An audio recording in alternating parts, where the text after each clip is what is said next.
Day 1. In the beginning, there was only stillness. Only the deep. The earth was formless, empty, and silent. Darkness covered the face of the deep waters. And yet, a spirit hovered, like a breath over calm water. Gentle, waiting. Then came the voice. Not loud. Not forceful. But pure. Let there be light. And there was light. Warm and radiant, it broke through the deep silence. Golden streams filled the endless void. Light shimmered on the surface of the waters, dancing like morning sunlight on a quiet sea. The light was good. So very good. And the Creator gently separated light from darkness. The light, he called day. The darkness, he called night. Evening came. And morning followed. This was the first day. Day 2. Again the voice came, steady and full of purpose. Let there be a space between the waters. And the waters above were gently lifted. Clouds began to form, white, delicate, soft as wool. And between the waters below and the waters above, the sky was stretched out like a canvas. A vast expanse, limitless and blue. The Creator called it heaven, the skies above. Now there was depth. Room for movement and air.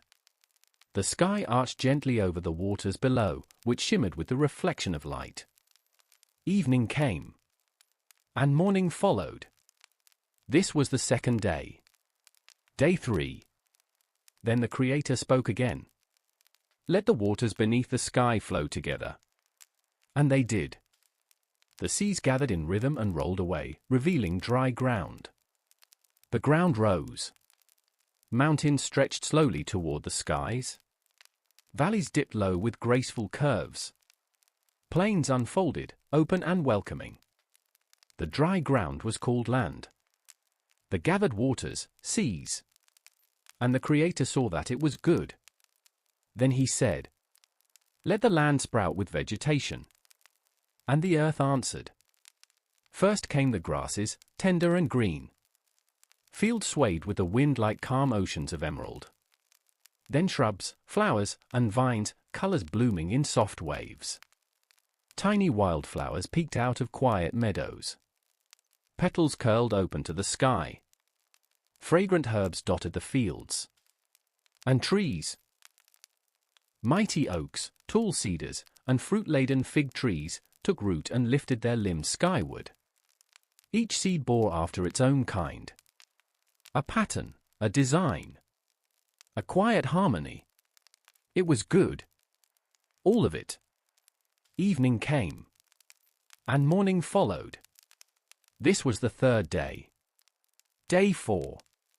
Then the Creator said, let lights appear in the sky to separate the day from the night. And so it was. The great light, the sun, began to rise over the land. Its warm rays kissed the trees and turned the oceans gold. It brought time, rhythm, and rest. It marked days and seasons, planting and harvest. And when the sun quietly dipped beyond the horizon, the moon rose, silver, cool, serene. Its gentle light bathed the night with calm. And then, stars. A million tiny lights scattered across the deep night sky. Each one placed by hand. Each one known. They twinkled like whispered promises. The sun to govern the day.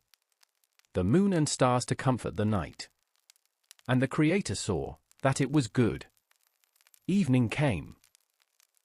And morning followed. This was the fourth day.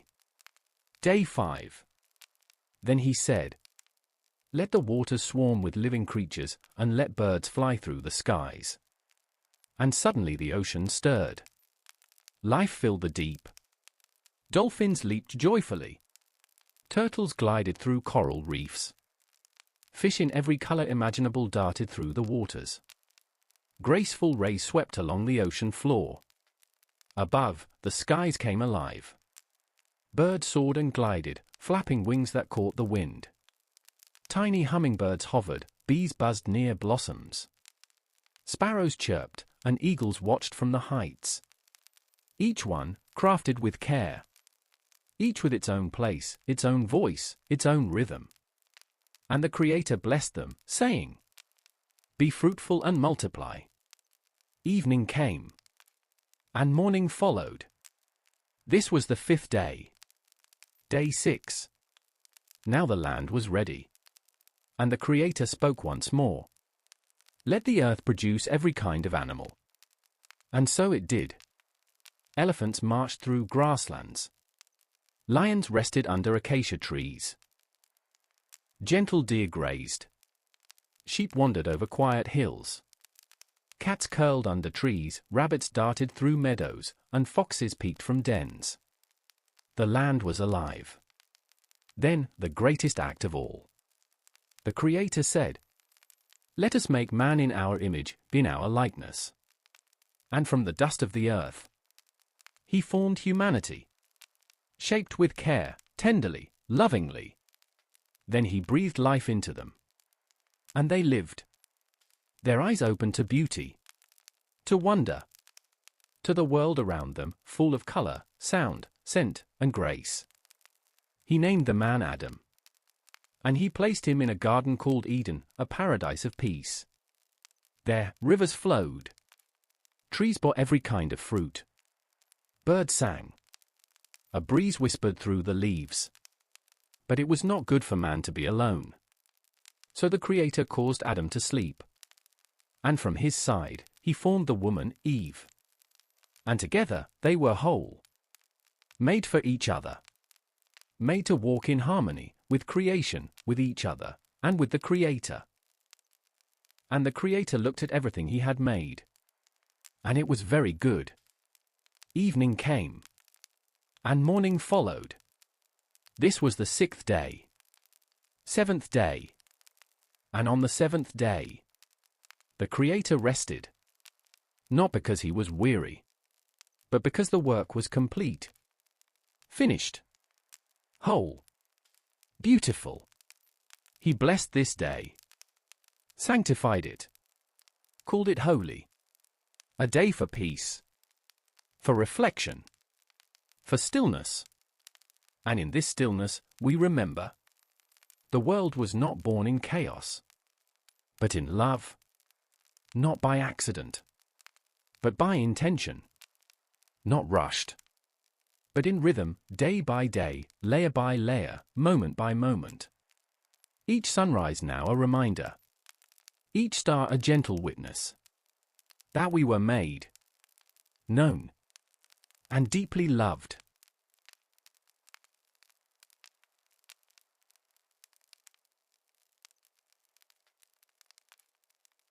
This is the story of Noah and the Ark. A story of trust. Of listening when the world grows loud. Of building. Waiting. Believing. And watching peace return after the storm. So wherever you are, whatever burdens you carry, lay them down for now. Let your mind drift like a quiet river. And open your heart to the calm and ancient beauty of the story to come. Let's begin. In the beginning, the earth had been beautiful. The sun rose over gentle hills. Rivers ran through green valleys. Trees stretched into the sky. And people walked in peace with the one who had made them. But over time, things changed. People forgot the way. They began to hurt each other. Their hearts became full of anger, greed, violence. The earth, once filled with music and kindness, now echoed with pain. And the Creator looked upon the world. And His heart was heavy. He saw the pain people caused, the cruelty, the emptiness of their ways. But amid all the noise, all the sorrow, there was one man who still walked with God. His name was Noah.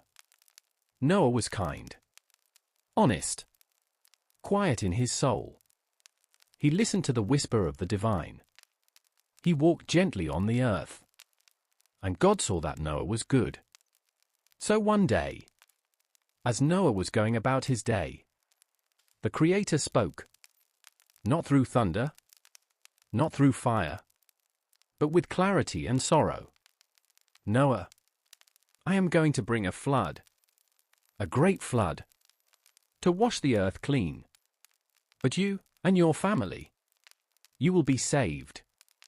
You must build an ark, a great wooden vessel, a shelter for the storm to come. And though Noah had never seen rain like this before, though the skies were clear and people laughed at the idea, he listened. He believed. He began to build. The days were long. The work was hard. Noah gathered gopher wood, strong and smooth. He shaped beams, bent planks, fastened them together. With every hammer strike, he carved trust into the wood. The ark was vast, 3 levels tall, room after room. It stretched long like a floating temple. People came and watched. Some laughed. Some mocked. What is this foolishness? They asked. A boat? On dry land? Why? But Noah kept building. He didn't argue. He didn't explain. He simply listened and worked. His sons, Shem, Ham, and Japheth, worked alongside him. They carried timbers, tied ropes, sealed the wood with pitch. Animals still roamed freely. Birds sang. The earth seemed peaceful. But Noah knew. The rain was coming. Days turned to weeks. Weeks to months. And then it was time. The ark stood ready, tall, strong, waiting. And then the animals came. 1 by 1, 2 by 2. They began to arrive. Noah didn't have to search for them. They simply came. A quiet miracle. Insects crawling gently along the ground. Deer stepping silently from the trees. Doves circling and landing with calm. Lions, giraffes, sheep, foxes. Creatures of every kind. They walked slowly, without fear. No rushing. No pushing. As if they too trusted the voice that called them. Noah guided them inside the ark. Into stalls and nests, pens and shelters. The air filled with the sounds of breathing, fluttering, padding paws. 7 pairs of clean animals. 2 of every other kind. All were welcomed. Then Noah's family entered, his wife, his sons, and their wives. The door remained open for just a little longer. The sky was still clear. But then a breeze began to stir. Then the moment came. The door of the ark closed. Not by Noah's hand, but by the hand of the Creator. And then the first raindrop fell. A soft patter on the roof. Then another. Then more. And more. Until the heavens opened. The skies darkened. Clouds rolled like waves across the sky. And rain fell. Heavier. Steadier. Relentless. It pounded the earth. Streams overflowed. Rivers rose. The soil turned to water. The people who once laughed now cried out. But the ark stood firm. Sealed. Safe. The waters rose. The ark lifted gently. And it began to float. Noah and his family sat inside, surrounded by the sounds of water, the breathing of animals, and the knowledge that the world outside was being made new. 40 days. And 40 nights. The rain did not stop. The sky wept. The earth surrendered. And the ark drifted on a sea that had no shore. Then, after 40 days, the rain ceased. The skies opened, and a pale light broke through. But the earth was still covered in water. As far as the eye could see, endless sea. The ark floated quietly. And then, slowly, the water began to sink. Day by day, it receded. Mountaintops began to peak above the surface. Trees emerged from the deep. The breath of the world slowly returned. The ark came to rest on the mountains of Ararat. Noah waited. He opened a small window and sent out a raven. It flew back and forth, searching, but returned with nothing. Then he sent a dove. The dove circled, then returned. There was nowhere yet to land. 7 days passed. Then again, he sent the dove. And this time, it returned, with a single olive leaf in its beak. Hope. New life. The waters were nearly gone. 7 more days. One final time he sent the dove. And it did not return. The world was ready. At last, the door of the ark opened. Light poured in. Noah stepped onto the earth.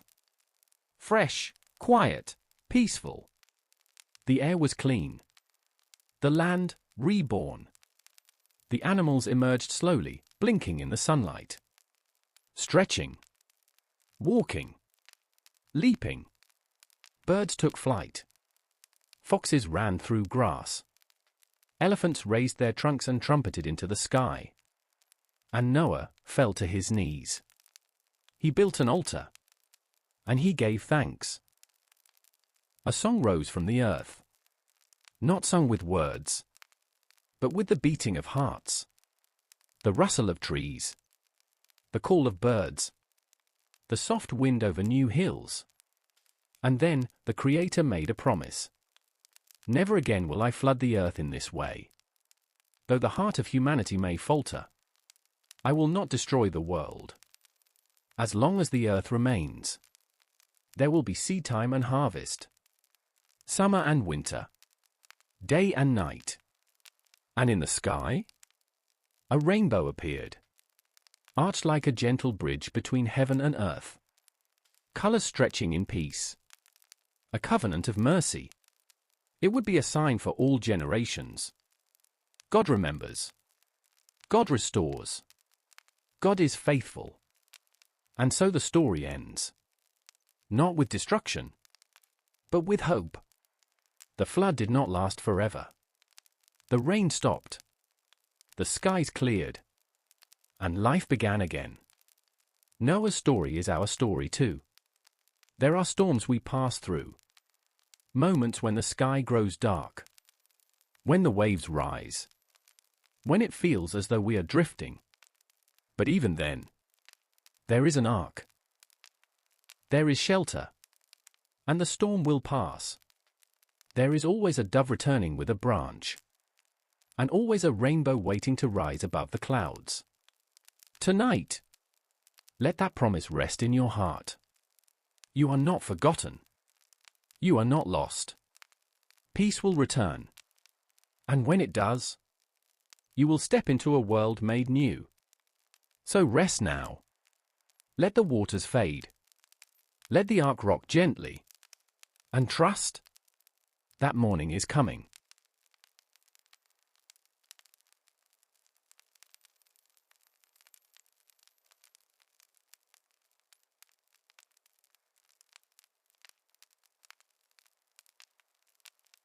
A man named Abram, later called Abraham. His life began in the comfort of home. But his journey was about stepping into the unknown. And through it all, through fear, doubt, waiting, and wonder, a promise was spoken. A promise that would echo across generations. A promise that still whispers today. So close your eyes if you wish, and come with me to the ancient lands, where the voice of God spoke into one man's heart and changed the world. Let us begin. In a land called Ur of the Chaldeans, a man named Abram lived with his family. Ur was a city of wealth, of culture and tradition. It was familiar, comfortable, secure. Abram was not poor. He had land. He had livestock. He had servants. He had his wife, Sarai. He was respected, rooted, and yet something stirred within him. Something calling. It was not a voice anyone else could hear. It came not with thunder, but as a gentle presence, a holy stillness. And one day, God spoke, "Abram, leave your country, your people, your father's household, and go to the land I will show you. Leave. Leave all you've known. Step away from the familiar. Walk in faith. No map. No plan. Only a promise." And what was that promise? "I will make you into a great nation. I will bless you. I will make your name great. And you will be a blessing. All peoples on earth will be blessed through you." This was no small whisper. This was destiny. And Abram believed. So he left. He gathered his belongings. His wife Sarai, his nephew Lot, and all their possessions. The tents were packed. The flocks were herded. The servants prepared. And Abram stepped into the unknown. He was 75 years old. Most begin to settle at that age. To rest. To look back. But Abram walked forward. Step by step through dry lands and open skies. The sun high. The road long. The future unclear. They crossed into Canaan, a land of wild hills and broad plains, where foreign tribes built strongholds and cities of stone. There, God spoke again. "To your offspring, I will give this land." And Abram built an altar. Not a throne. Not a house. An altar. He worshipped. He gave thanks. He paused and trusted. From place to place, he journeyed. Bethel, Shechem, Negev. And wherever he went, he paused. To build. To remember. To trust. Even when famine came. Even when he had to go down to Egypt. He did not forget. He wandered. But he was not lost. He waited. But he was not abandoned. He held on to the promise. Even when it felt distant. Years passed. Seasons changed. And still no child. No heir. Abram grew older. So did Sarai. And one night, as the stars spread across the desert sky, God came again. In a vision, Abram heard the voice of the Almighty. "Do not be afraid, Abram. I am your shield, your very great reward." But Abram, honest and weary, replied, "Sovereign Lord, what can you give me? I remain childless." His heart ached. He had wealth. He had land. But the one thing he longed for was still missing. And then God took him outside. "Look up at the sky," he said. "Count the stars, if you can. So shall your offspring be." Count the stars? They stretched beyond sight. Millions upon millions, scattered like jewels across the night. And in that moment, Abram believed. He didn't understand. He couldn't see how. But he trusted. And the Lord was pleased. God asked Abram to prepare a sacred offering. He brought animals. A cow, a goat, a ram, a dove, and a young pigeon. He laid them out as instructed. And as the sun began to set, a deep sleep fell over Abram. A thick darkness. A holy stillness. And in that darkness, God spoke. "Know this, Abram. Your descendants will be strangers in a land not their own. They will be enslaved and mistreated for 400 years. But I will punish the nation they serve. And afterward, they will come out with great possessions. This was not just a promise of blessing. It was a prophecy, a roadmap of history to come. Then, a strange thing happened. A smoking firepot and a blazing torch appeared among the offerings. They passed between the pieces. Not Abram. Only God. In ancient times, both parties in a covenant walked between the pieces. But here, only God walked through. God was saying, I make this promise, and I will fulfill it. Even if you fail, Abram, I will keep my word. It was a covenant of fire, a bond of grace, unbreakable, waiting in the wilderness, approx 600 words. Time passed. The stars still shone in the night sky. But still, no child had come. Sarai, Abram's wife, watched each year go by. Her hands, once soft with youth, grew lined from time and labor. Her heart, tender with longing, grew heavy with silence. And one day, Sarai came to Abram. She spoke not in anger, but with sorrow. The Lord has kept me from having children, she said.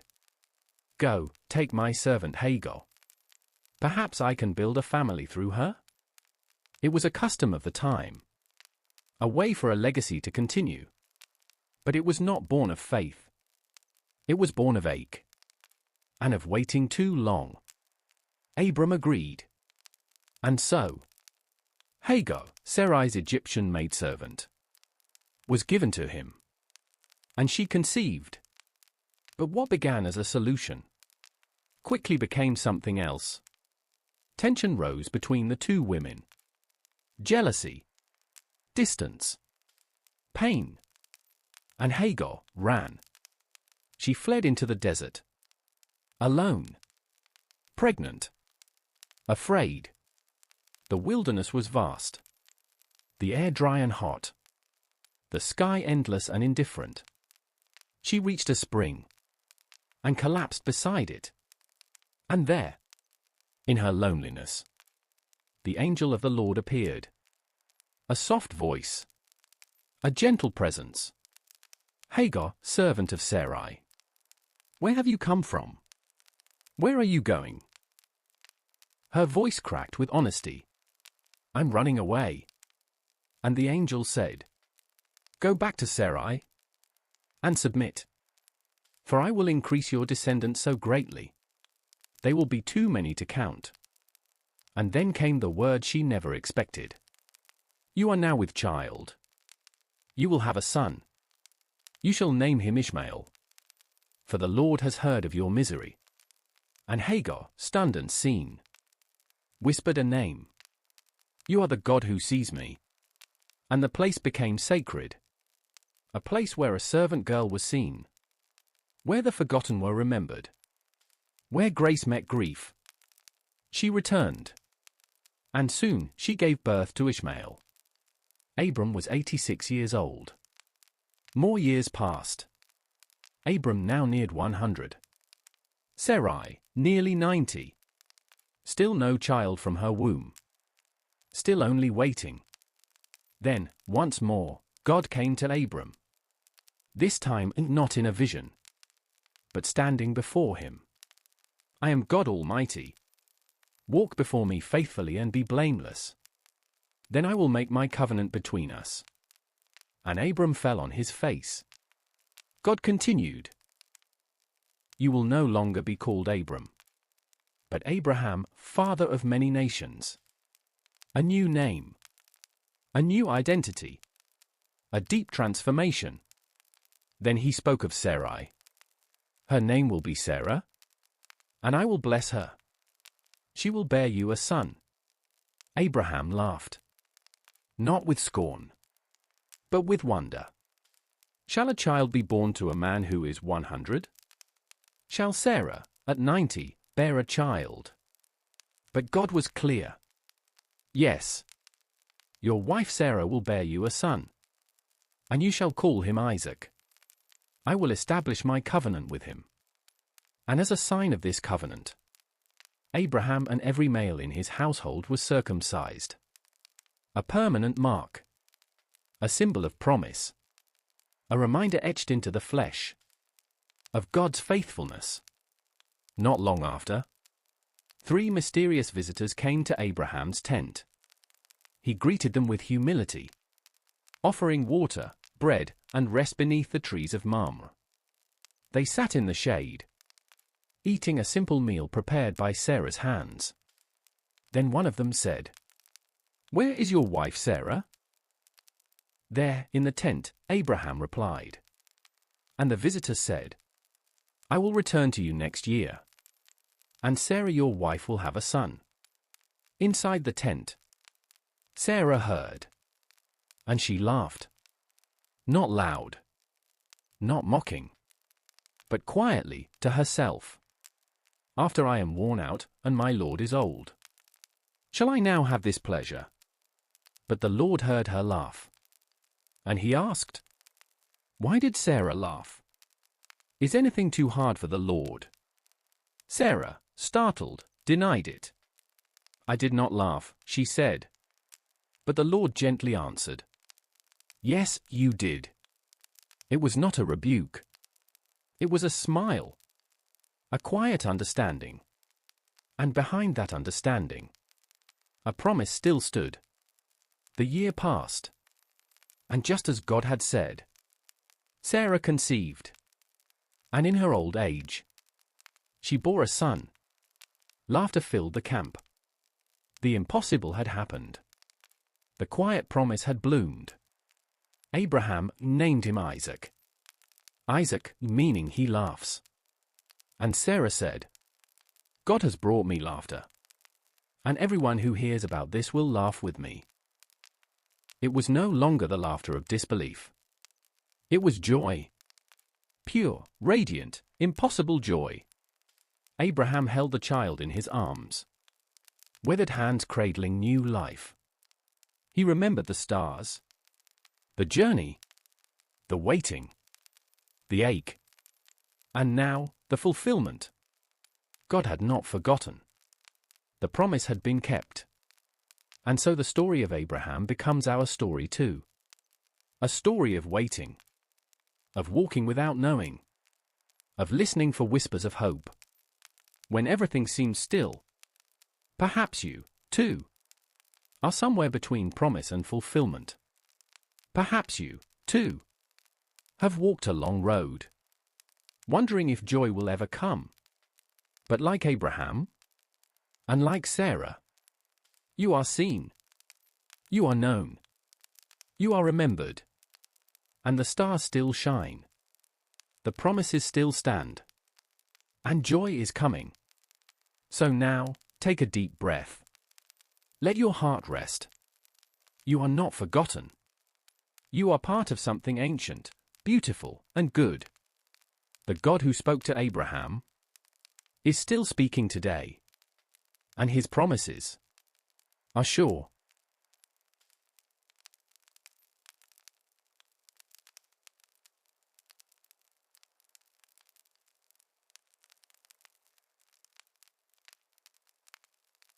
The story you're about to hear is one that stretches back thousands of years. A story about waiting and wondering. About a promise that seemed impossible. And a laughter that came when no one expected it. It's the story of Isaac, the child of laughter. And the story of two people, Abraham and Sarah, who walked long roads, endured long silences, and discovered that what feels impossible for us is never too hard for God. So breathe deeply now.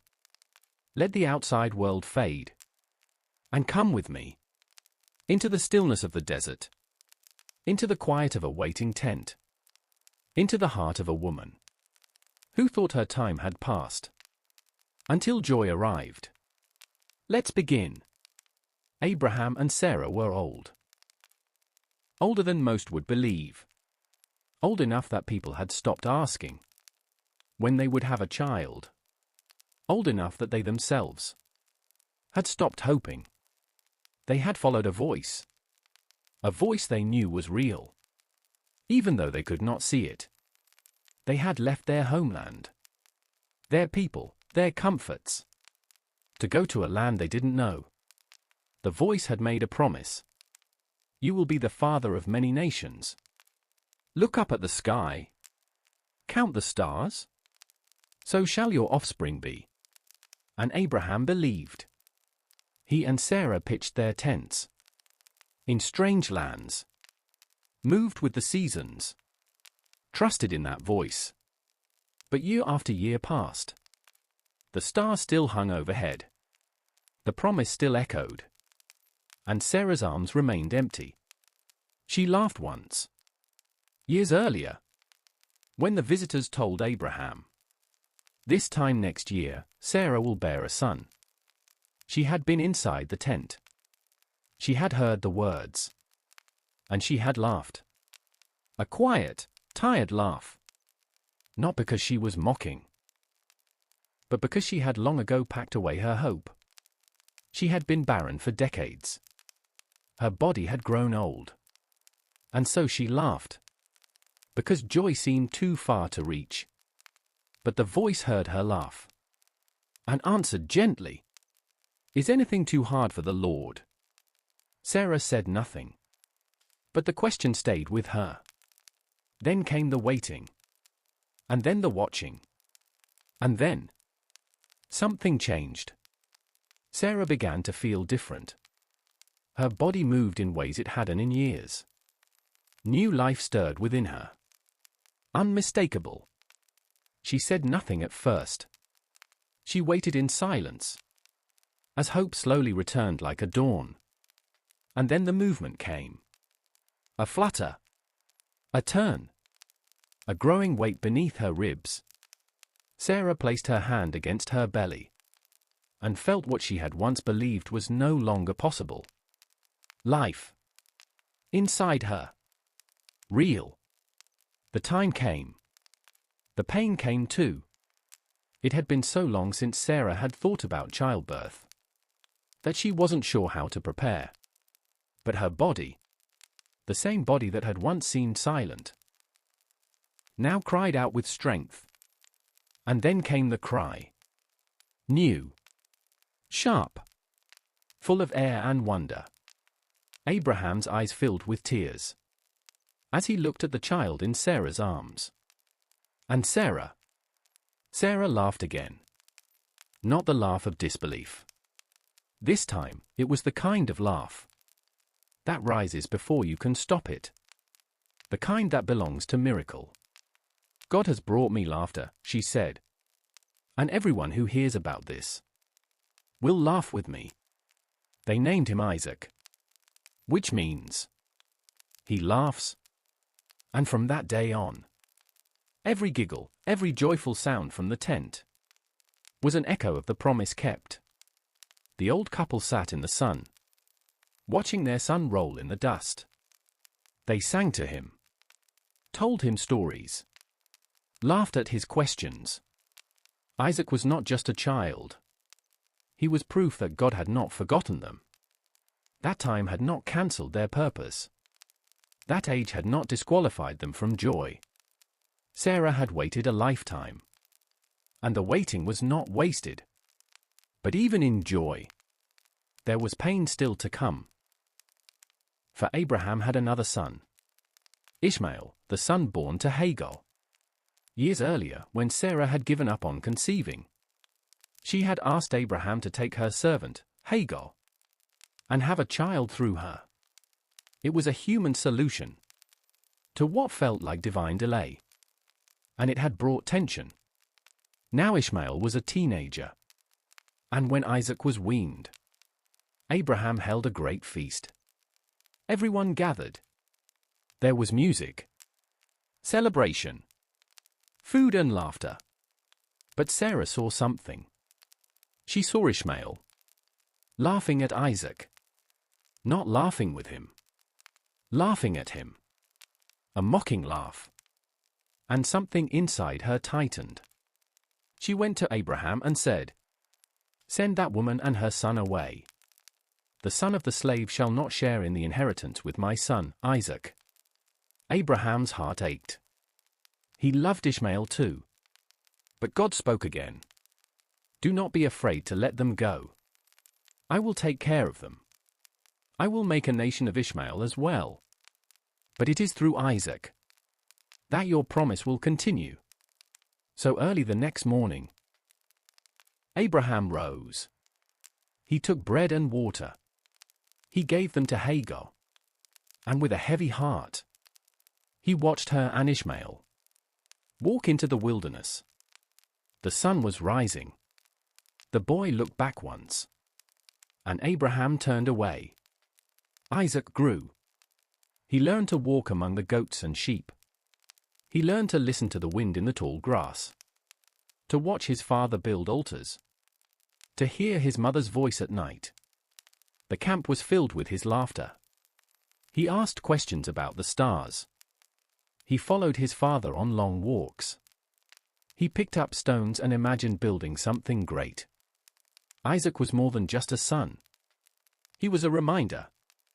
Every day he lived, he reminded Abraham and Sarah of the faithfulness of God, of the promise that had been spoken and fulfilled. Sarah would often sit and watch Isaac sleep. His hair curled like hers. His face was soft in the moonlight. She would run her fingers through the dust at the edge of the tent and think back to all the years she had waited, all the moments she had given up, all the times she had whispered into the darkness, "Have you forgotten me?" But now, there was no room for that question. The answer was sleeping in her arms. Warm. Breathing. Alive. Abraham, too, changed in those years. He had always trusted God. But now he had seen the impossible unfold before him. He had held the future in his hands. He had seen how time does not limit God. How delay is not the same as denial. He had watched as the story unfolded, exactly when it was meant to.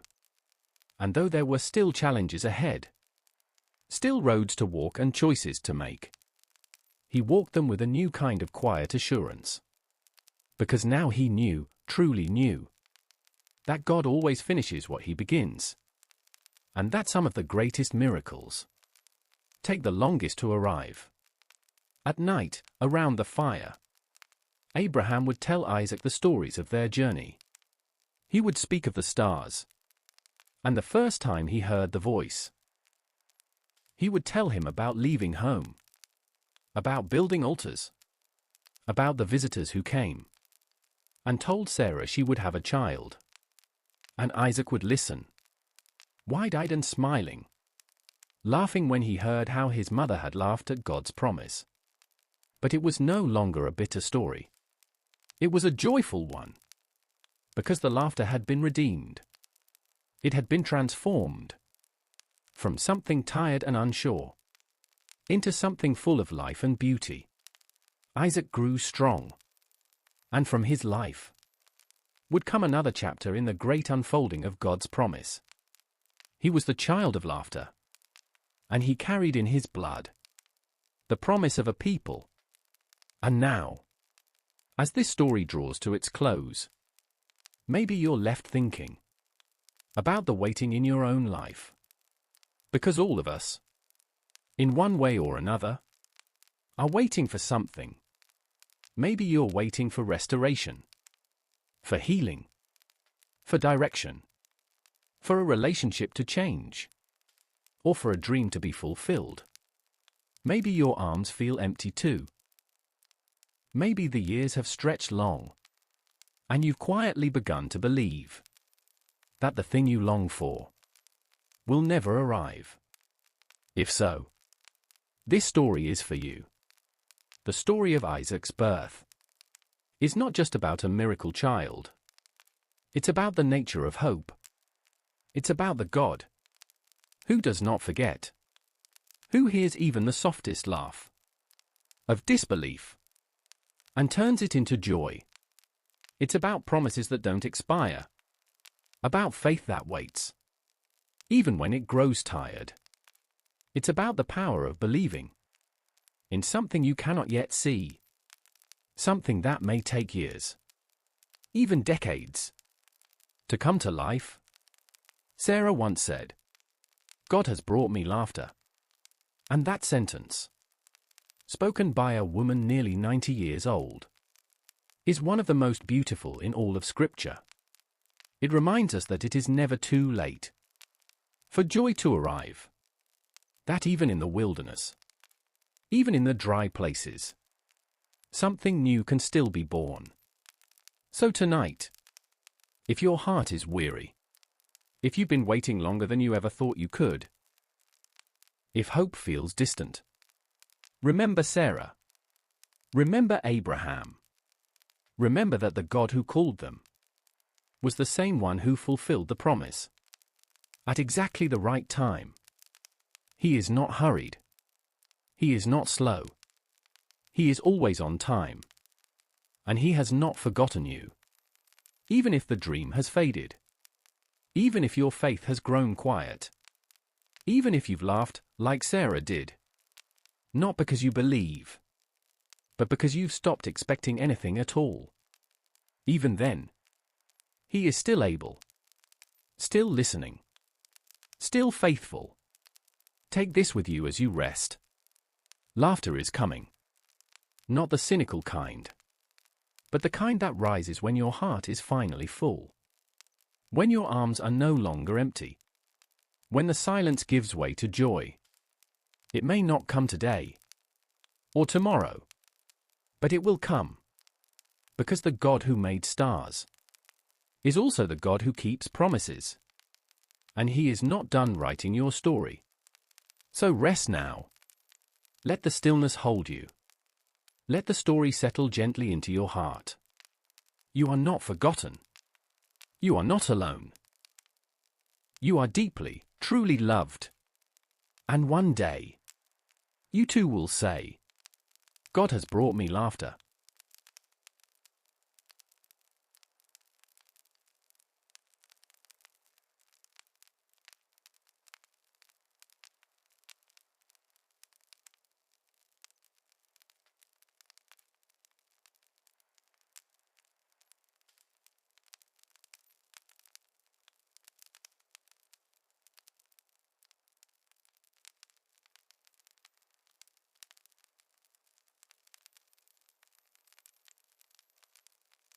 This is a story about God's quiet timing. About the seasons when we feel buried, but are in fact being planted. So come now. Lean into the quiet. And walk with Joseph. As his journey leads from a prison cell to a throne of purpose.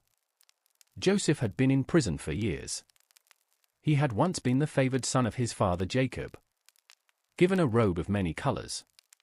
Given dreams of greatness. Dreams where the stars bowed down. Where bundles of grain rose to honor him. But his brothers had hated him for those dreams.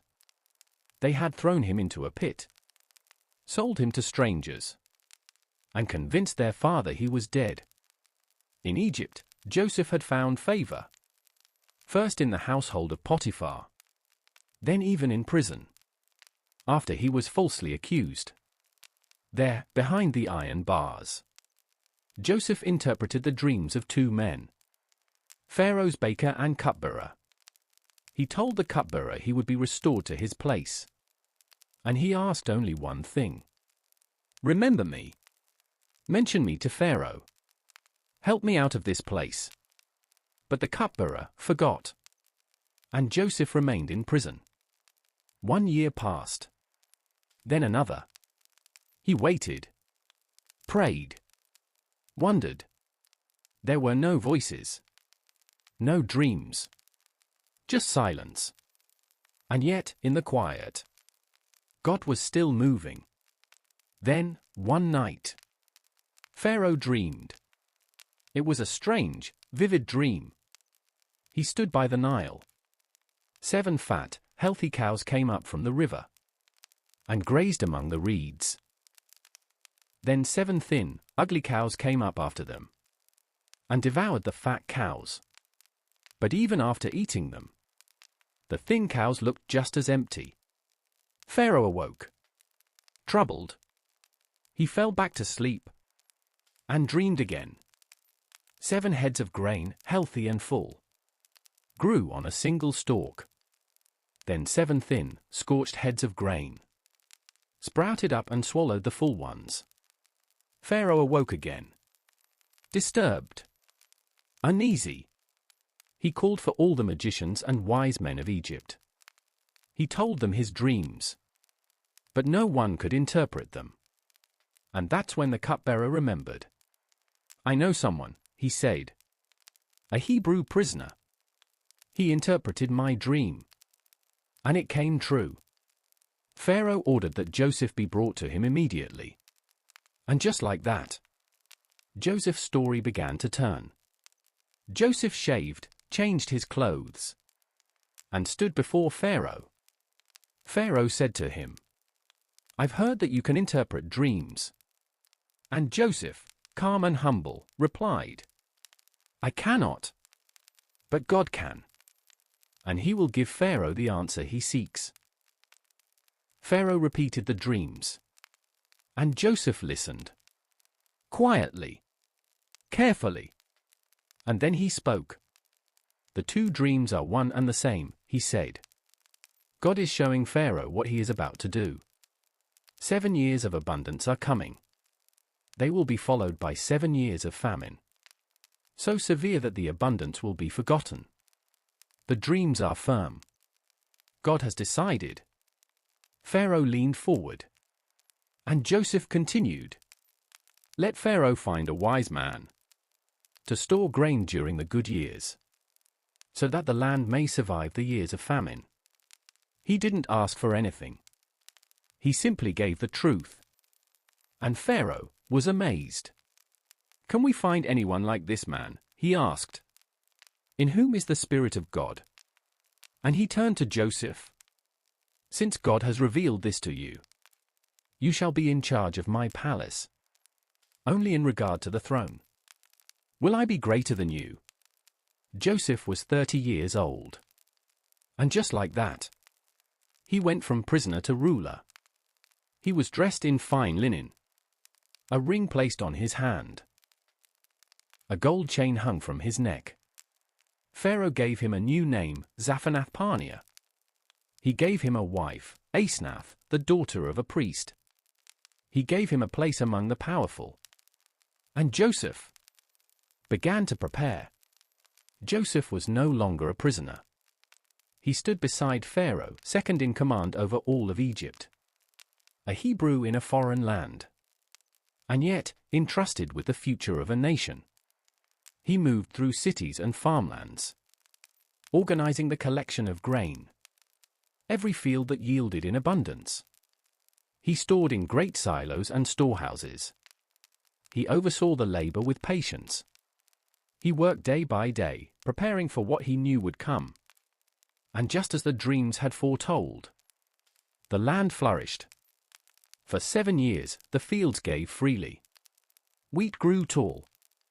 The Nile fed the soil. The barns overflowed. People celebrated. Merchants traveled. The streets of Egypt hummed with wealth and harvest. But Joseph did not grow careless. He did not forget. He remembered the dream, and the second half of what it foretold. So he saved. He stored. He kept more than enough. And when the 7th year ended, the wind shifted. The rain slowed.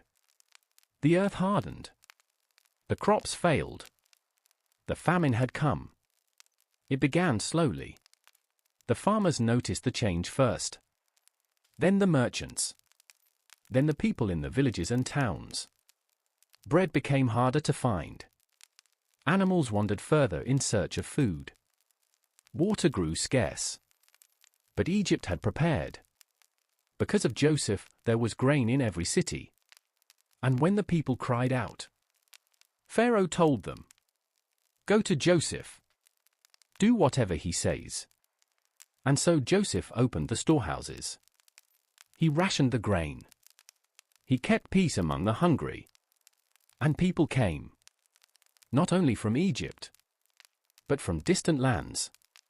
They came from Canaan, from the surrounding nations. They came with silver in hand, and hunger in their eyes. And Joseph fed them. During those early years of famine, Joseph's life continued to grow. His wife, Asenath, bore him 2 sons.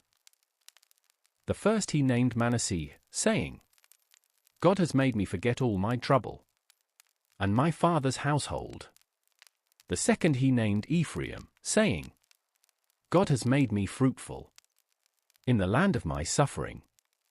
He was no longer the boy in the pit, no longer the prisoner behind stone walls. He was a father now, a leader, a provider for multitudes. And yet, deep in his heart, there was still a place that remembered his family, his brothers, his father's voice. Though he had grown strong, a part of him still missed home. Far away, in the land of Canaan, the famine pressed hard. Jacob, Joseph's father, gathered his sons and said, Why do you just look at each other? Go to Egypt. I have heard there is grain there. So 10 of Joseph's brothers left. Only Benjamin, the youngest, remained behind with Jacob. They traveled dusty roads, carried silver, and arrived in Egypt with hunger in their bellies. They came to Joseph, but they did not recognize him. He stood tall. He wore Egyptian robes. He spoke through an interpreter. But Joseph knew them. He looked at each of their faces, faces he had not seen in over 20 years. He remembered the pit, the betrayal, the silence of being sold. And he remembered the dreams, the sheaves of grain bowing down, the stars circling low. And now, here they were, his brothers, bowing before him. Joseph did not reveal himself. Not yet. He spoke sharply, accused them of being spies. They protested. We are honest men, they said. There were 12 of us. One is no more. And the youngest is home with our father. Joseph tested them. He demanded that they leave one brother behind, Simeon, and return home to bring the youngest, Benjamin. Only then would he believe their story. And so they left, grain in hand, Simeon in prison. And Joseph watched them go, his heart torn between mercy and memory.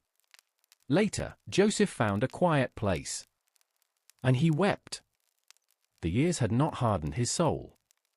He was still the boy who longed for his family, who remembered his father's embrace, who never forgot where he came from. But he also knew the reunion must come at the right time. It was not yet. Time passed. Back in Canaan, the grain they had brought from Egypt began to run out. Jacob and his sons began to feel the hunger once more. And the only answer, the only way to survive, was to return to Egypt. But Joseph had given a condition. He had said, "You will not see my face again unless your youngest brother is with you." Jacob had resisted. He had already lost Joseph. Now Simeon was gone too. And to risk Benjamin, the last child of his beloved Rachel, was more than he could bear. But hunger does not wait. And so, with trembling hands, Jacob sent his youngest son.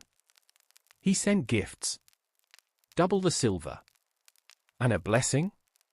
May God Almighty grant you mercy before the man. And the brother set out again. When Joseph saw them arrive, and saw Benjamin among them, something broke open inside him. He had not seen this brother since he was a child. And now he stood before him, grown, quiet, carrying the weight of their family. Joseph gave the order. Prepare a feast. He brought them into his house. They were afraid, suspicious. But Joseph calmed their fears. He had Simeon released. He had their feet washed. He seated them according to their birth order. And they marveled that he knew. And when the food was brought out, he gave Benjamin 5 times more than the others. It was a gesture of love, of quiet testing, of deep, unspoken affection. But Joseph said nothing. Still, he did not reveal who he was. The next morning, he gave them grain again, and once more sent them on their way. But this time, he planted something in Benjamin's sack, his personal silver cup. And once they had left the city, he sent his steward to confront them. The cup was found. The brothers tore their clothes. They returned in sorrow, fell before Joseph once again. He told them, "Benjamin will stay. The rest of you may go." But Judah stepped forward. He spoke with urgency, with sorrow, with deep sincerity. He told Joseph about their father, an old man broken by loss. He told him how Benjamin was all he had left, how the death of this son would surely kill him. And then Judah said something that changed everything. "Take me instead. Let the boy return. Let me bear the burden." And in that moment, Joseph could no longer hold it in. He had tested their hearts. He had seen their sorrow, their change, their willingness to protect the youngest, even at great cost. The time had come. He cleared the room. And then he wept, loudly, uncontrollably, so that the Egyptians outside could hear him. And he said, "I am Joseph. Is my father still alive?" His brothers were stunned, speechless, terrified. But Joseph came closer. "Come near to me," he said. "I am your brother, the one you sold into Egypt. But do not be distressed. Do not be angry with yourselves. Because it was not you who sent me here, but God." He spoke not with anger, but with grace. He told them of the famine yet to come. 5 more years. He told them to go and bring their father, to come and live in Egypt, to be fed and protected. And then he embraced them. He fell upon Benjamin's neck and wept. He kissed each of his brothers, and they wept together. The silence of 20 years was broken in a single moment. What had once been a wound was now a doorway to healing. Joseph had waited, and now the reunion had come. Not with revenge, but with restoration. Not with bitterness, but with peace. The news reached Pharaoh. Joseph's brothers had come. His family was alive. And Pharaoh, pleased with his servant, told Joseph, "Bring them all, your father and your people. I will give them the best of the land. They will eat from the richness of Egypt." Joseph sent carts, provisions, gifts beyond what his brothers could carry. He gave them new garments. He loaded their donkeys with grain. He gave Benjamin silver and 5 changes of clothes. And before they departed, he said only one thing: "Do not quarrel on the way." He knew them. He knew the guilt they might carry, the blame they might shift. But he wanted peace, because the past had been rewritten. They returned to Canaan, to their father Jacob, now an old man, his face marked by sorrow and years. They stood before him and said, "Joseph is still alive. He is ruler of all Egypt." At first, Jacob did not believe them. But when he saw the wagons, and the gifts, and the joy in their eyes, his heart stirred again. And he said, "I will go. I will see my son before I die." So Jacob, with his children and grandchildren, his livestock, his servants, his entire household, set out. God appeared to him in a vision that night and said, "Do not be afraid to go down to Egypt, for I will make you a great nation there. I will go down with you, and I will surely bring you back again. And Joseph's own hand will close your eyes." Jacob wept at the words. He had once wrestled with God in the wilderness. He had once fled from his brother's wrath. He had buried the woman he loved. And now, he would be restored to the son he had lost. The caravan crossed the borders of Egypt. Joseph prepared his chariot and went out to meet his father. When he saw him, after all those years, he fell upon his neck and wept a long, long time. And Jacob, holding the son he thought was dead, said, "Now I can die, since I have seen for myself that you are still alive." They were given the land of Goshen, a place of pasture, wide and rich. Joseph brought 5 of his brothers to meet Pharaoh. He brought his father, Jacob. Pharaoh asked Jacob his age, and Jacob answered, "The years of my pilgrimage are 130. Few and difficult have been the years of my life." And Pharaoh blessed him. The famine continued, but Joseph managed it wisely. People traded silver, then livestock, then land itself to survive. He instituted a system that kept people fed and Pharaoh's kingdom strong. He gave seed when the famine ended. He gave land back when the people cried out. He never ruled with cruelty, only with clarity and mercy. And Jacob lived in Egypt 17 more years. Before he died, he called for Joseph and asked to be buried in Canaan, in the tomb of his fathers. Joseph promised, and after his father passed, he buried him there with honor and tears. When they returned to Egypt, Joseph's brothers grew afraid again. Now that Jacob was gone, would Joseph finally take his revenge? They sent him a message. Before he died, our father gave this instruction: "Please forgive your brothers for the wrongs they committed." They fell before Joseph again. "We are your servants," they said. But Joseph wept, and he replied with words that echo through time. "Do not be afraid. Am I in the place of God? You intended to harm me, but God intended it for good, to accomplish what is now being done, the saving of many lives." So now, dear listener, let the story settle. Let it rest with you as the night deepens and your breath slows. The story of Joseph is not just about dreams or famine or royalty. It's about the deep, hidden work of God in seasons we do not understand.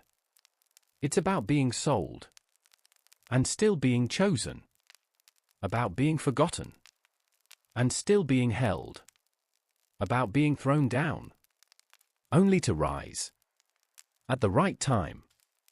You may be somewhere in the middle of your own story. Perhaps you are waiting. Perhaps you've been wounded by others. Perhaps you are in the place between the dream and its fulfillment.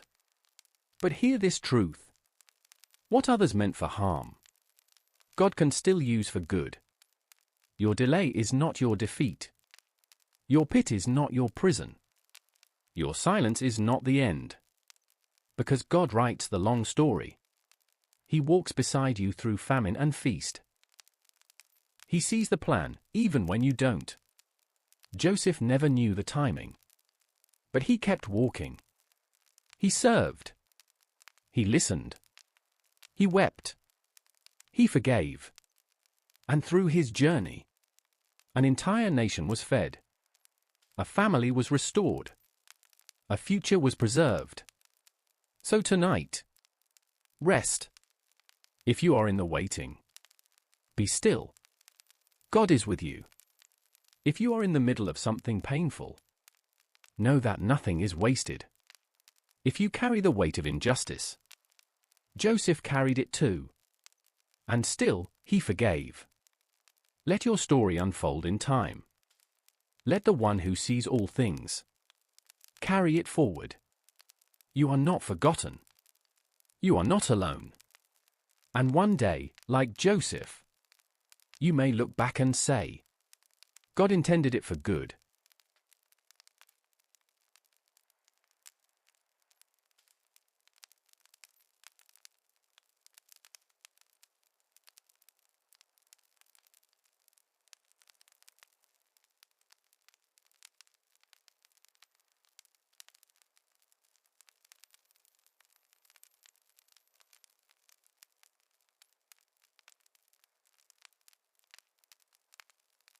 Tonight's story is about a man named Moses. A man who had once been a prince, but now lived as a shepherd in the wilderness. A man who had tried and failed. A man who had lost his sense of identity, purpose, and direction. Until one day, God called his name. And everything changed. But not with thunder. Not with fire from the sky. Not with applause or great signs. God met him in a quiet moment. In the form of a flame. In a bush. That did not burn away.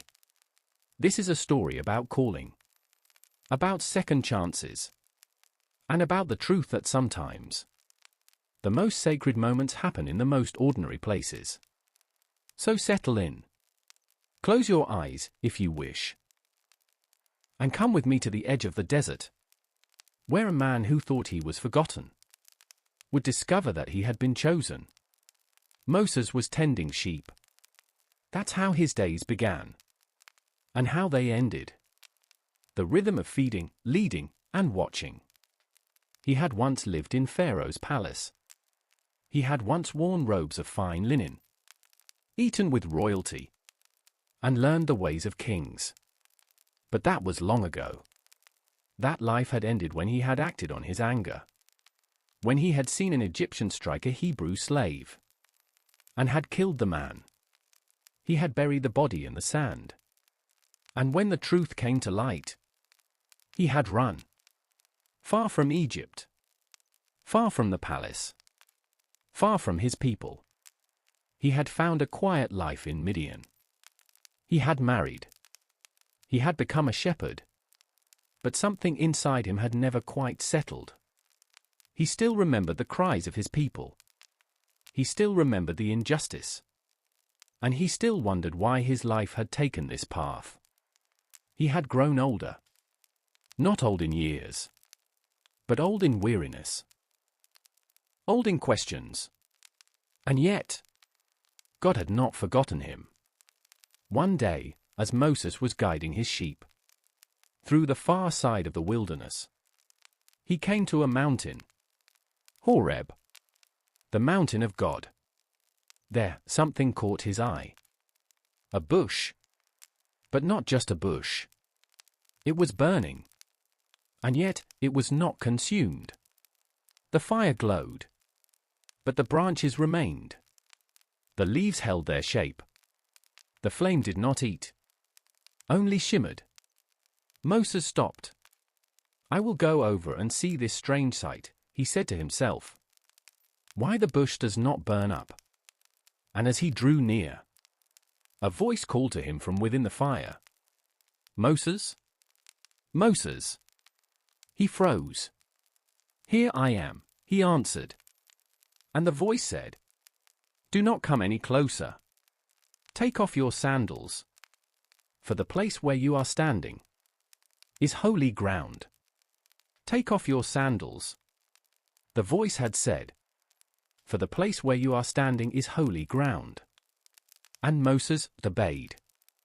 He untied the worn straps, removed the sandals that had carried him through sand and silence, and stood barefoot on the earth. It was the same ground he had walked before, the same dust, the same rocks and shadows. But now it was holy, because God was here. The voice continued, I am the God of your father, the God of Abraham, the God of Isaac, and the God of Jacob." And Moses hid his face. He was afraid to look at God, afraid of what might be seen in him, afraid of what he might feel rise within him, in the presence of something so sacred, so real. He had heard stories of this God from his mother, Jochebed, when he was still a child in her arms. He had heard about Abraham's stars, about Isaac's laughter, about Jacob's wrestling, but he had never heard God speak. Until now. And then came the words that would change everything. The voice said, "I have indeed seen the misery of my people in Egypt. I have heard them crying out because of their slave drivers, and I am concerned about their suffering." Moses stood silent, his breath caught between grief and awe. The voice went on, "So I have come down to rescue them from the hand of the Egyptians, and to bring them up into a good and spacious land, a land flowing with milk and honey." And then came the words that struck him to the core. "So now, go. I am sending you to Pharaoh to bring my people, the Israelites, out of Egypt." Moses staggered backward in spirit. He had spent years letting go of the identity he once held. He had been forgotten by Egypt, buried under time and silence. And now, he was being asked to return to the place of his failure, to the place of his past. "Who am I," he asked, "that I should go to Pharaoh and bring the Israelites out of Egypt?" He didn't ask out of pride. He asked from the hollow place where insecurity and shame had settled. But the voice did not respond with rebuke. Instead, it offered a promise. "I will be with you." No thunder. No long explanations. Just presence. "I will be with you." Still, Moses questioned. "If I go to the Israelites," he said, "and say, 'The God of your fathers has sent me,' and they ask me, 'What is his name?' then what shall I tell them?" And God said, "I am who I am. This is what you are to say. I am has sent me to you." It was not just a name. It was a declaration. The voice from the fire was not a God made by hands, not a statue on a shelf, not one of Egypt's many idols. This was the eternal one, the unshaped, unchanging, ever-present God, the one who was and is and always will be. And God said more. He told Moses exactly what would happen. He described the journey ahead, the resistance, the signs that would come. "You will lead them out," he said. "You will worship on this mountain." And Moses still hesitated. "Suppose they don't believe me or listen to me," he whispered. "What if they say, 'The Lord did not appear to you'?"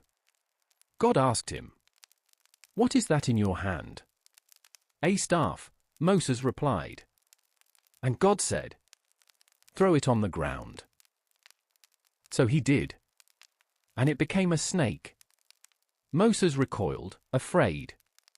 "Reach out your hand," God said, "and take it by the tail." He did. And it became a staff again. Then God said, "Put your hand inside your cloak." He obeyed. And when he pulled it out, his hand was leprous, white as snow. "Put it back," God said. And when he did, it was restored. These were signs, reminders, that God would go with him, that this calling was not dependent on Moses' strength, but on God's power. Still, Moses trembled. "O Lord, I have never been eloquent," he said quietly. "I am slow of speech and tongue." And God replied, "Who gave man his mouth? Who makes him deaf or mute? Is it not I, the Lord? Now go, I will help you speak, and teach you what to say.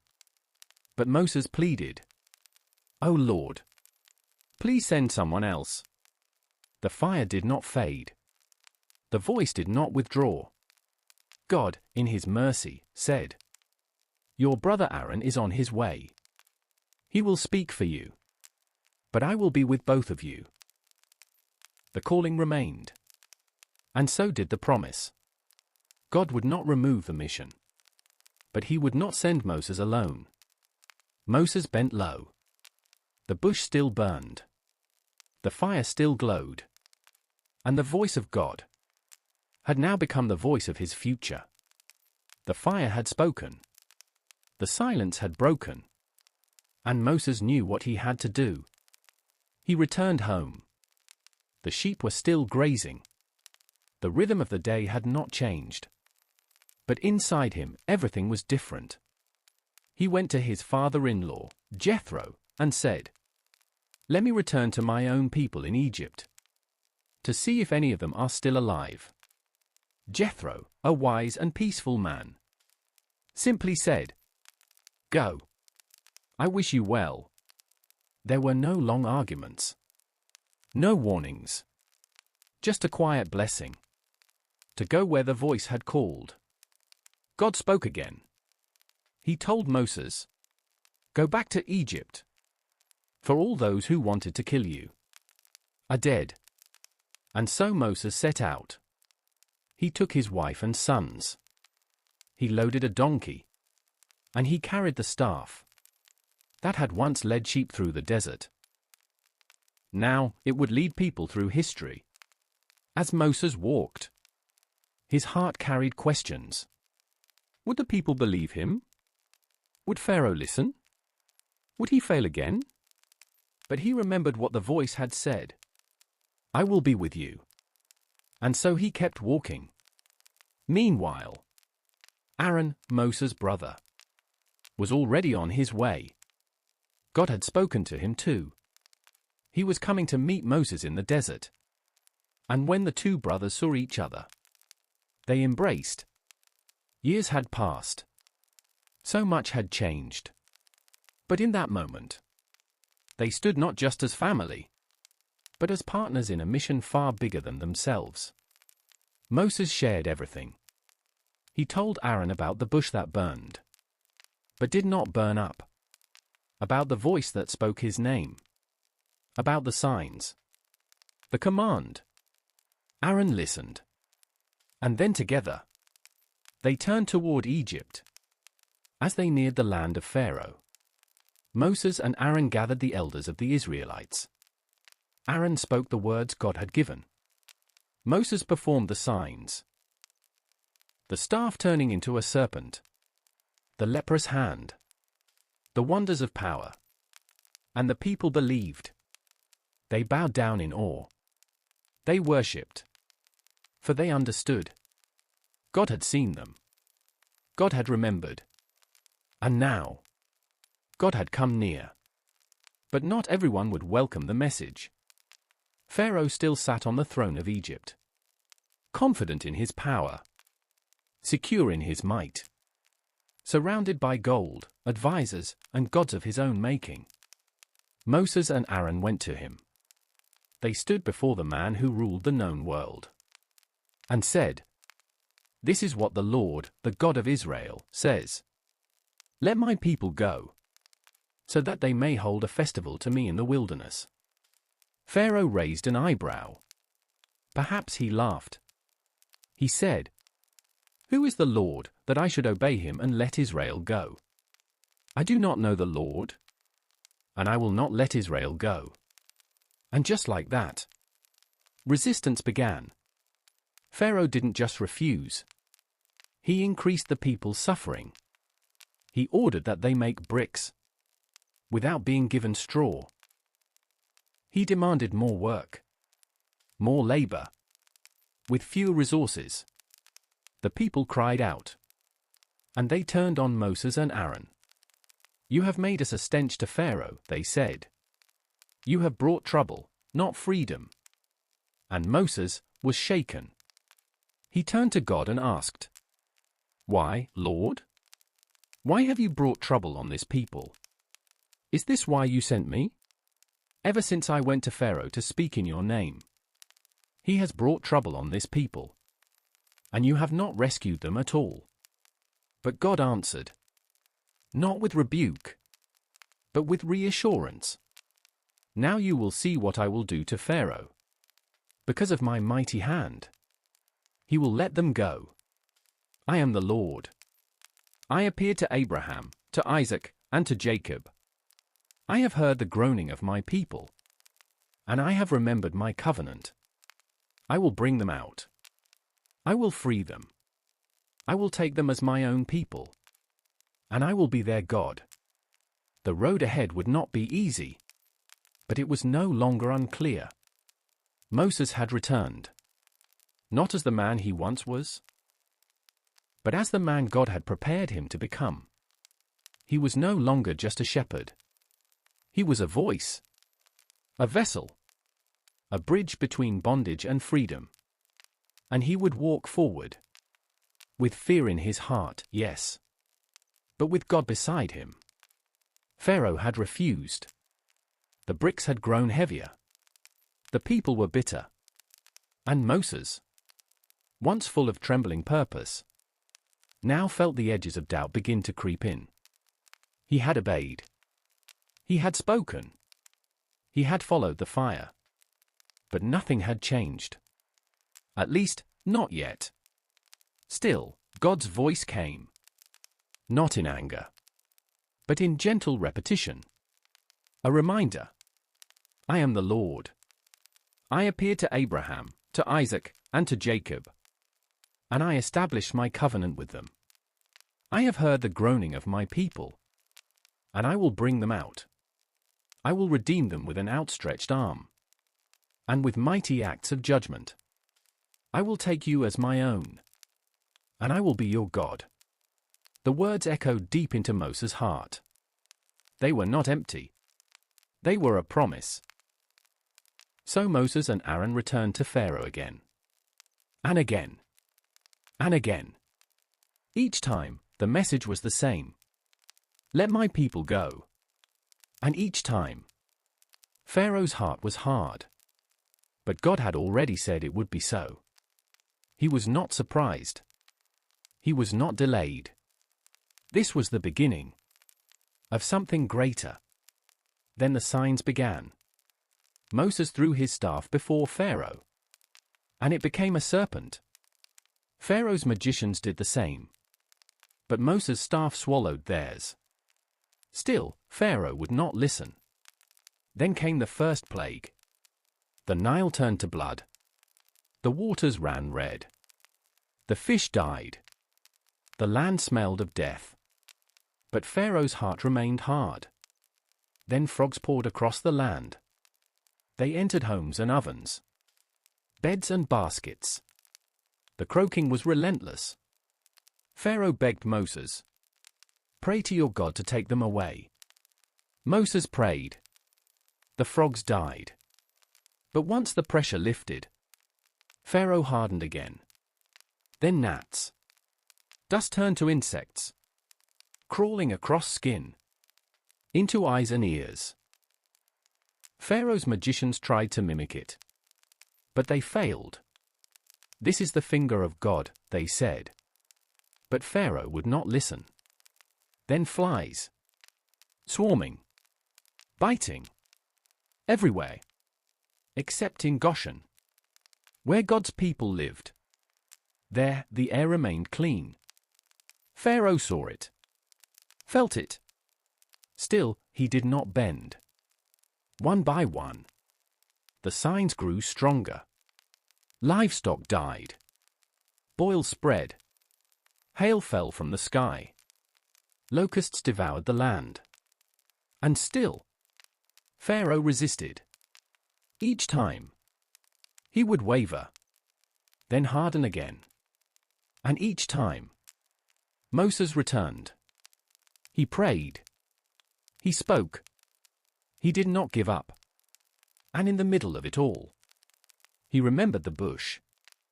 He remembered the fire, the voice, the promise. And perhaps he whispered to himself, God is with me. Because that's all he needed. Not success. Not applause. Not ease. Just presence. In the quiet spaces between the plagues, Moses would speak to the people. He would tell them what God had said. He would remind them that their freedom was coming. Some believed. Some doubted. But all of them waited. And as they waited, the meaning of God's name, I am, began to unfold. He was not just the God of their ancestors. He was the God of their now. He was in the waiting, in the darkness, in the cracks between signs. He was in the quiet resolve of a man who had once run from Egypt, but now stood in the middle of it, undaunted. Then came the warning. One final plague. The one that would break Pharaoh's will. Moses told Pharaoh what was coming. But still, Pharaoh did not listen. And so Moses prepared the people. He told them what God had instructed. A lamb for each household. Its blood brushed across the doorway. A meal shared in haste. Bitter herbs, flat bread. A night of watching. A night of trusting. The beginning of their deliverance. As the final night approached, Moses looked out over the people. He saw fear. He saw questions. But he also saw readiness. The fire had done its work in him. Now it was doing its work in them. Night fell over Egypt. A silence deeper than usual hung in the air. The moonlight touched the rooftops. But inside each home, the lamps were burning. In every Israelite dwelling, a lamb had been sacrificed. Its blood painted across the doorposts. A sign. A covering. Inside, families gathered around tables. They ate the meal that Moses had told them to prepare. Roasted lamb. Bitter herbs. Unleavened bread. There was no time to wait for bread to rise. No time to settle in or relax. They were dressed to leave. Their cloaks tucked in. Their sandals on. Staffs in hand. They were waiting. But not as slaves. They were waiting as people who had already been told. Tonight, the Lord will pass through the land. And when he sees the blood on your door, he will pass over you. No plague will touch you. And then it happened. Just before dawn, a great cry rose throughout Egypt. From the highest palace to the lowliest hut, every Egyptian household had been touched by death. The firstborn had fallen. Every heart trembled. Pharaoh rose in grief and fury. And he summoned Moses and Aaron. Go, he said. Leave my people. Take your flocks and herds. And go. And bless me also. It was over. The chains were broken. The door was open. The Israelites moved quickly. More than 600,000 men, along with women and children, set out from the land of their slavery. They carried dough on their shoulders. They wore gold and silver given by their neighbors. They carried stories of plagues, of promises, of the God who had remembered them. And Moses? He walked at the front. He who had once doubted, once begged to be left out, now led a nation into freedom. They journeyed into the wilderness. And by day, the Lord went ahead of them, in a pillar of cloud, and by night, a pillar of fire. He was with them. Always. Moses never forgot the bush that had burned. He carried the memory with every step, because the fire had not stayed on the mountain. It had moved inside of him. It had become the force that guided his words, his steps, his courage. Later, when Moses stood at the edge of the sea, and the Egyptians came after them again, it was that fire that steadied him. He raised his staff. The waters parted, and the people crossed on dry ground. And still, God was with them. Moses would go on to climb mountains, to speak face to face with God, to lead through desert trials and storms of complaint, to intercede when the people failed, to receive the law. But everything began with a moment of stillness, a quiet flame, a voice that called his name, from a bush that burned, but was not consumed. And now, you've heard the story. Let it breathe in your heart. Let it settle gently around you. Maybe you, like Moses, have spent time in the wilderness. A place of delay. A place where old dreams fade, and newer, smaller routines begin to take over. Maybe you felt like your story stalled years ago. Like your purpose is behind you. Or perhaps there's something stirring in your soul. A sense that there must be more. That something's missing. That you were made for something you can't quite name. If so, Moses knows that feeling. And so does God. You see, God didn't call Moses when he was strongest, or most confident, or in his prime. He called him when he felt the furthest away, when Moses no longer saw himself as a leader, or a voice, or anything important. But God saw him, and still called him by name. And God sees you too. Sometimes the bush is burning, right where you are, in the middle of your job, your home, your exhaustion, your doubts. And the voice that speaks from that quiet fire still says, I see you. I've heard your cry. I have a purpose for you. Take off your shoes. This place, this moment, is holy. You may not feel ready. Moses didn't either. You may have reasons why you're not enough. So did he.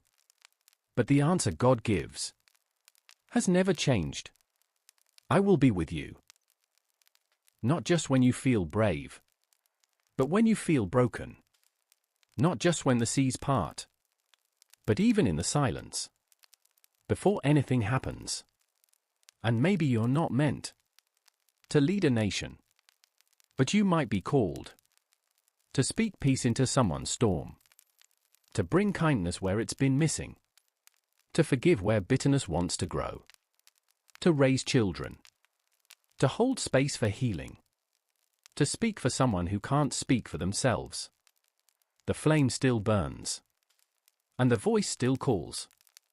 Tonight, as you rest, remember this. The ground you walk on, your life, your journey, your pain, your story, can be holy.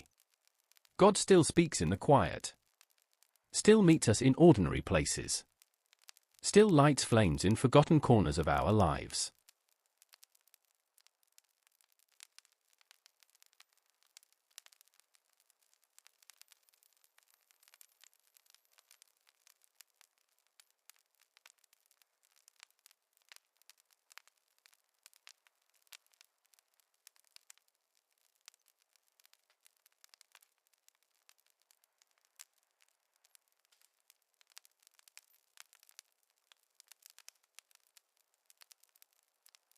Tonight's story is about stepping into the unknown, about fear and courage, about being trapped between what once held you and what God has promised.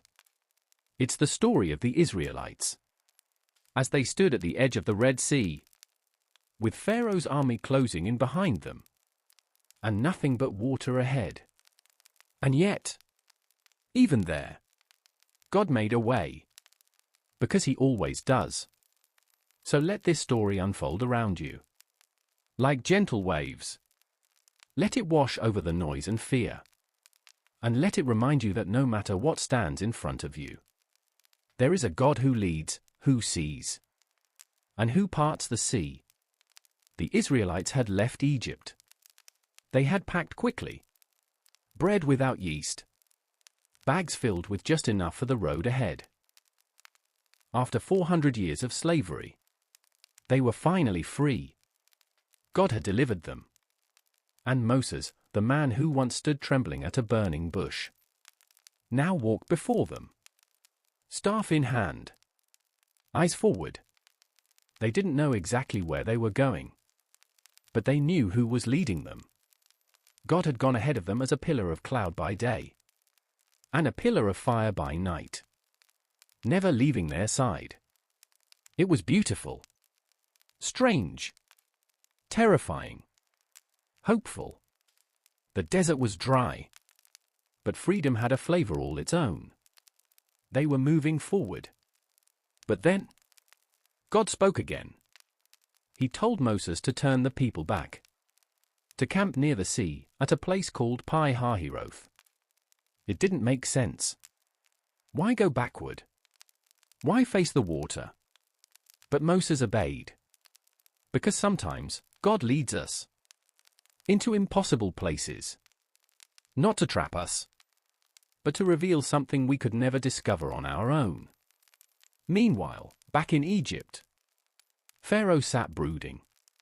His firstborn son was gone, his kingdom broken, and yet his pride remained. He looked around and said, "What have we done? We've let the Israelites go and lost our labor."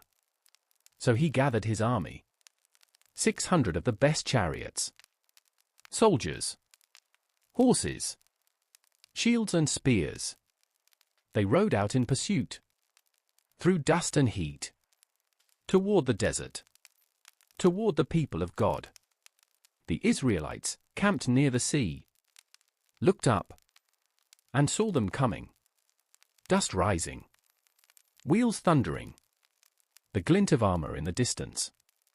Fear spread like fire.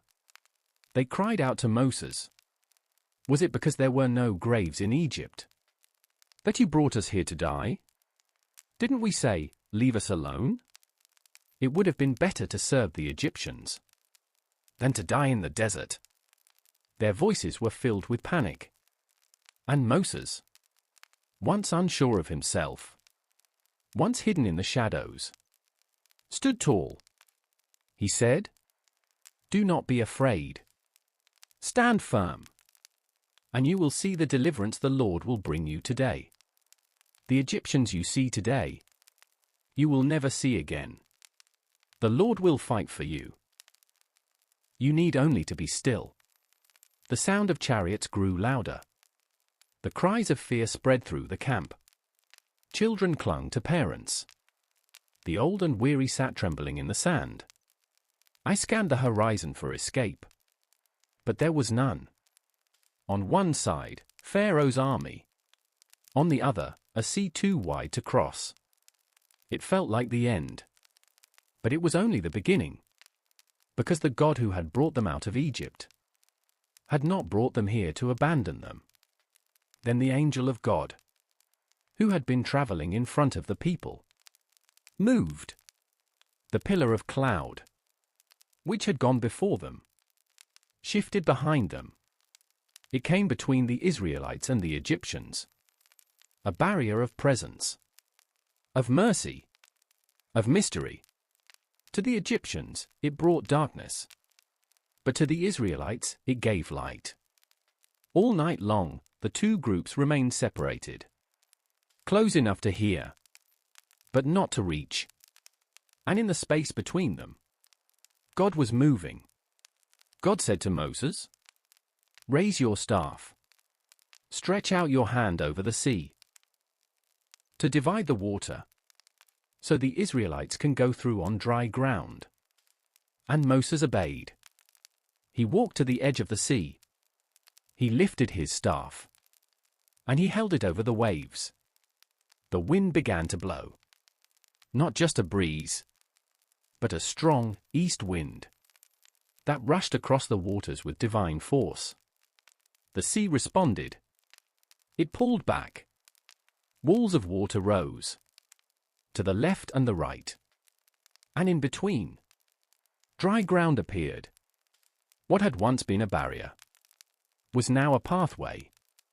What had once looked like a trap was now the very route to deliverance. The people stepped forward. One by one. Then in clusters. Then as a multitude. Children walking where fish once swam. Sheep trotting beside walls of water. Families whispering in disbelief. All night long. They walked forward on dry land. With the sea held back by the hand of God. And all the while, the pillar of cloud stood guard behind them. Pharaoh's army watched in confusion. But when they saw the Israelites entering the sea, they pursued. Chariots thundered forward. Horses kicked up the dirt of the seabed. And still, God waited. As the first rays of morning light broke over the horizon, God looked down through the pillar of fire and cloud, and he stirred the enemy's wheels. Chariots began to swerve. Horses stumbled. Confusion erupted in the Egyptian ranks. "Let's get away from the Israelites," they shouted. "The Lord is fighting for them." It was too late. They had stepped into a place they were never meant to walk. Then the voice of God came again. "Stretch out your hand over the sea, so that the waters may flow back over the Egyptians, their chariots and horsemen." And Moses lifted his staff once more. The people had passed through. The path was clear. And now it was time. The waters began to fall. The sea returned to its place. The walls collapsed. The waves roared. Pharaoh's army was swept away. Not one of them remained. But the Israelites? They stood on the far side. Their feet were still dusty from the seabed. Their hands still holding children. Their eyes wide with wonder. They turned and saw the sea behind them. Closed, calm. As if nothing had happened. But everything had changed. They were free. Not just from Egypt, but from fear. Because they had seen the hand of God. And they had passed through what no one thought possible. The people stood in silence. Sand beneath their feet. Water still dripping from their robes. Their breath slowly returning to them. The Red Sea now lay still. The morning sun rose over its surface, casting golden light on waves that moments before had swallowed the might of Egypt. They had come through. A people once bound in chains. Now free. It was too much to take in. Too miraculous to explain. So they did what hearts often do. When words are not enough. They sang. Then Moses and the Israelites sang this song to the Lord. "I will sing to the Lord, for he is highly exalted, both horse and driver. He has hurled into the sea. The Lord is my strength and my defense. He has become my salvation. He is my God, and I will praise him. My father's God, and I will exalt him." Their voices rose. As one people. For the first time in generations. The song wasn't rehearsed. It was raw. Pure. A melody born from astonishment. From survival. From a sudden realization. God had not only heard their cries. He had come to their rescue. They sang of his power. "Your right hand, Lord, was majestic in power. Your right hand shattered the enemy. In the greatness of your majesty, you threw down those who opposed you." They sang of the sea. "By the blast of your nostrils, the waters piled up. The surging waters stood up like a wall. The enemy boasted, 'I will pursue, I will overtake.' But you blew with your breath, and the sea covered them." Every lyric echoed with truth. Every voice lifted with joy. Children joined in. Old men wiped tears from their eyes. Mothers swayed with infants in their arms. Because for the first time in their lives, they were singing as a free people. Then came Miriam. She was Moses' sister, a prophetess, a woman who had once watched over her baby brother as he floated in a basket through Egyptian reeds. Now, she picked up a tambourine and led the women in dance. They followed her, in rhythm and in freedom. Sing to the Lord, she called, for he is highly exalted, both horse and rider. He has hurled into the sea. Laughter rose. The sound of tambourines.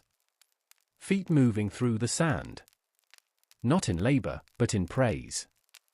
It was the sound of healing, of release, of joy long delayed, but never forgotten. Moses watched them all.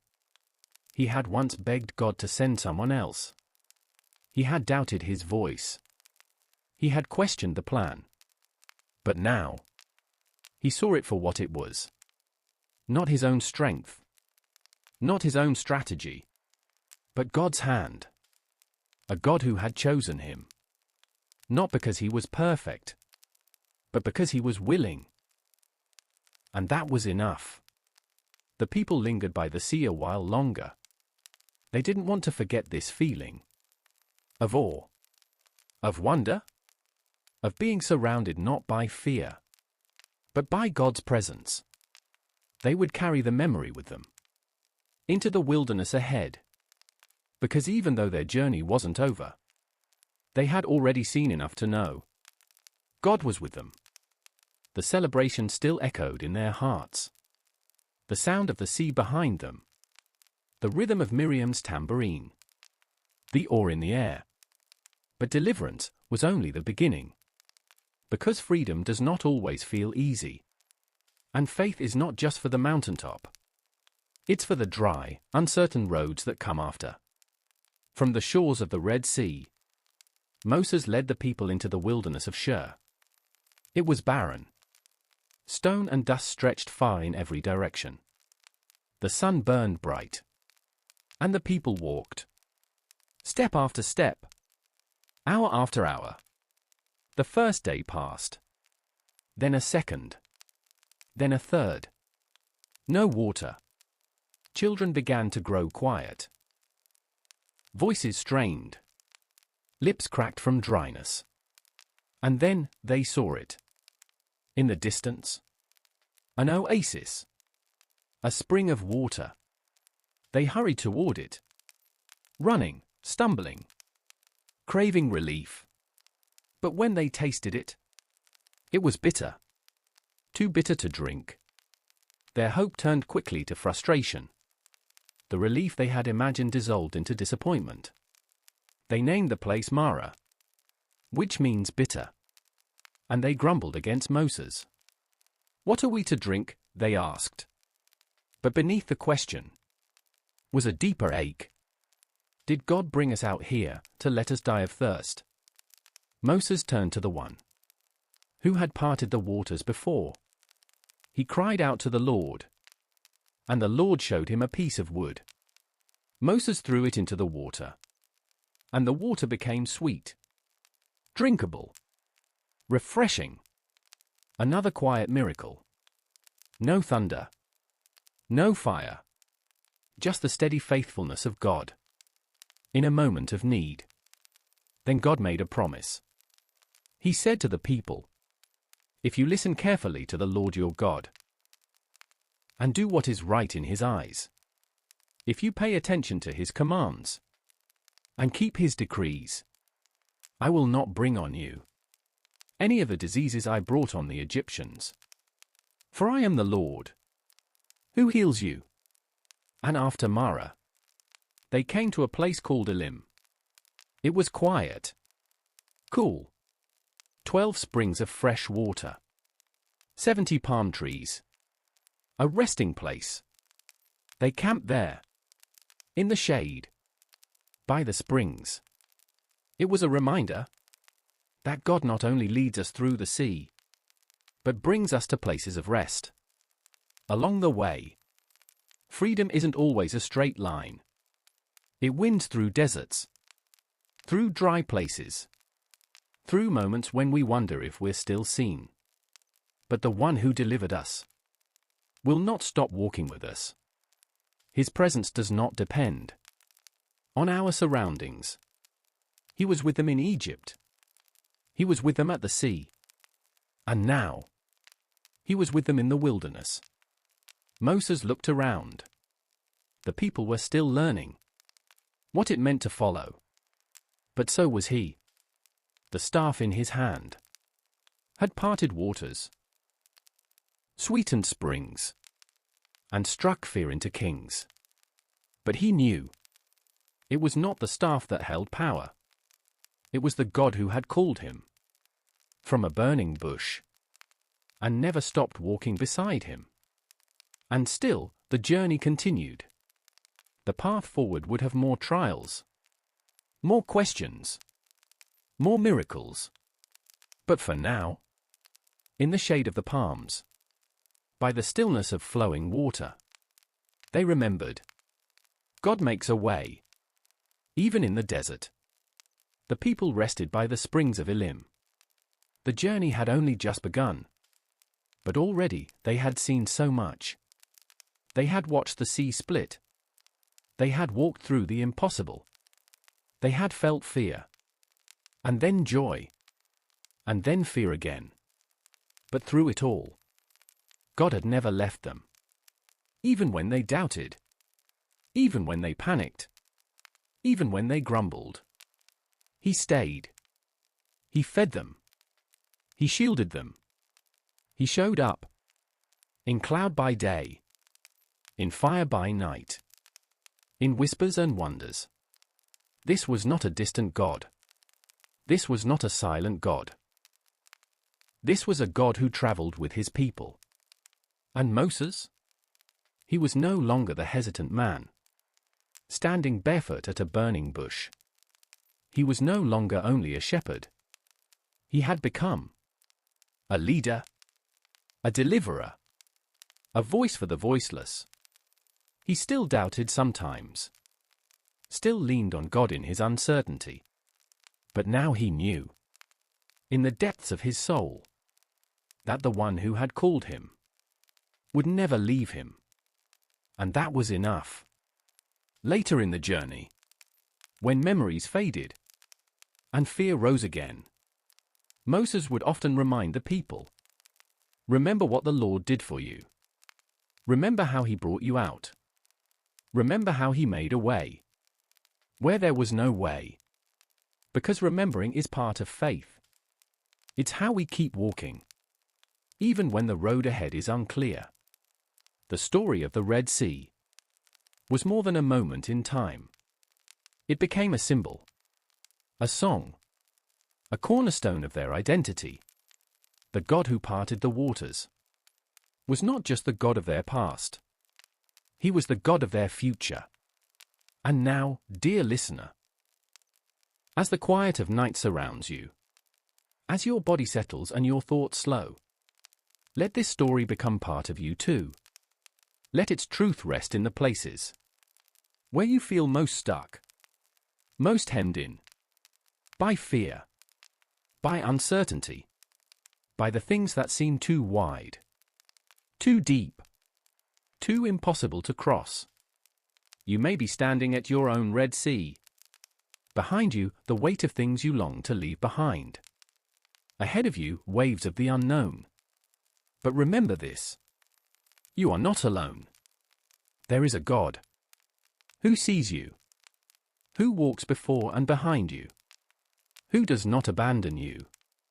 At the edge of the impossible, he is the same God who turned staff into serpent, who brought water from bitter places, who called a reluctant shepherd and made him a vessel for deliverance. He is the same God who opened the sea and closed it again, protecting those he loves. And he is still making a way. Maybe the path isn't clear yet. Maybe the wind is just beginning to blow. Maybe you don't see the dry ground yet. But it's there. And until it appears, you are held.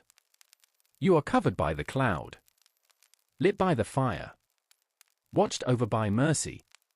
You are not forgotten, not overlooked, not left behind.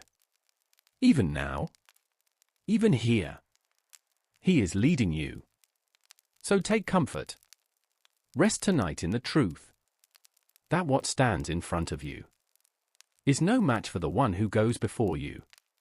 The God who split the Red Sea is the same one who whispers your name in stillness, who walks with you through doubt, through delay, through the dry places of life. And when the time comes, when you are ready, He will say, as He said before, lift your hand, take the next step. I will make a way. And maybe the way won't come with fanfare. Maybe it will come in quiet wins, in small acts of obedience, in slow, steady trust. But it will come, because He is faithful, because He is I am, because He does not forget the people He calls His own. Tonight, as you close your eyes, know this: your Red Sea is not your ending. It's a threshold, a turning point, the place where your fear meets His power, and your past gives way to His future. So breathe deeply. Let go of the weight you've been carrying. Lay it down by the waterside. And remember, the God who brought them through is the same God who brings you through.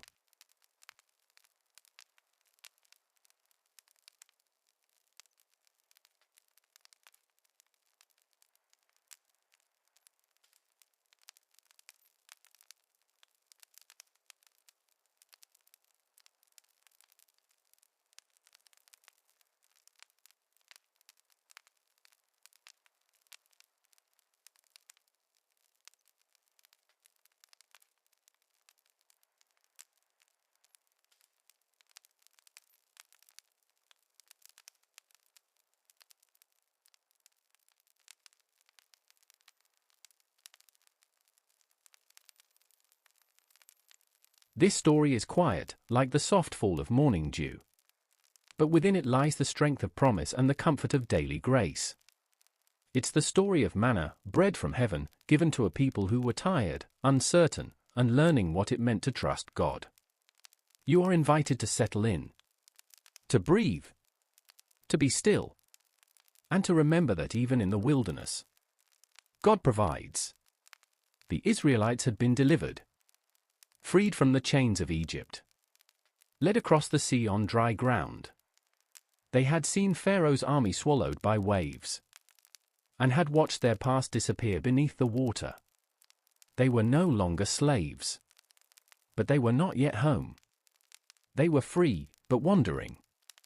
Hopeful, but anxious. And already, their joy was starting to fray. They moved into the wilderness, following Moses, who followed the cloud. They walked across dry lands, with little shade and little water. The weight of freedom settled onto their shoulders, in a way they hadn't expected. It was not the labor of brick and mortar anymore, but the uncertainty of each new day. Their children grew tired. Their animals slowed. Their stomachs grew empty. They began to feel it, the ache of hunger. Not only in their bodies, but in their minds. They longed for the comfort of what they knew, even if what they knew had hurt them. In Egypt, they had food. They had routine. In the desert, they had freedom, but no plan. And so the complaints began. They grumbled against Moses and Aaron. And in truth, they were grumbling against God. If only we had died by the hand of the Lord in Egypt, they said. There we sat around pots of meat and ate all the food we wanted. But you have brought us out into this desert, to starve this whole assembly to death. Fear makes us forget. They had cried out in agony under Egypt's whip. They had begged for deliverance. And when it came, they sang songs of praise. But in the dry winds of the wilderness, praise faded fast. Their memories shifted.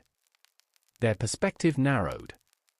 They could no longer see the goodness of what God had done, only the discomfort of what he had not yet done. They were hungry, and hunger made them afraid. Still, God listened. He heard their grumbling. He saw their need, and he did not turn away. He spoke to Moses.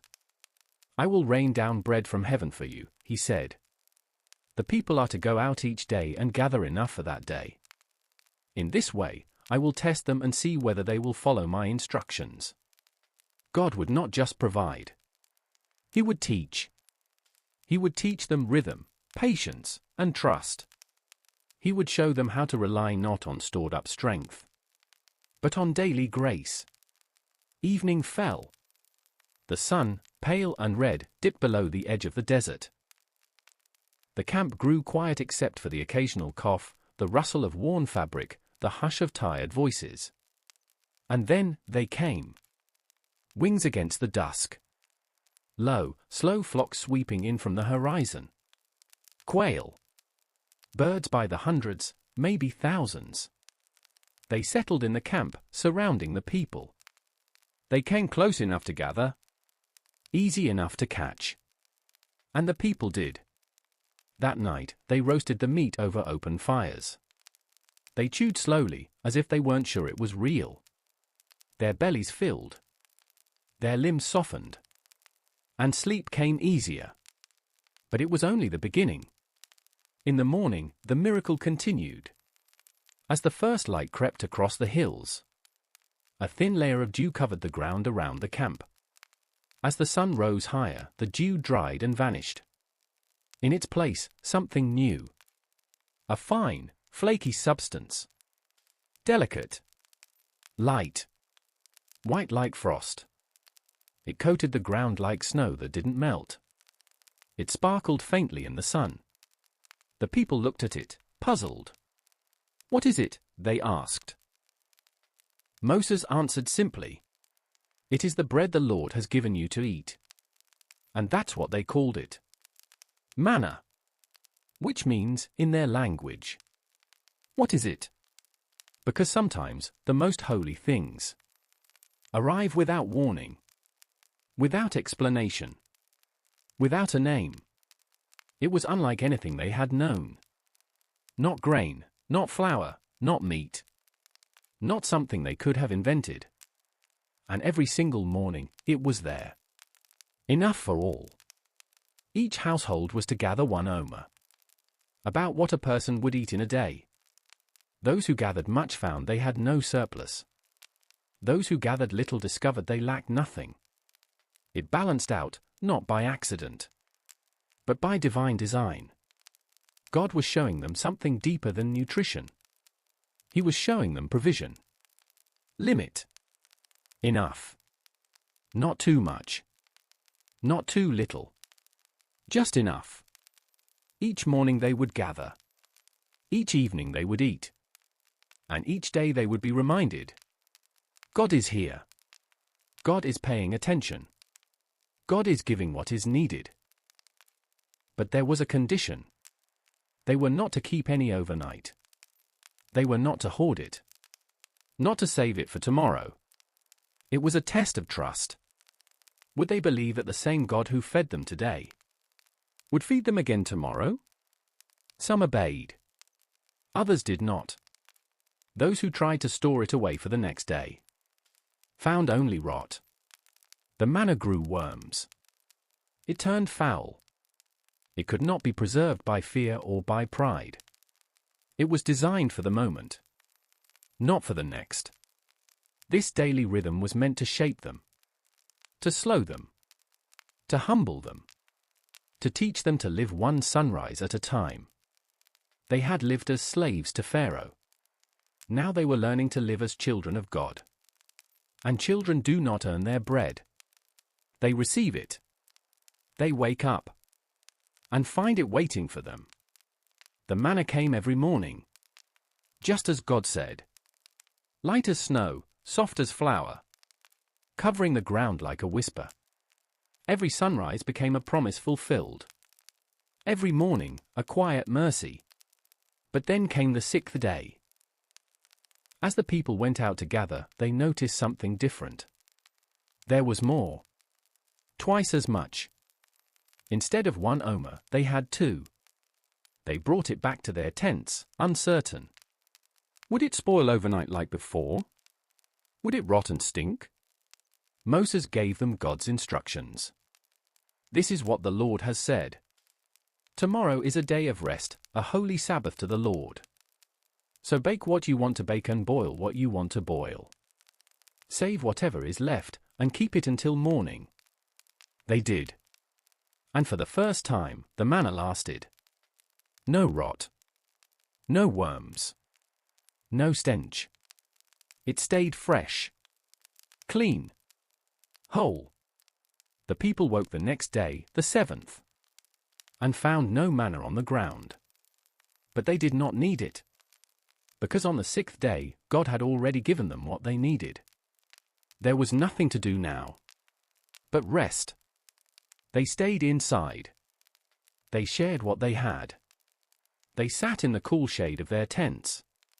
They watched their children play. And for the first time in their lives, they tasted the quiet peace of Sabbath. This was new. In Egypt, there had been no rest. Only labor. Only urgency. Only exhaustion. But now, God was giving them something Pharaoh never could. A pause. A breath. A space to simply be. The Sabbath wasn't just about stopping. It was about remembering. Remembering who they were. And remembering who God was. Not a master who demanded more. Not a taskmaster who punished slowness. But a father who gave daily bread. And told them to rest. Still, some went out on the 7th day to gather. Old habits die hard. Fear takes time to quiet. But there was nothing there. And Moses said, "How long will you refuse to keep his commands and instructions? Bear in mind that the Lord has given you the Sabbath. That is why on the 6th day he gives you bread for 2 days. Everyone is to stay where they are on the 7th day. No one is to go out." Slowly, they began to understand. The rhythm was not a burden. It was a gift. Work, then rest. Gather, then stop. Trust, then remember. Their lives were no longer being shaped by the whips of Egypt. Now they were being shaped by the cadence of heaven. 6 days of gathering. 1 day of grace. A rhythm woven into creation itself. Now felt again, in the desert. Not because they had earned it, but because God is generous. And in that stillness, they began to heal. Days turned into weeks. The manna kept coming, faithful as the sunrise. The people gathered it in baskets, in bowls, in cloths held open by eager hands. Children learned the pattern. Families settled into the rhythm. And the wilderness no longer felt quite so wild. Still dry. Still vast. But no longer empty. Every morning, grace appeared on the ground. But God knew that even this miracle, over time, would begin to feel normal. And what feels normal is often forgotten. So he spoke again to Moses. "Take a jar and put an omer of manna in it. Then place it before the Lord, to be kept for the generations to come. A single portion. 1 man's daily share. Saved, not to eat, but to remember." Aaron, Moses' brother, did as he was told. He filled the jar not with fresh grain or bread they had made, but with something heaven had sent. And the jar was placed before the covenant law. In the tabernacle, where God's presence would dwell among them. That simple jar became more than a container. It became a testimony of hunger met with mercy, of anxiety calmed by faithfulness, of a people learning to live 1 day at a time. Because God was not just providing. He was teaching. And in the jar of manna, that lesson would live on. One day, children would point to the jar and ask, "What is that?" And the elders would tell the story. They would say, "When we were in the wilderness, with no fields, no flocks, no bakeries, God fed us with bread from heaven. We didn't make it. We didn't plant it. We couldn't store it. But it came. Every day. Just enough. It taught us how to trust Him." They would tell of how they tried to gather too much, and it spoiled. They would tell of the Sabbath, when nothing came, and yet they still had enough. And they would say, "We were not forgotten, even in the dry places, even when we were afraid." Because memory is what shapes a people.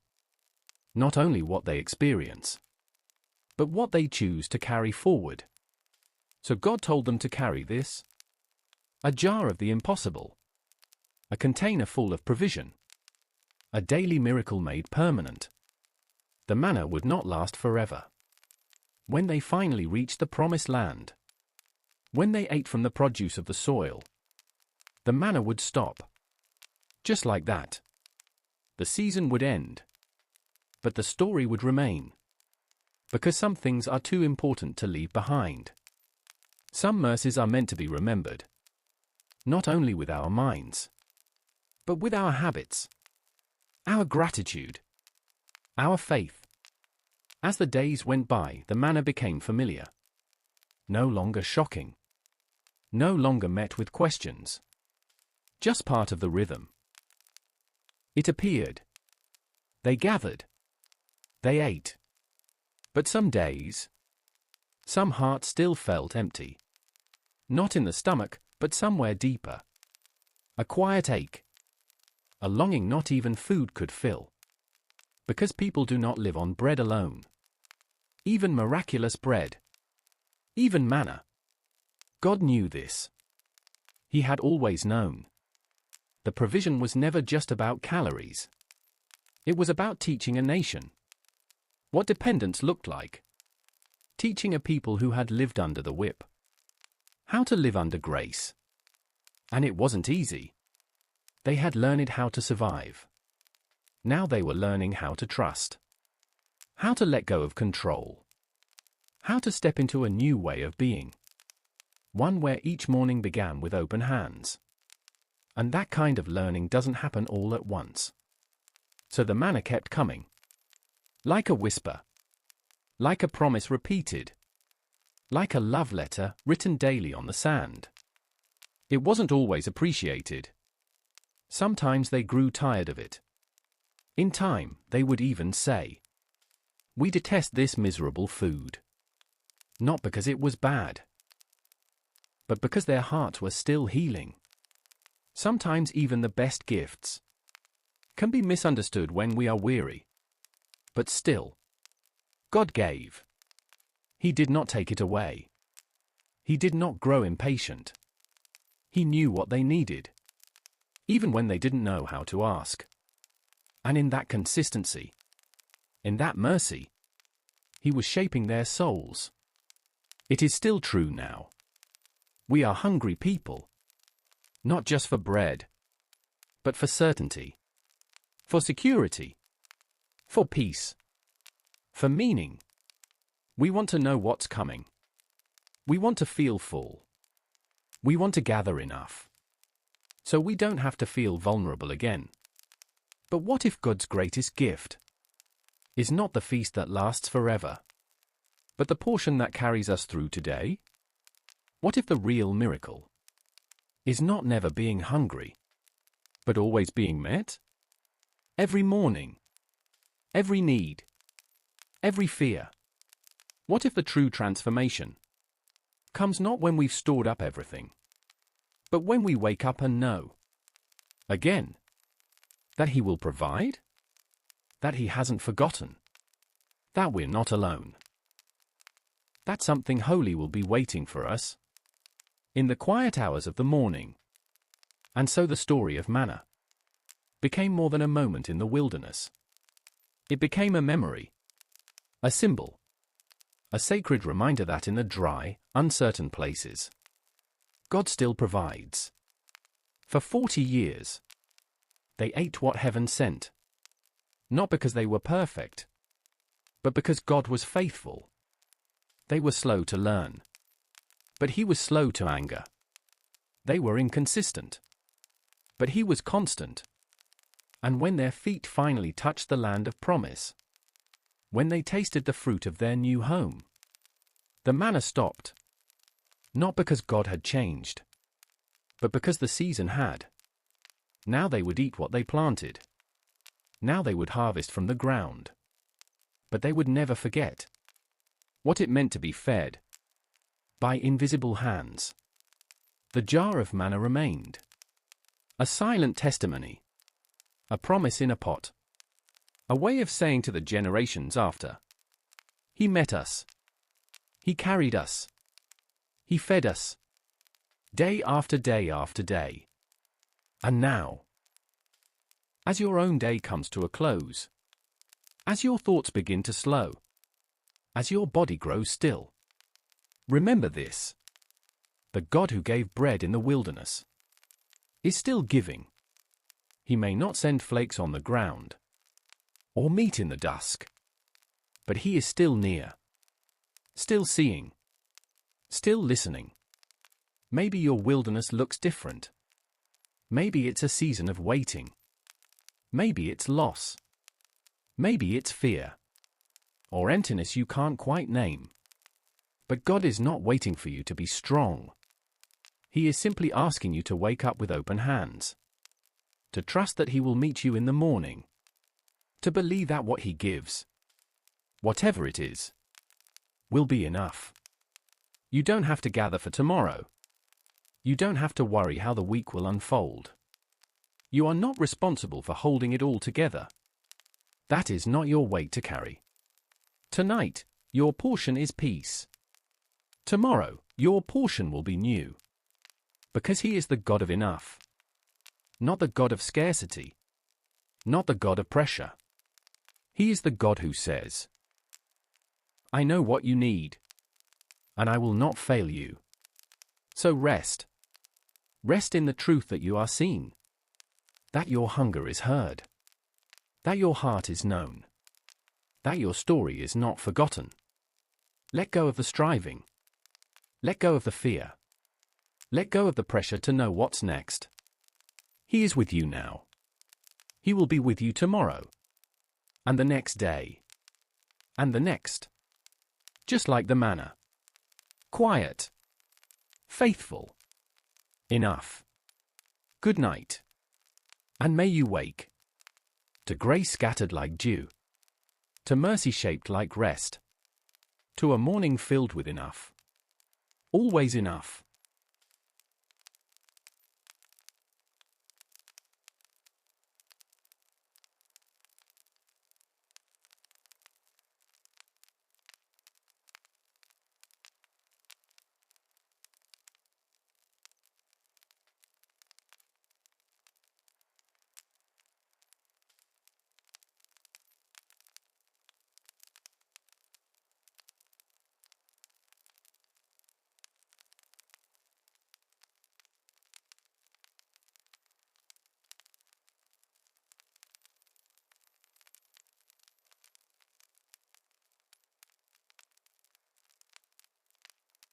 Tonight, we go to the foot of a mountain. Not an ordinary mountain, but one that trembled with fire, cloud, and the voice of God. We go with Moses and the people of Israel to a sacred place in the wilderness, where freedom begins to take form, and a new way of living is revealed.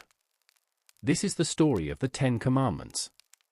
But more than that, it is the story of a relationship between a holy God and a people learning how to belong. So breathe, rest, and let this story guide your thoughts toward peace. They had been in the wilderness for 3 months. 3 long months since they left Egypt. Since they watched the sea split open. since they gathered manna each morning, and followed the pillar of cloud by day, and fire by night. Their bodies had begun to adjust to freedom, but their hearts were still learning what it meant to trust. And now, they had arrived at Mount Sinai. It rose out of the rocky terrain, tall and ancient, its peaks lost in cloud. This was the place God had promised to meet them. He had brought them out of Egypt, not only to release them from bondage, but to draw them close, to speak, to reveal, to make a covenant with them, a deep and lasting agreement between Creator and people. They camped at the foot of the mountain. 3 days of preparation followed. God told Moses to consecrate the people, to have them wash their clothes, to set boundaries around the mountain, to prepare their hearts, because the Lord Himself was going to come down upon that mountain, not as a whisper, not as a dream, but with power, with thunder, with glory. On the morning of the 3rd day, the people woke to sound. Thunder rolled through the sky. Lightning split the clouds. A dense cloud rested on the mountain, and a loud trumpet blast echoed through the air. The people trembled. Moses led them out of the camp to meet God. They stood at the base of Sinai, their feet in the dust, their eyes lifted upward. Smoke billowed from the mountain, because the Lord had descended on it in fire. The whole mountain shook. The trumpet grew louder. And then God spoke, not just to Moses, but to all the people. A voice, clear, powerful, unmistakable. Words that would shape the identity of a nation. Words that would echo through history. The air was thick with awe. Smoke covered the mountain. The earth trembled beneath their feet. The sound of the trumpet pulsed in their ears. But over all of it came something greater still. A voice. Not harsh. Not cruel. But mighty and clear. Full of authority, yet holy and good. And the first words were not a command, but a reminder of love. I am the Lord your God, who brought you out of Egypt, out of the land of slavery. Before He told them what to do, He told them who He was, and what He had done for them. This was not the voice of a tyrant. It was the voice of their deliverer. He had already rescued them.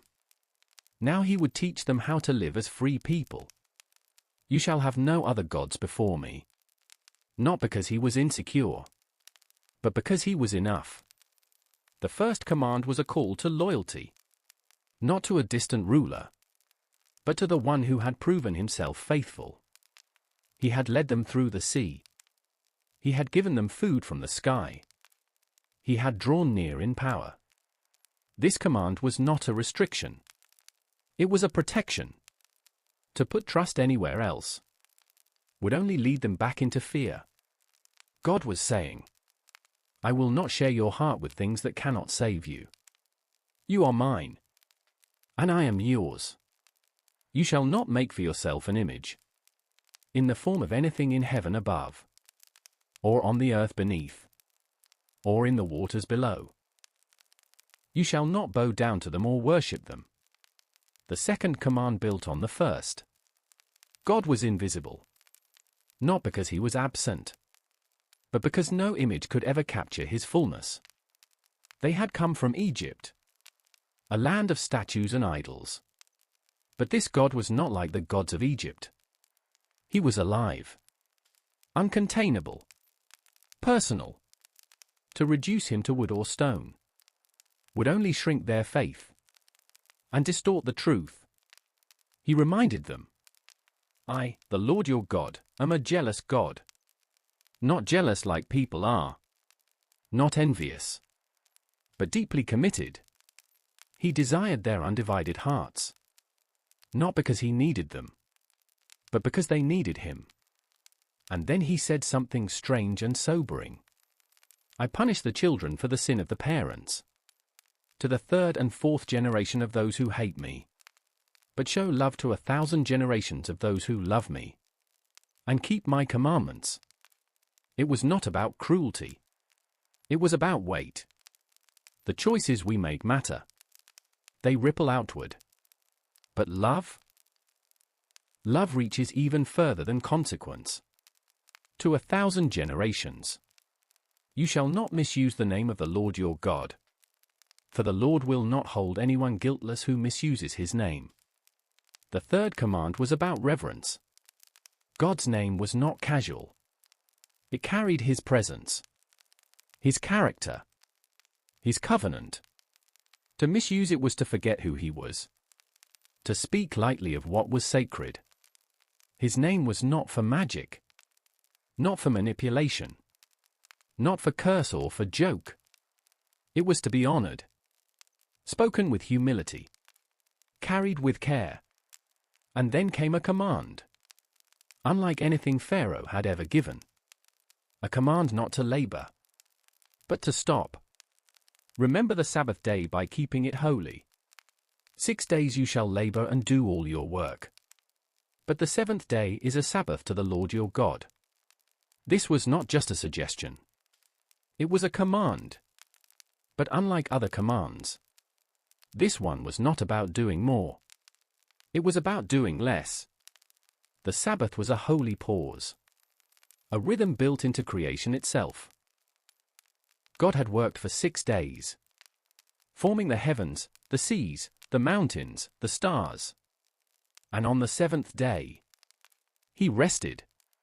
Not because he was tired, but because rest was part of the design. Now he was teaching his people to live that design. In Egypt, there had been no rest. Only labor. Only expectation. Only exhaustion. Now they were free. But freedom must be practiced to be felt. Sabbath was a declaration. That they were no longer slaves. That their value was not in their productivity. That God would provide, even when they stopped. It was also a sign. Between God and his people. A reminder that they belonged to someone who cared not just about what they did, but about who they were. On it you shall not do any work. Neither you, nor your son or daughter. Nor your male or female servant. Nor your animals. Nor any foreigner residing in your towns. It was not only personal. It was communal. Everyone rested. Even the animals. A world at rest. Because the Creator said it was good. And then God turned from relationship with himself to relationships with others. The next commandments were about how to live together. How to love our neighbors. How to be human in a world of fear and pride. Honor your father and your mother, so that you may live long in the land the Lord your God is giving you. Honor. Not because parents are always perfect, but because life begins in the space between generations. This was not about blind obedience. It was about respect. About dignity. About remembering that no one is self-made. In a world quick to forget its elders, God was teaching his people to remember. To listen, to honor, to value those who had come before. You shall not murder.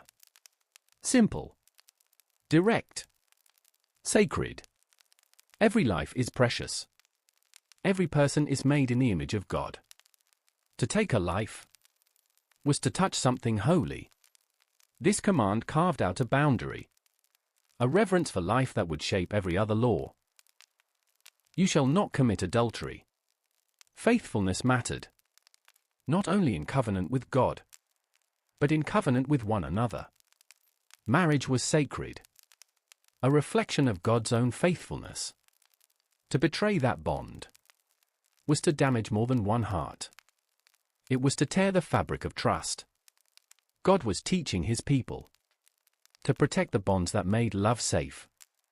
The voice of God continued. Not in complicated speeches or harsh ultimatums, but in clear words.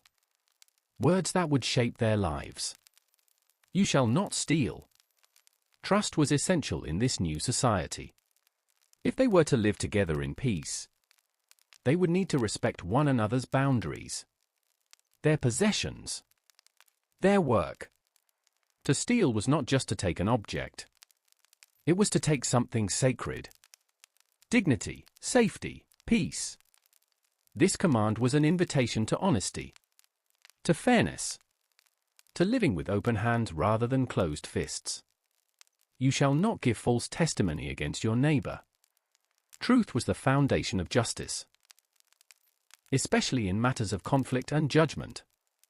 Lies might be small, but they can tear through a community like a wildfire in dry grass.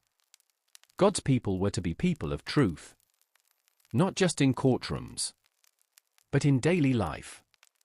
Honesty wasn't optional. It was a pillar of peace, because a society that cannot trust its words cannot hold together. You shall not covet your neighbor's house. You shall not covet your neighbor's wife, or his male or female servant, his ox or donkey, or anything that belongs to your neighbor. And then, finally, God moved from actions to thoughts, from outward behavior to inward desire. This was not about what they did, but what they wanted. The word covet meant more than simple wishing. It was craving, a restless wanting. That made peace impossible. God knew the human heart. He knew how easily we compare ourselves to others, how quickly we imagine that someone else's life would make us happier. But comparison is a thief. It steals joy from the present. It whispers lies about our worth. So God called his people to a better way. Be content. Be grateful. Celebrate what others have, without needing it for yourself. This command was not about restriction, but about freedom. The freedom to look at your life and say, it is enough. With that, the commandments were spoken. 10 words. 10 principles. 10 sacred boundaries. That would teach a new people how to live in peace with God and peace with one another. And as the last word rang out, the mountain still smoked. Thunder still rumbled in the distance. But something had changed. The people had heard the voice of the Lord. Not through Moses. Not in silence. They had heard him for themselves. And it was overwhelming. The mountain still trembled. The smoke still curled toward the sky. The sound of thunder echoed off the distant rocks. And the people stood frozen in place, hearts racing, eyes wide. They had heard the voice of God. Not a whisper in a dream. Not a distant feeling. But an audible voice, clear and commanding. It was more than they expected. More than they could handle. They turned to Moses and said, "Speak to us yourself and we will listen. But do not have God speak to us or we will die." Their fear was real. They had never stood in the presence of such holiness. Never felt so exposed, so seen. It was too much. They didn't know how to draw near to a God so powerful, so pure, so other. But Moses answered gently, "Do not be afraid. God has come to test you, so that the fear of God will be with you, to keep you from sinning." He wasn't there to crush them. He was there to shape them. Their fear was not meant to drive them away, but to draw them into deeper reverence. The kind that leads not to panic, but to wisdom. They had seen the signs. They had heard the words. And now they were being invited into something deeper. Not just a moment, but a relationship. Moses approached the thick darkness where God was. He went up the mountain again, into the cloud, into the mystery. And there, God continued to speak. What followed after the 10 Commandments was not more thunder, not more trembling, but instructions, detailed, thoughtful guidance about how to build an altar, how to worship, how to treat others with fairness. The God who had roared from the mountaintop was now speaking in quiet tones about ordinary things. Because worship wasn't only for sacred places, it was also for everyday life. God was shaping them, not only as individuals, but as a community. He was giving them a way to live, a way to be set apart, not by violence or wealth or pride, but by justice, compassion, and faithfulness. The people had seen fire. They had heard thunder. They had trembled in the presence of holiness. But what would stay with them were not just the signs. It was the voice. A voice that spoke with clarity. A voice that spoke with love. A voice that, even now, calls to us. The commandments spoken at Sinai were not just laws. They were invitations. Not a checklist for perfection, but a pathway toward peace. Each word was shaped by love, by a God who had already rescued his people, who now wanted them to live as if they were truly free. Because true freedom is not doing whatever we want. It's living in a way that brings life to ourselves and to those around us. That's what the 10 Commandments are about. They are not cold rules from a distant God. They are the voice of one who knows us deeply and wants us to flourish. They begin with worship, because when our hearts are rightly oriented, everything else begins to fall into place. They move into rest, because God knows we are not machines. We are souls. We are dust and breath, and we need rhythm and stillness to be whole. They speak of relationships, parents, neighbors, spouses, communities. They guide us away from violence, away from lies, away from envy, and they pull us gently toward a life that reflects the character of the one who gave them. And now, as this story draws to a close, so does your day. Wherever you are, curled under covers, sitting in the quiet, or watching the dark settle gently outside, let these truths settle over you. You do not have to figure everything out tonight. You are not alone in the wilderness. You are not forgotten. You are held by the same God, who spoke from the mountain, who guided his people step by step, who gave them words of life. And he still speaks. Not always with thunder, not always with fire, but sometimes in the whisper of memory, in the rhythm of rest, in the tug of conscience, in the peace that follows obedience. So rest, knowing this. There is a way to live that is good. There is a path that leads to peace. It has been walked by generations before you, and it is being offered to you now. Not in pressure, not in fear, but in love. You are not asked to be perfect, only willing, only open. God will lead. He will guide. He will speak. And in his presence, you will find what your soul longs for most: wholeness, peace, rest. Good night. And may your heart be still, your thoughts be calm, and your spirit be reminded that you are walking with the one who gave the words at Sinai, and who still writes them gently on the hearts of those who listen.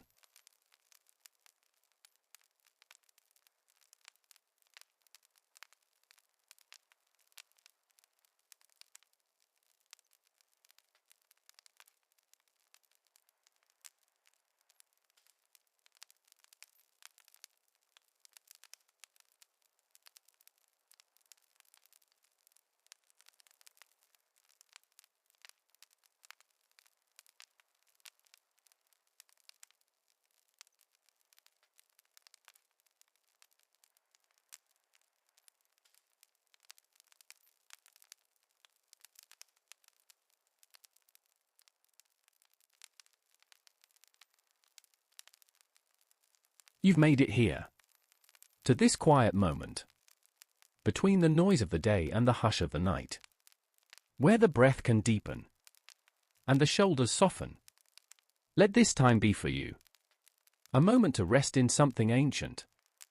Something sacred.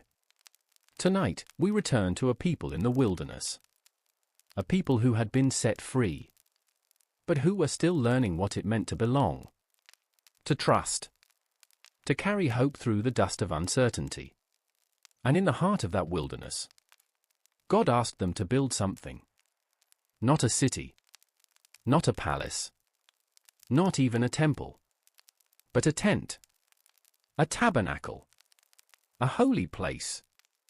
Made with human hands. But filled with divine purpose.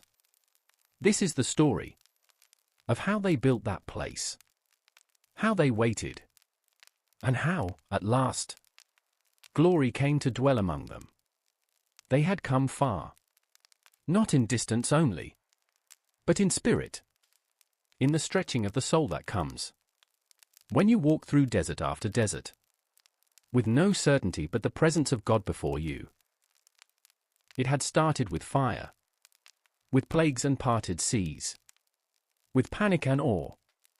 It had moved into hunger, and into the miraculous provision that fell with the morning dew. Manna, meat, water from rock. And then came the mountain, Sinai. There, in trembling silence, they had stood at its base, and heard the voice of the Almighty thunder through cloud and flame.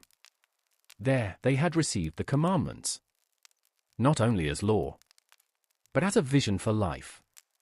A way to live not as slaves, but as a people shaped by freedom. A people defined by love. After the mountain came instruction.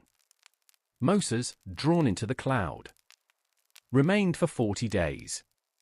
He received not only words, but designs, blueprints, crafted by heaven itself. Detailed instructions for a dwelling place. A sanctuary. The Lord had said, "Have them make a sanctuary for me, and I will dwell among them." Not above them. Not far away.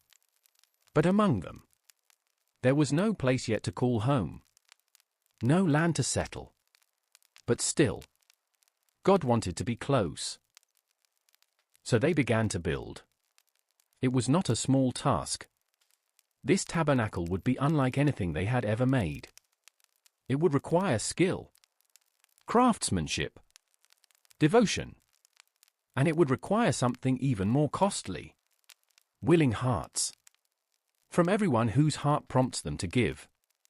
God had said. So the people brought what they had. Gold and silver. Linen and thread. Animal skins dyed scarlet. Precious stones. Aromatic spices. Olive oil. Some gave earrings once worn in Egypt. Others gave rings or garments handed down across generations. Some had little. But what they gave was filled with meaning. They brought not out of pressure, but out of worship. And soon there was more than enough. So much that Moses had to tell them to stop giving. The people are bringing more than enough, he said. A rare moment in any story. The tabernacle would be made entirely from the generosity and obedience of those who believed that God would truly dwell with them. Then came the building. There were weavers, dyers, metalworkers, carpenters. Bezalel, son of Uri, was filled with the Spirit of God, given wisdom, understanding, and skill for all kinds of crafts. He was the master builder. But he did not work alone. Artisans labored day after day, shaping acacia wood, hammering gold, twisting thread into cherubim-patterned linen. Each item had a purpose. Each space, a function. Every object had been imagined first in heaven, and now brought to life by human hands. They built the Ark of the Covenant, a wooden chest overlaid with gold. On its lid, 2 golden cherubim faced each other. their wings outstretched, hovering over the mercy seat. They crafted the table for the bread of presence, the golden lampstand with branches like almond blossoms, and the bronze altar for sacrifice. They wove the inner curtains, deep blue, rich purple, crimson red, colors of majesty, colors of mystery.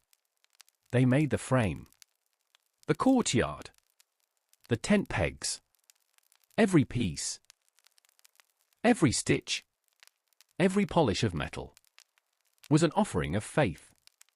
And still, there was more to do. The days of labor drew to a close. One by one, the pieces were completed, the final golden hooks affixed, the woven curtains inspected, the utensils polished until they gleamed like morning sun. And then came the moment they had been moving toward all along. Assembly. Everything that had been made separately was now to become one whole. A dwelling, a sanctuary, a house for the holy. The entire camp turned its attention to the center. The ground was cleared, the cords unrolled, the supports raised. Acacia frames were set upright in a ring. Cloth walls hung between posts. The inner veil, thick and richly embroidered, was positioned to hide the most holy place, the place where the ark would rest.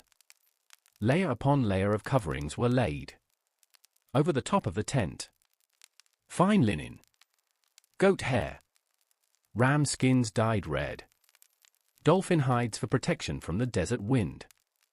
This tent, though built for movement, was no ordinary shelter. It was beauty in tension with function. It was order in the heart of wilderness. Moses watched as the work unfolded. He did not rush. Each instruction had been given directly by God. There could be no improvisation. Every detail mattered. He oversaw the setting of the altar, the placing of the basin, the hanging of each curtain and screen. The golden lampstand was positioned just so, its 7 branches catching the light. The table for the bread of the presence was laid with 12 loaves, one for each tribe. The altar of incense stood just before the veil. Its sweet aroma drifted skyward, as if announcing what was soon to come. Outside, in the courtyard, the bronze altar for burnt offerings stood ready. Beside it, the bronze basin shimmered with water, for washing hands and feet before stepping into sacred space.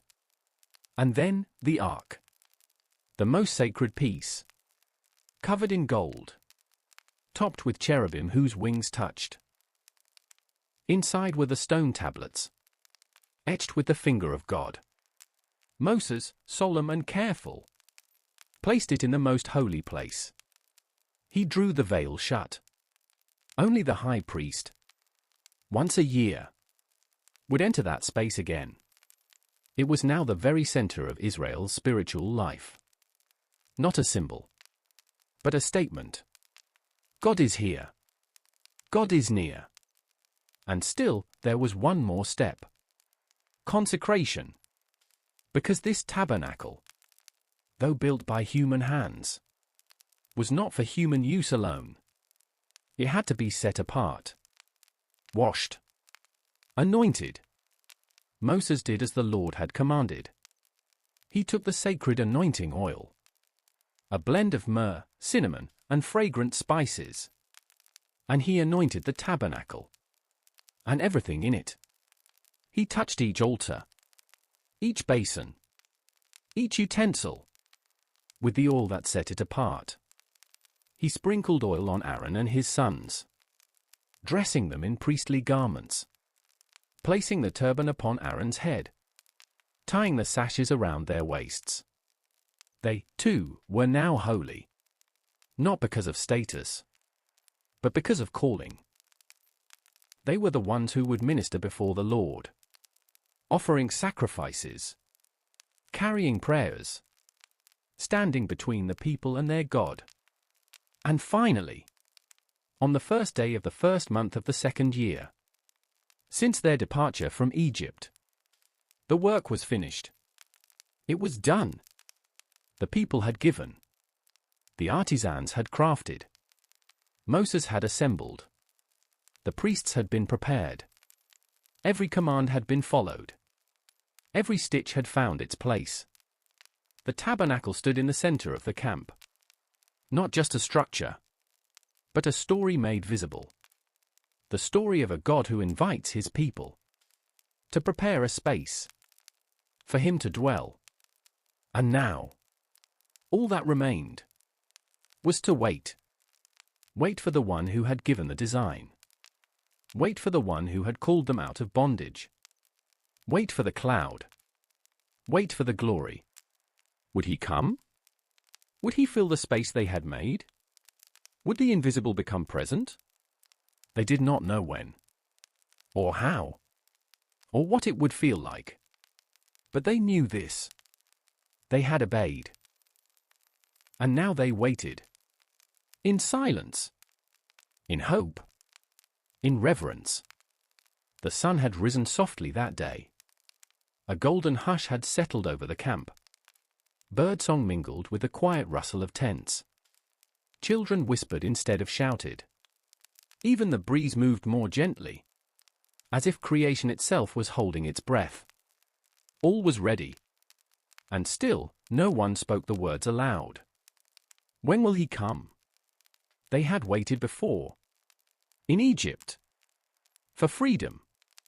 At Sinai. For the word. Now they waited again. For glory. But not the kind of glory that comes with armies and noise. This glory was something more mysterious.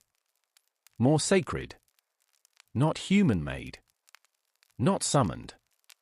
Only given. And then, it happened. At first, it was just a deepening of light. The kind of shift you notice only in stillness. Like the change in air before a storm. Or the way silence feels different. Just before something sacred begins. A glow appeared above the tabernacle.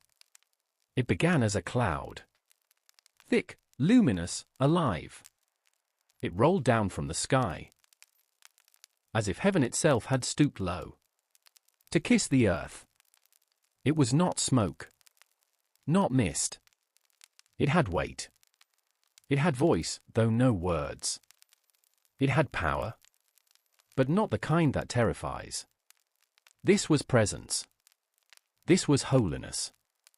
The cloud wrapped itself around the tabernacle. Not consuming it, but claiming it. It hovered over the roof, then filled the entire space within. From the innermost veil, where the ark rested behind curtain, to the outer courtyard, where the people stood barefoot in the sand. Every corner pulsed with glory. Moses, standing at the entrance, was ready to go in. He had done all he was asked to do. This had been his charge, his burden, his calling. But as he stepped forward, he stopped. He could not enter. Then the cloud covered the tent of meeting, and the glory of the Lord filled the tabernacle. That's what Scripture tells us. And what Moses felt, what every person in that camp must have felt, was that the air itself had changed. It shimmered with the nearness of God. His glory was not an abstract glow. It was a force, a holy radiance, too deep, too pure, for flesh to casually approach. Even Moses, the one who had spoken with God face to face, stood back, not in fear, but in awe. And still, there was no panic, no command to run, no thunder or shaking ground. This was not Mount Sinai. This was something gentler, though no less holy. God was not coming to warn. He was coming to dwell. He had accepted the offering. He had filled the space. This was his answer. Not in speech, not in a sign, but in presence. He was saying, I am here. I will stay. I will go with you. Inside the tabernacle, though no one could enter, the flame of the golden lampstand still flickered. The smell of incense clung to the air. The ark rested behind the veil. And the mercy seat, the space between the wings of the cherubim, now shimmered with invisible weight. The place they had built, through obedience, generosity, and care, had become more than a structure. It was now the holiest place on earth. Outside, the people knelt. Some bowed low, faces in the dust. Others stood, eyes wide and glistening. No one dared speak. No one needed to. Because what could be said? When the Creator chooses to dwell in the middle of your camp? What words are enough? When the unseen becomes visible, there were no speeches, no grand declarations, just the quiet of a people who knew, deep in their bones, that they were not alone. The cloud remained, not just for a day, not only in that moment of glory. It lingered, settled over the tabernacle like a crown of light, a shield of shade, a sign to all the camp that God was there. And it didn't drift away with the evening. It didn't vanish at dawn. It became their rhythm. From that day forward, the people of Israel knew what to do and what not to do by watching the cloud in all the travels of the Israelites. Whenever the cloud lifted from above the tabernacle, they would set out. But if the cloud did not lift, they did not set out until the day it lifted. It was that simple, that sacred, that dependent. They had no map, no itinerary, no guarantee of how long they would stay in one place. The cloud decided. If it rose, they moved. If it stayed, they waited. And in that strange simplicity was a powerful lesson. They were learning, not just to obey, but to follow. Not just to believe in God, but to walk with Him. Each morning, they stepped outside their tents and looked toward the center of the camp. The tabernacle. The cloud. Still there? Then they rested. Worked. Worshipped. No need to pack. No need to hurry. Still hovering? Then this was home. For now. Some days, the cloud stayed for only a night. Other times, for weeks. Sometimes it lingered for months, settling low and unmoving. And in that, they learned to slow their spirits, to make peace with the unknown, to trust that timing belonged to someone wiser. It was a way of life that stripped away illusions of control. No more counting days. No more demanding answers. Just this. Has the cloud moved? No? Then we stay. That kind of waiting, in a culture of urgency, is deeply holy. And when it rose, when the presence of God began to lift, bright and unmistakable, there was no alarm, no trumpet, just the movement. And when the people saw it, they responded. Tent flaps opened. Voices called to one another. The Levites moved to disassemble the holy structure. With reverent care, they covered the ark, packed the lampstand, rolled the woven curtains, gathered the altar and the basin. Every item had its wrapping, its order, its bearers. And soon, the tabernacle was on the move. Carried on shoulders, borne in wagons, protected at the heart of the caravan. It was beautiful, not because of how fast they moved, not because of where they were going, but because they were being led. Led not by impulse, or fear, or desire, but by presence, by the quiet, Steady, trustworthy leading of a cloud. A sign of something greater. And so they traveled. Through wilderness valleys and barren plains. They pitched tents beneath stars. They watched as the cloud led them forward. Sometimes into hard places. Sometimes into peaceful rest. But always forward. Not aimless. Not forgotten. But directed. Each journey, each pause, shaped them. The people were no longer simply wanderers. They were followers. The cloud was more than a guide. It was their center. Their anchor. Their reminder that they were never alone. It's easy to wonder. What would it be like? To live with a cloud to follow? To wake each morning. Step outside. And see with your own eyes. Whether to move or to wait. To live in such simple dependence. Without second guessing. Or striving. No pressure to decide. No fear of missing the mark. Just look for the cloud. And follow. For the Israelites. This was daily life. A rhythm of response.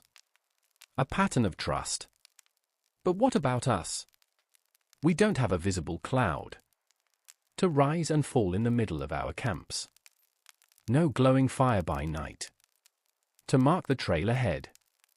So how do we follow? The answer is quieter now. Subtler.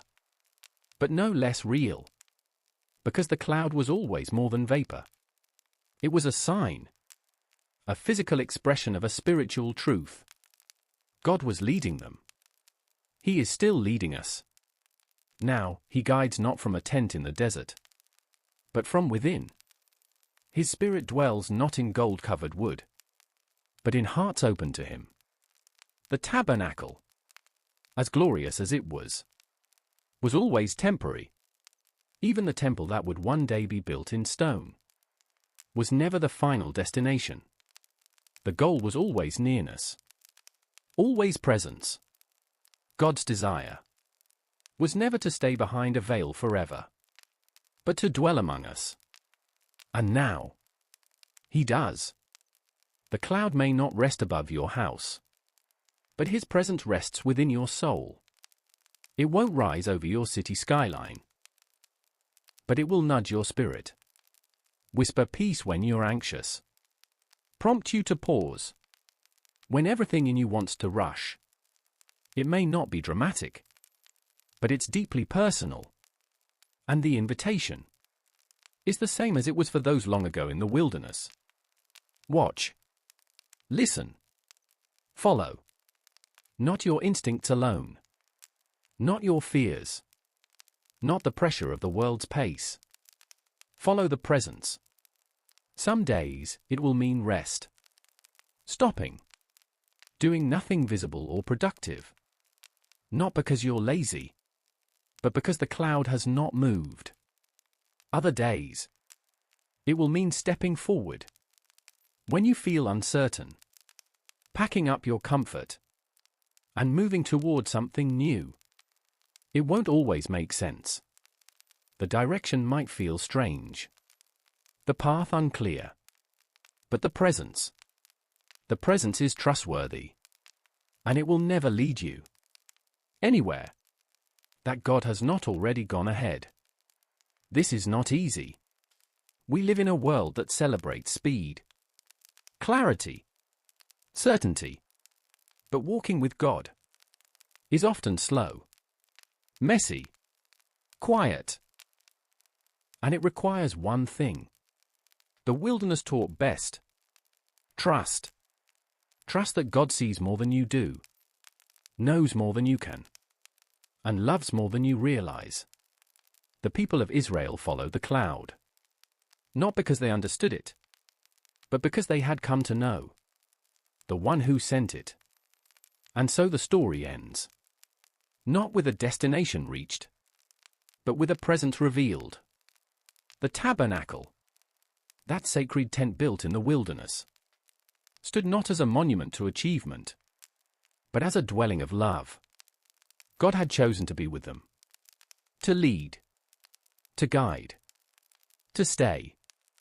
His glory filled the tabernacle, not for a moment, but as a promise.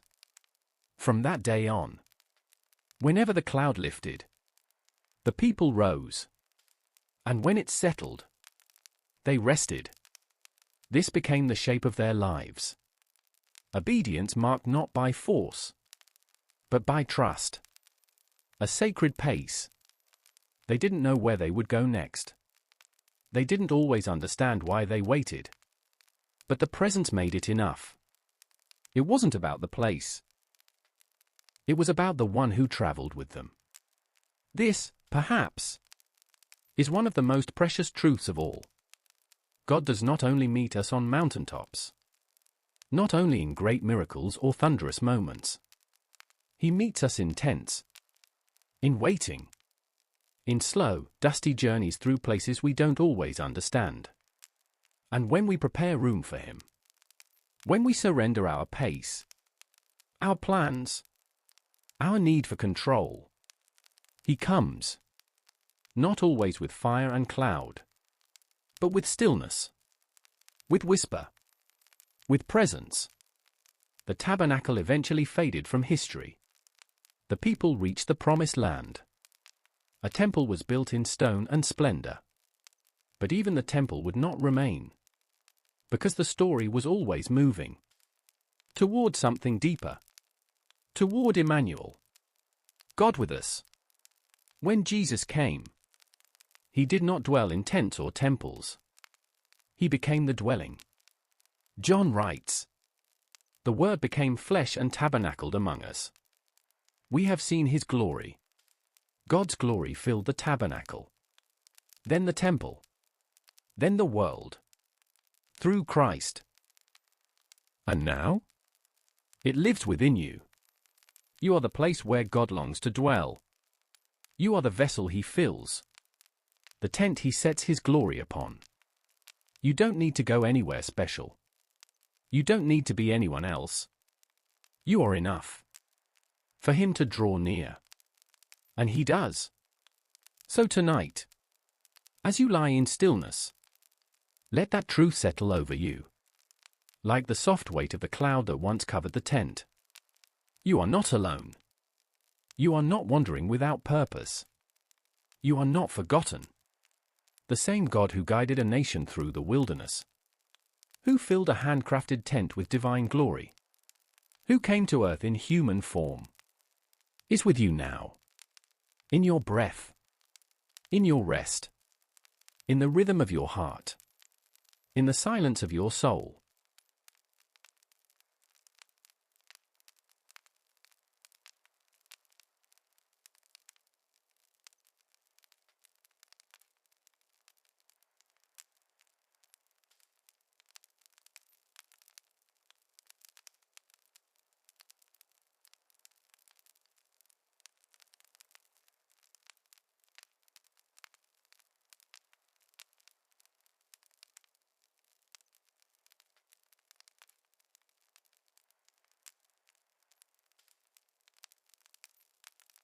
As we return to an ancient story, one of quiet obedience, unseen strategy, and the kind of faith that doesn't always make sense, but moves mountains, or, in this case, brings down walls. This is the story of the Battle of Jericho. And like all the stories we tell here, it's not just about what happened long ago, but what still happens in the quiet places of our lives. When we learn to trust the God who sees beyond our walls. The people of Israel were finally standing on the edge of promise. After years in the wilderness, after burying one generation and raising another, they had crossed the Jordan. The river had parted for them, just as the Red Sea had for their parents. And now, the land stretched out before them. Green hills, strong cities, the land flowing with milk and honey, and guarded by stone and sword. Their leader was Joshua, no longer the young spy with hopeful eyes, He was now the commander of a nation, anointed by God, charged with completing the journey that Moses had begun. Jericho was the first challenge. It rose high above the plains, a walled fortress of stone and fear. Its gates were tightly shut. Its people had heard the stories. They had seen the crossing of the Jordan. And now, they braced for what they believed would be a siege. But what they could not prepare for, what they could not imagine, was how this God fought. He didn't lead with swords. He didn't break down walls with fire. He asked for silence, for marching feet, and for a willingness to trust. The night before the battle plan was given, Joshua stood alone near the city. We don't know what he was thinking, but perhaps he was remembering what it felt like to be one of the spies. Young and unnoticed, slipping between shadows. Perhaps he was considering the strength of the walls. Perhaps he was wondering how. And that's when it happened. A man appeared. Not from the camp. Not from Jericho. But standing with a drawn sword in hand. Joshua approached. Uncertain, but unafraid. "Are you for us, or for our enemies?" he asked. The man replied, "Neither. But as commander of the army of the Lord, I have now come." Joshua fell face down. This was no ordinary soldier. This was a messenger of God.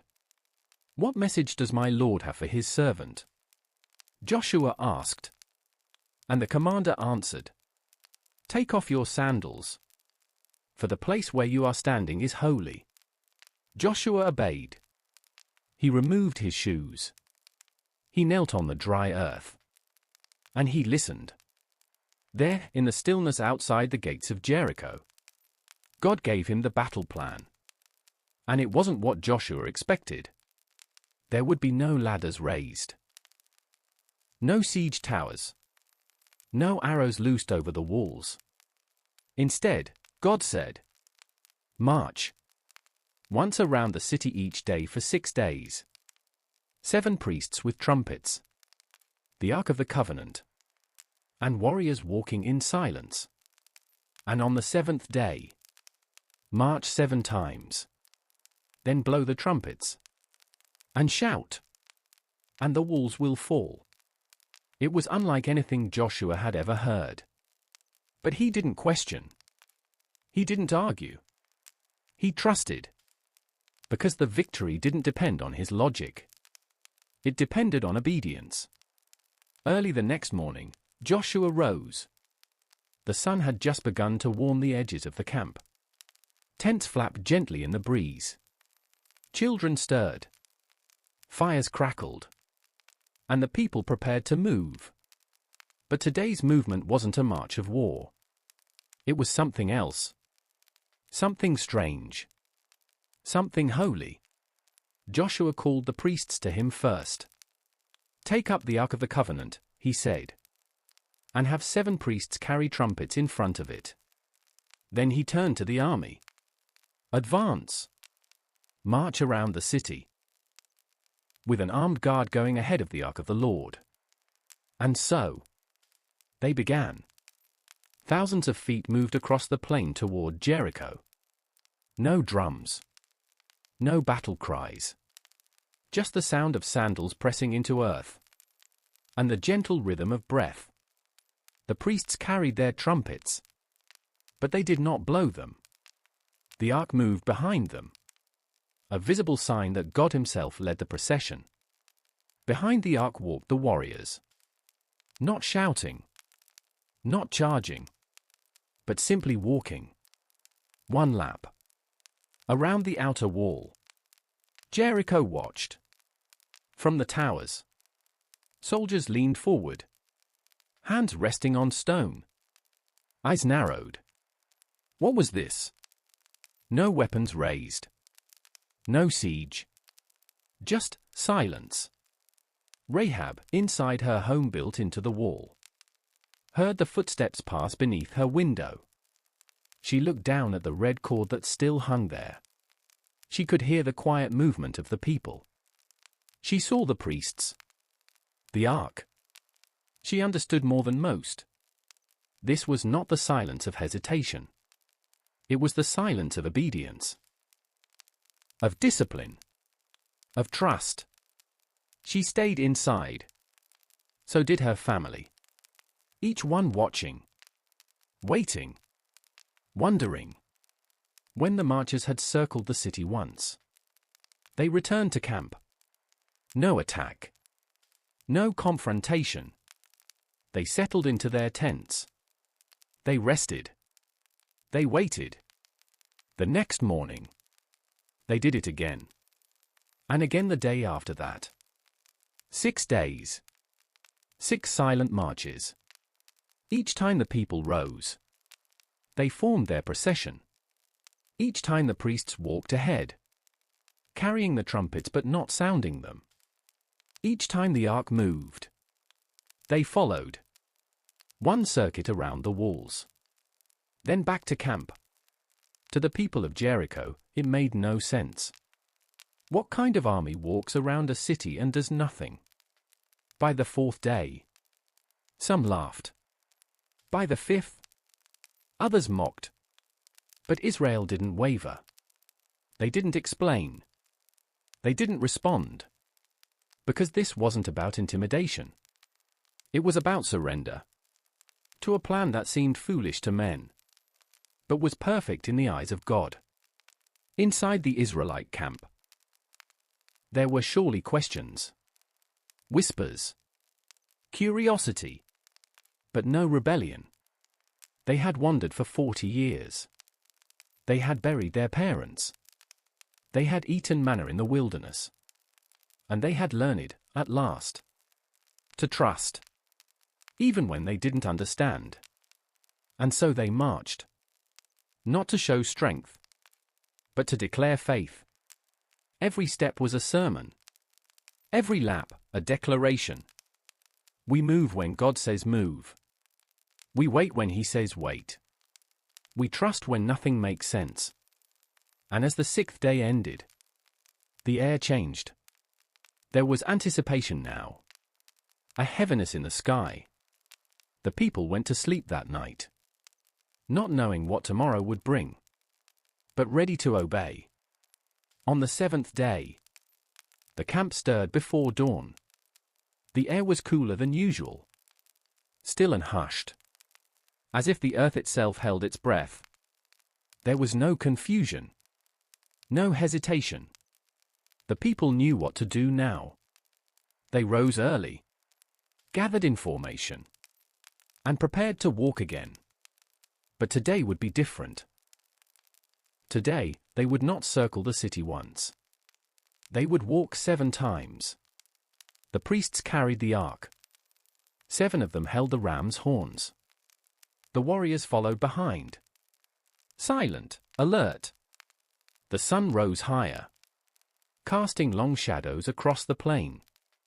As the procession reached the city, Jericho stood in silence too, watching. By now, no one laughed.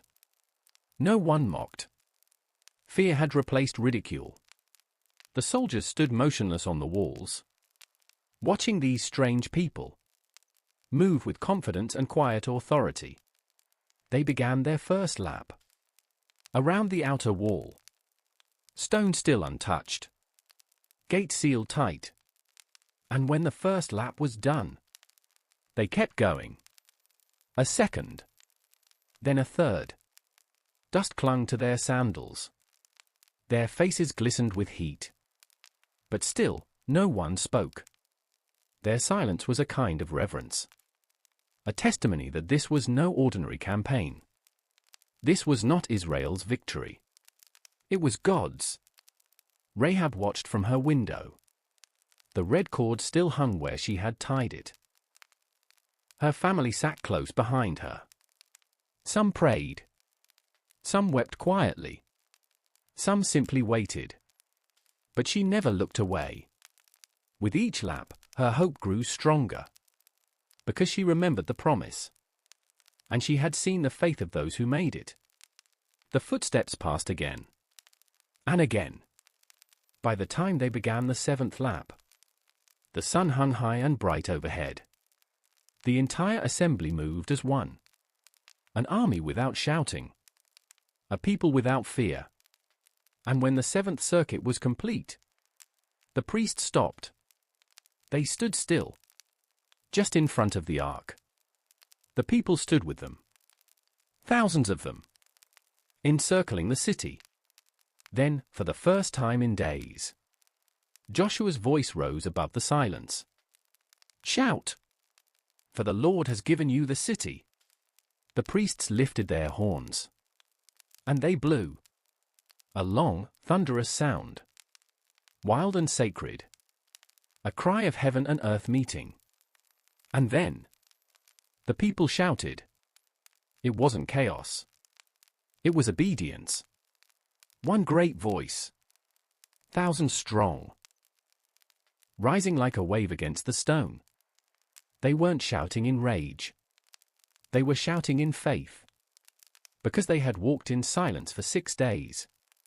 Because they had marched 7 times. Because they had done everything God asked. Even when it seemed impossible. This shout was not an act of force. It was a release. It was worship. It was surrender. It was trust turned loose in sound. And as the echo of their voices rolled across the plain, the walls of Jericho fell. Stone crumbled. Dust exploded into the air. The ground trembled. Massive blocks of fortified defense collapsed like dry earth. It wasn't a battle. It was a breakthrough.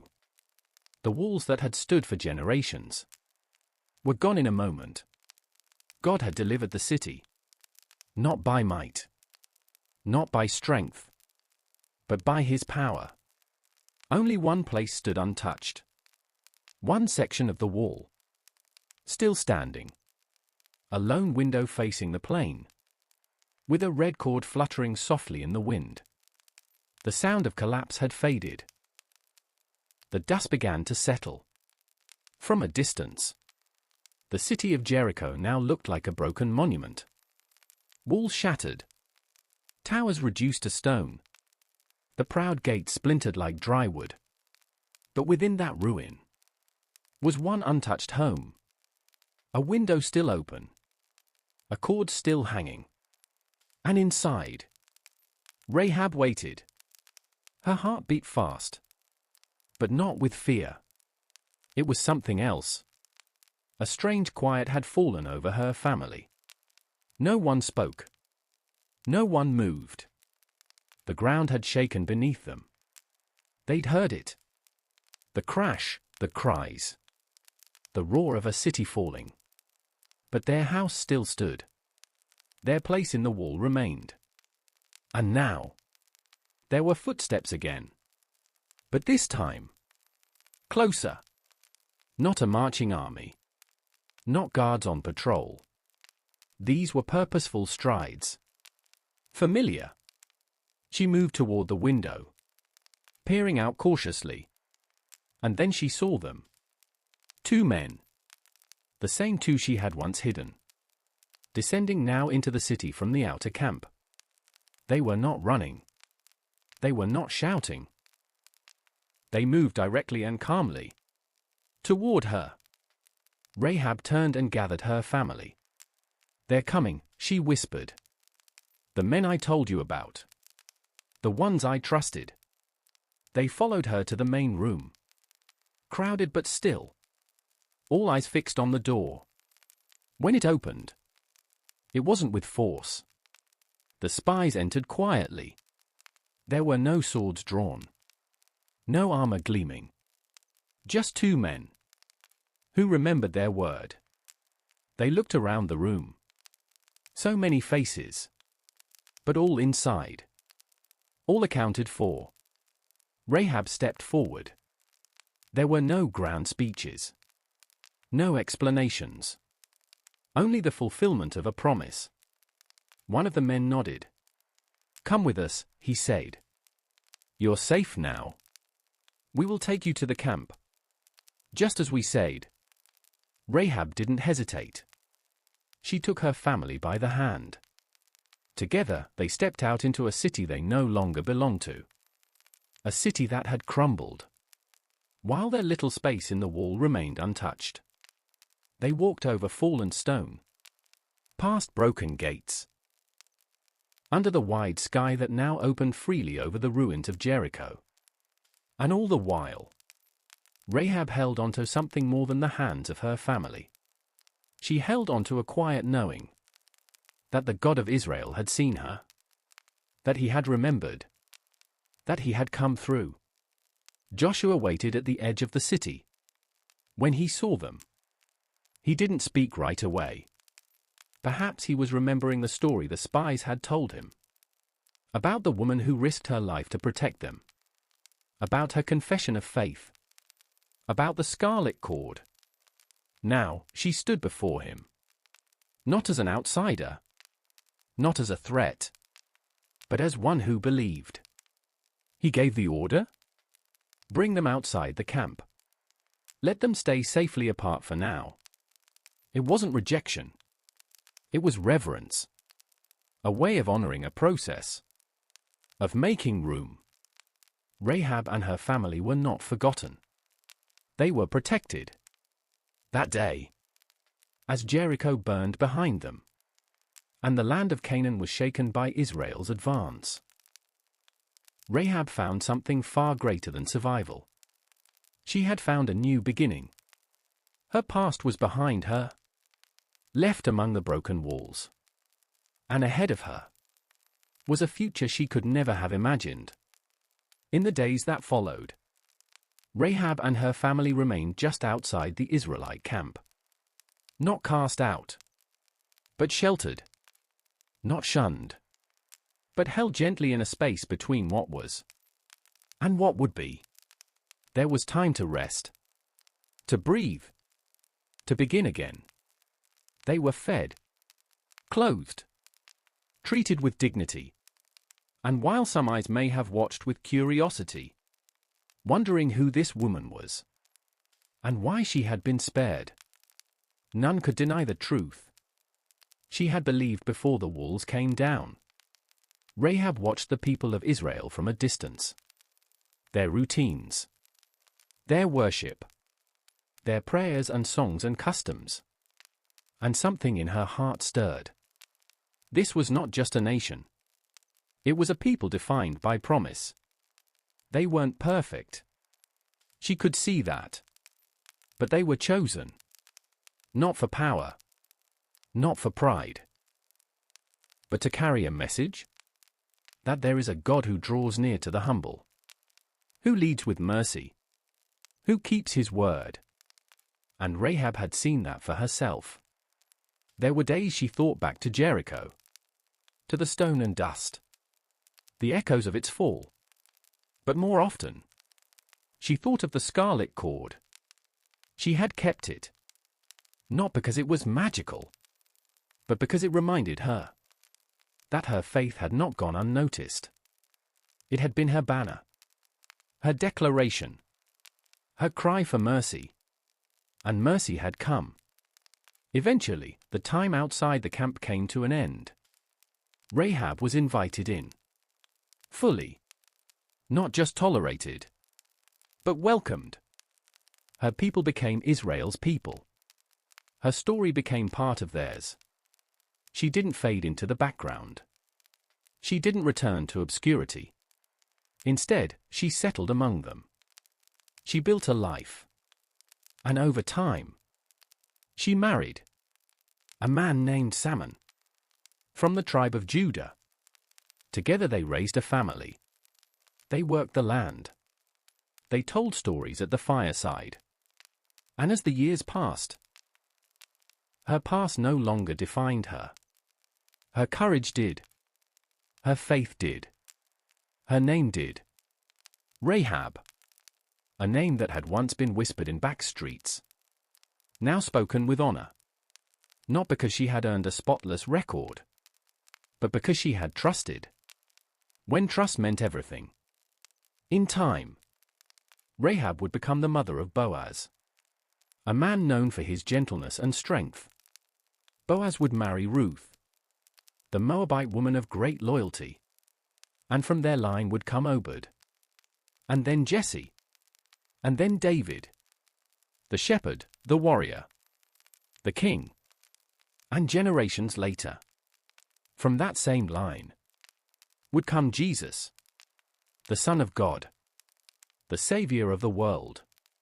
And woven into his genealogy, into the very fabric of his arrival, was the name Rahab. As the years passed, and Israel settled into the land, the story of Jericho became one of their most remembered victories.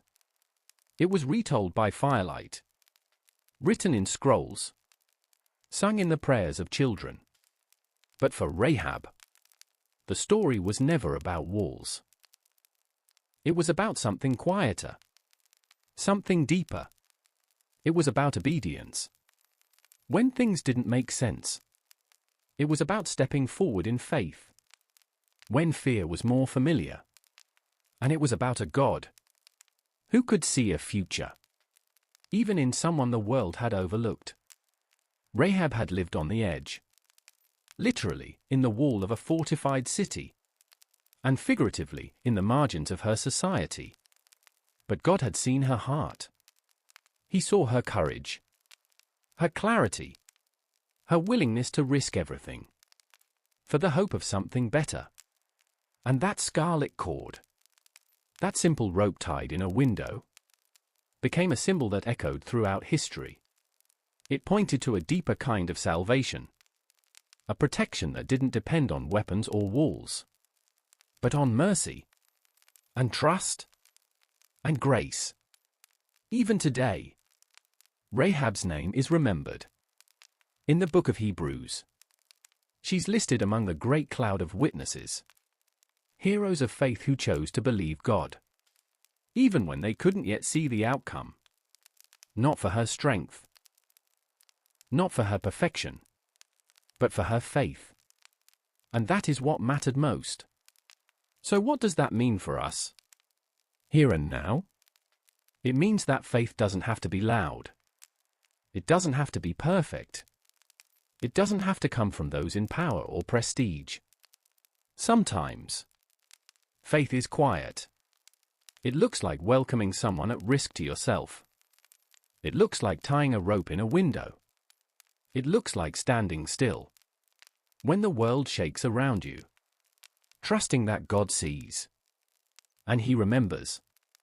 Wherever you are in your story tonight, whatever walls you face, remember Rahab. Remember the woman who believed when she had every reason not to. Remember that God honors those who trust Him, even in the middle of uncertainty. And know this: He still makes a way. He still writes new stories. He still brings down walls. So as you settle in now, let your heart rest in that truth. You don't have to have it all figured out. You don't have to be fearless. You don't have to be perfect. You are seen. You are known. And you are invited, just like Rahab, into a new beginning. Let that truth quiet your thoughts. Let it bring stillness to your breath. Let it wrap around you like a covering. The God who brought down Jericho's walls is still at work, in ways we cannot always see, but can trust. So tonight, may you rest not in your own strength, but in the one who keeps His promises. And may your soul be held by the same faith that once fluttered like a scarlet thread in the warm wind outside a window.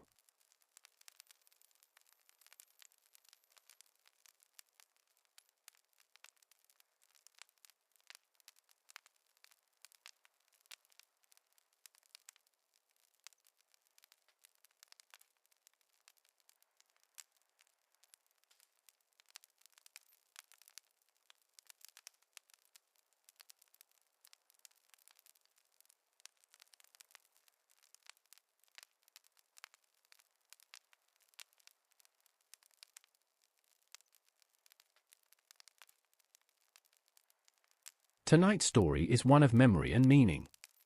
It's a final chapter told by a quiet leader whose life was marked by courage, discipline, and faithful obedience.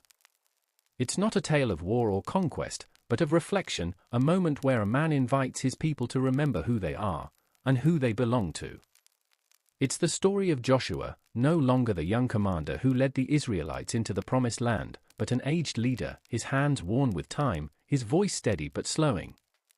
This is the end of his journey. And before he lets go, he wants his people to hold tightly to the most important truth they've been given, the covenant with their God. This is the story of a nation called to choose, one last time, the God who has never stopped choosing them. This is the story of a covenant renewed. Joshua 24. Let's begin. Joshua was old. His body had slowed, but his memory had not faded. He remembered Egypt. He remembered the sting of slavery, the cries in the night, the murmurs of doubt, and the first crack of hope when Moses returned to lead them out. He remembered the plagues, the fear in Pharaoh's eyes, the blood on the doorposts, the night they walked away free. He remembered the Red Sea. He remembered how it looked, walls of water rising like glass, held up by a power greater than any sword. He remembered the desert. The wandering. The aching hunger and the strange, sweet bread that appeared with the dew. He remembered the times they doubted, the times they rebelled, the times they cried out again and again, and how every time, God answered. He remembered Moses, his fire, his strength, his sorrow. He remembered standing near the mountain, watching the smoke curl around it, the sound of thunder rumbling through the stones. He remembered the tablets, the golden calf, the moments when they nearly threw it all away. He remembered stepping forward when others stepped back. When the spies were sent into Canaan, he remembered the fear on their faces when they saw the giants. He remembered Caleb's boldness and his own quiet certainty. He remembered the people's panic, the long delay, 40 years of waiting for a generation to pass. And then, the Jordan River. The moment the waters stopped flowing, and the people walked across again, dry and astonished. A new beginning. He remembered Jericho. The quiet march. The trumpets. The shouts. The walls falling not by might, but by obedience. He remembered Ari. The mistake. The pain of failure. And the return to discipline, to listening. He remembered the battles that followed, not always glorious, not without cost. But each one shaping them, teaching them, binding them together. He remembered the land being divided, tribes claiming their portions, families planting new roots in a land long promised. And now, here they were. Settled. Safe. Surrounded by the fulfillment of what once seemed impossible. Joshua felt the weight of years. He knew his time was drawing to a close. But before he could rest, he needed to say something. Not about himself. Not about what they owed him. But about God. About everything God had done. So he called them together. From every tribe, every corner of the land, leaders and elders and heads of households gathered in the sacred city of Shechem. It was a place of history. A place where God had first promised the land to Abraham. A place where Jacob had buried foreign idols beneath an oak tree. A place where Israel had renewed their commitment before. A place where choices had always mattered. Joshua stood before them. His voice was slower now, his words careful, but his presence was steady. He didn't begin with praise. He didn't ask for loyalty. He told them a story. Their story. And he told it in God's voice. Joshua stood in front of the crowd, his eyes sweeping across the faces before him, elders with weathered hands, young warriors still learning to listen, mothers with children at their feet. All of them bore the marks of journey, of faith, of failure, and mercy. And then Joshua spoke, not as himself, but as the voice of the Lord reminding his people who they were. This is what the Lord, the God of Israel, says. He paused to let the word settle. Long ago your ancestors, including Terah the father of Abraham and Nahor, lived beyond the Euphrates River and worshipped other gods. But I took your father Abraham from that land and led him throughout Canaan and gave him many descendants." The people listened in silence. They knew these names: Abraham, Isaac, Jacob. But it was different hearing them like this. This wasn't just history. It was heritage.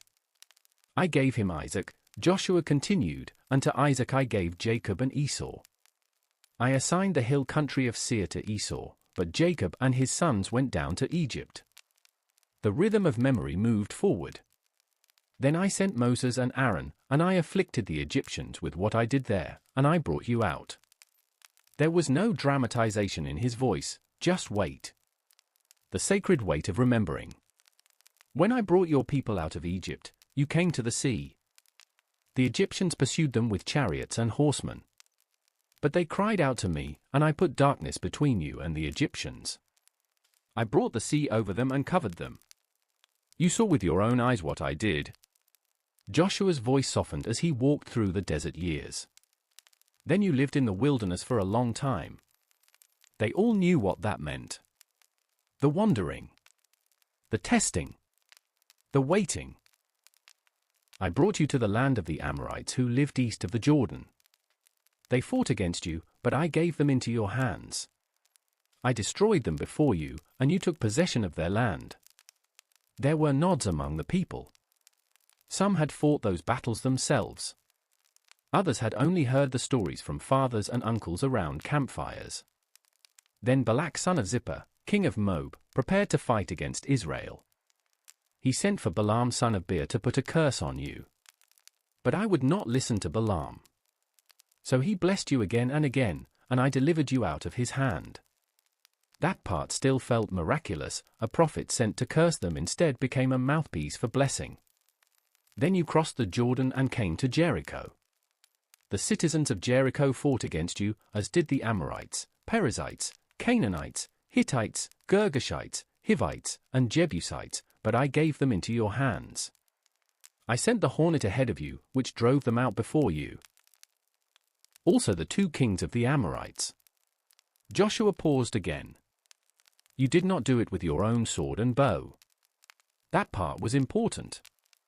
It wasn't strategy or might that had brought them here. It was God. "So I gave you a land on which you did not toil and cities you did not build. And you live in them and eat from vineyards and olive groves you did not plant." He let those words settle like the dust of the wilderness they had left behind. This was grace. This was inheritance. This was promise, kept. And now, standing in the land that had been given, it was time for response. Now fear the Lord and serve him with all faithfulness. The tone shifted, not harsh, but full of clarity. Throw away the gods your ancestors worshipped beyond the Euphrates and in Egypt, and serve the Lord. Then he added a line that would echo long after the gathering was over. But if serving the Lord seems undesirable to you, then choose for yourselves this day whom you will serve. It wasn't a command. It was a call. Whether the gods of their ancestors or the gods of the Amorites, they would have to choose. And then, as if anchoring everything in a single breath, Joshua said, "But as for me and my house, we will serve the Lord." The people did not hesitate. Their voices rose together, not as a roar, but as a unified breath. "Far be it from us to forsake the Lord to serve other gods," they said. "It was the Lord our God himself who brought us and our ancestors out of Egypt, from that land of slavery. He performed those great signs before our eyes." They remembered too. Not just the miracles, but the mercy. He protected us on our entire journey and among all the nations through which we traveled. And the Lord drove out before us all the nations, including the Amorites, who lived in the land. Their words were clear, certain. We too will serve the Lord, because he is our God. Joshua listened carefully. He knew this was more than a declaration. It was a turning point. A moment where words needed to mean something. And so he replied, not with celebration, but with gravity. "You are not able to serve the Lord," Joshua said. "He is a holy God, he is a jealous God. He will not forgive your rebellion and your sins. The weight in his voice wasn't condemnation. It was caution. Because this wasn't about passion in a moment, this was about faithfulness over time. If you forsake the Lord and serve foreign gods, he will turn and bring disaster on you, and make an end of you, after he has been good to you. It was a hard truth. But Joshua had seen what forgetfulness could do. He had watched a generation pass away in the wilderness because they lost sight of who they belonged to. This generation, the one now standing before him, had seen miracles with their own eyes. But even that, he knew, wouldn't protect them from drifting. They had to choose. Again and again. Still, the people answered with resolve. No. We will serve the Lord. Joshua looked into their eyes and saw more than words. He saw history. He saw promise. He saw people standing in the middle of what had once been only a hope. You are witnesses against yourselves, he said, that you have chosen to serve the Lord. Yes, we are witnesses, they replied. Now then, Joshua said, throw away the foreign gods that are among you and yield your hearts to the Lord, the God of Israel. It wasn't enough to say it. They had to act. To tear down the idols they had tolerated. To surrender not just their routines, but their hearts. And they answered, we will serve the Lord our God and obey him. So Joshua made it official. He wrote down their words in the book of the law. And there, at Shechem, beneath the very tree where Jacob had once buried foreign idols, Joshua took a large stone and set it upright. This stone will be a witness against us, he said. It has heard all the words the Lord has said to us. It will be a witness against you if you are untrue to your God. The stone stood there, silent and solid. Not as a burden. Not as a warning. But as a reminder. A memorial. A quiet voice in the years to come, whispering of this moment, this choice. And then the people went home. To their towns. To their fields. To their ordinary lives made holy by the promise they carried with them. Joshua watched them leave. One by one, tribe by tribe, the people dispersed, some returning to the hill country, others to the valleys, the plains, the cities they had received by inheritance. Each of them carried with them the echo of the promise they had just spoken aloud. It was finished. Not in the way battles end, with noise and fire and exhaustion. This was a different kind of ending, still, sacred, whole. Joshua's work was done. He didn't ask for praise. He didn't call the people to remember him. He had only asked them to remember the Lord. And now, the man who had once led armies, who had stood before towering city walls, who had spoken words of fire and truth, now walked quietly back to his own home. A patch of land in the hill country of Ephraim. His inheritance. There, surrounded by the peace he had helped secure, Joshua laid down his days. He had lived long. 110 years. A life marked not by glory, but by faith. He died as he had lived, in quiet trust.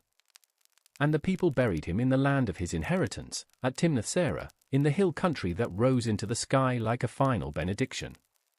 There was no great monument. No temple built in his honor. Only a resting place and a story remembered. A leader who never made it about himself. A man who, in his last breath, pointed others to God. After Joshua's death, something rare happened. The people remained faithful. Israel served the Lord throughout the lifetime of Joshua and of the elders who outlived him. Those who had personally witnessed all that the Lord had done for Israel. There was a kind of peace in those years, not because there were no troubles, but because there was memory. A shared memory of what God had done. And in that memory, there was unity. At around the same time, they buried another sacred trust. The bones of Joseph, carried all the way from Egypt, were finally laid to rest. For years, they had kept them. Through the plagues, the Red Sea, the wilderness wanderings, the battles, the settlements. Joseph's bones had been a quiet promise, wrapped in cloth and memory, reminding the people that one day, they would arrive. And now, in Shechem, on the very ground Jacob had purchased so long ago, Joseph was buried. The journey was complete. What had begun in slavery had ended in freedom. What had begun with a dream had ended with a promise fulfilled. The story of Joshua ends not with celebration, but with peace. Not with power, but with presence. His life had never been about building his own name, but about pointing the people of Israel to the one who had always been faithful. And even in death, Joshua's legacy wasn't carved in stone or etched in gold, it was carried in the memory of a people who had seen miracles, received mercy, and stood on the soil of promise. He was gone. But what he left behind mattered more than any monument. He left a decision. A declaration. A call to serve the Lord. And for a time, the people remembered. Sometimes we think of strength as the loudest voice in the room. The biggest win. The most visible power. But Joshua showed a different kind of strength. The kind that listens before it leads. The kind that walks in quiet faith. The kind that doesn't seek attention, but truth. He was brave, yes. But more than that, he was faithful. He obeyed even when the path was unclear. He trusted even when the waiting stretched for years. And when his time came to lead, he did not hesitate. He stepped into the role not with pride, but with purpose. To serve. To guide. To remind. The final image we have of Joshua isn't of a man fighting battles or standing on a mountain. It's of a man looking into the eyes of his people and saying, simply and sincerely, "As for me and my house, we will serve the Lord." That sentence, not shouted, but offered, has lived longer than any battle won. Because it speaks to what faith truly is. Not just what we say we believe, but the way we choose to live. Day after day. Quietly. Steadily. With our eyes fixed not on what we've built, but on who has carried us. So maybe, as this story settles in your heart, you're invited to reflect on your own yes. Not a dramatic one. Not a perfect one. But a sincere one. Like Joshua's. Maybe there's a quiet space in your life waiting for that declaration, not shouted into the world, but whispered in the stillness. As for me and my house. Not as a demand. Not as a rule. But as a return. A reminder that you are already seen, already called, already loved by the same God who never left Joshua's side. Tonight, let this story be a stone for you, not a burden, not a warning, but a witness. A place to return to when the days grow foggy. A simple truth in the noise of the world. You are not alone. You are not forgotten. The same God who led a people out of slavery, across seas and deserts, through battles and cities, that God is still near. Still faithful. Still leading. Still inviting. So now, as the day draws to a close, may your heart rest in the quiet strength of Joshua's story. Let it calm your thoughts. Let it steady your breath. And as you drift into sleep, may peace go with you, the kind of peace that doesn't come from knowing every answer, but from trusting the one who walks with you through every step.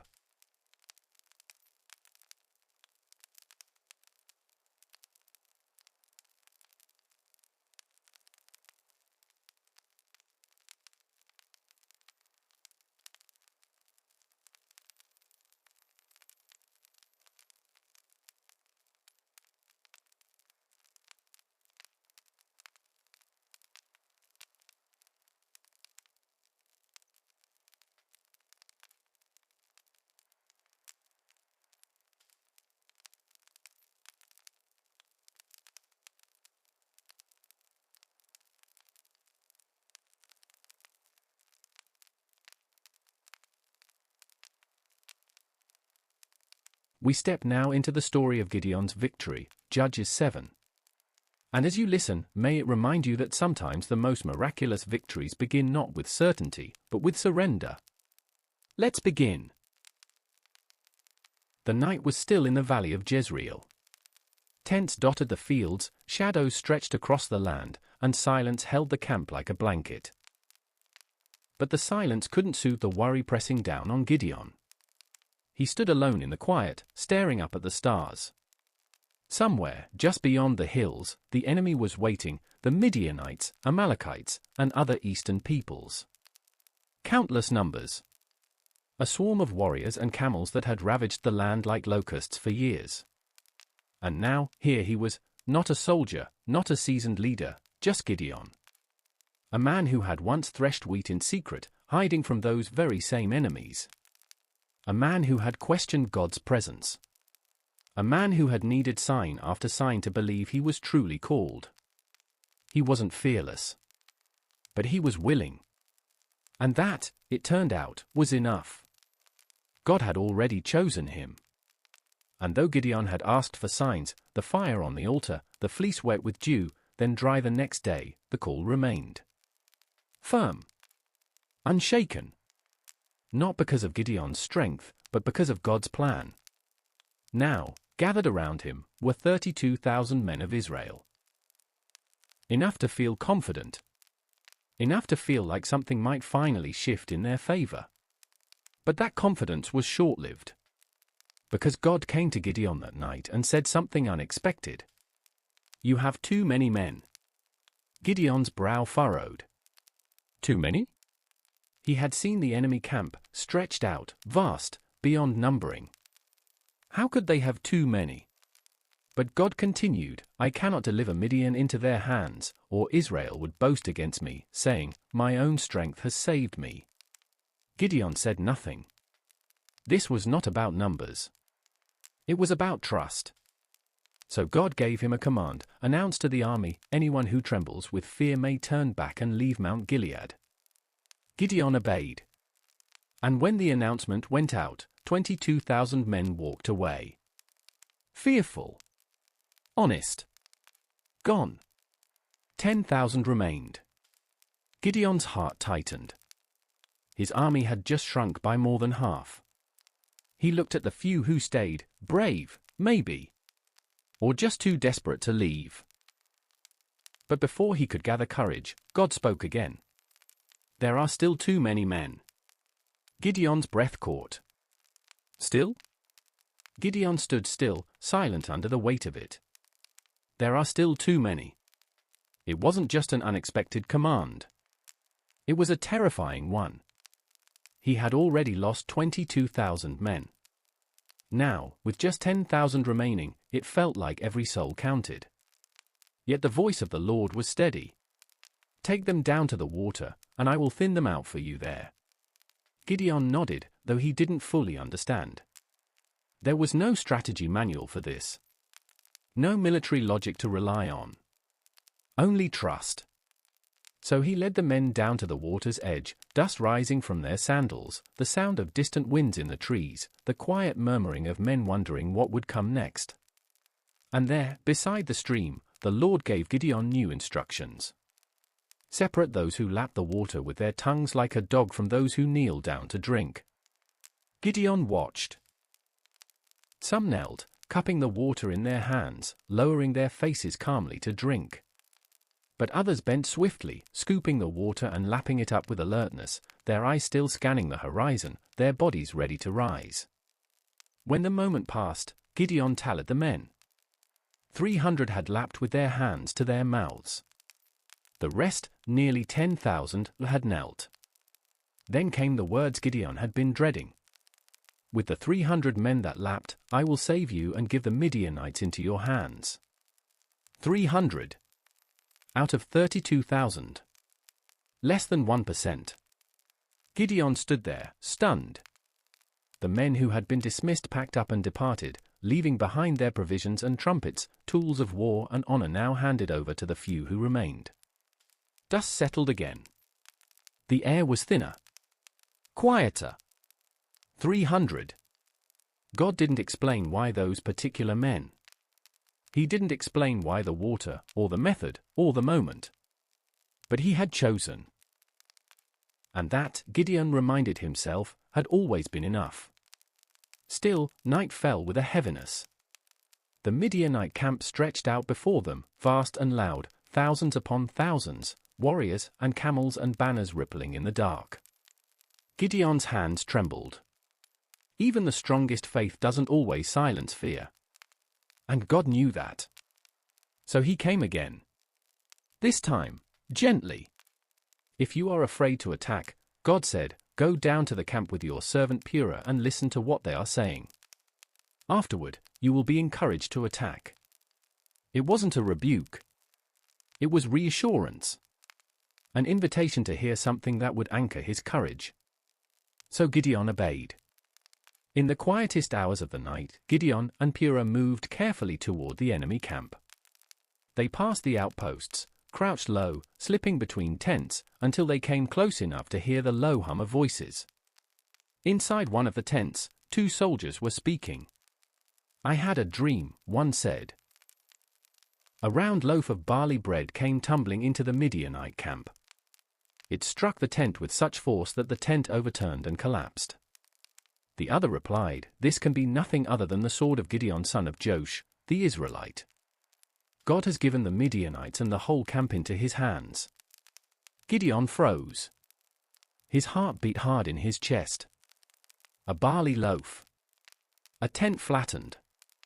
His name spoken by the lips of his enemies, with fear, with certainty. They knew. Before a trumpet sounded, before a sword was raised, the enemy already knew God was coming for them. And he was coming with Gideon. Gideon dropped to his knees.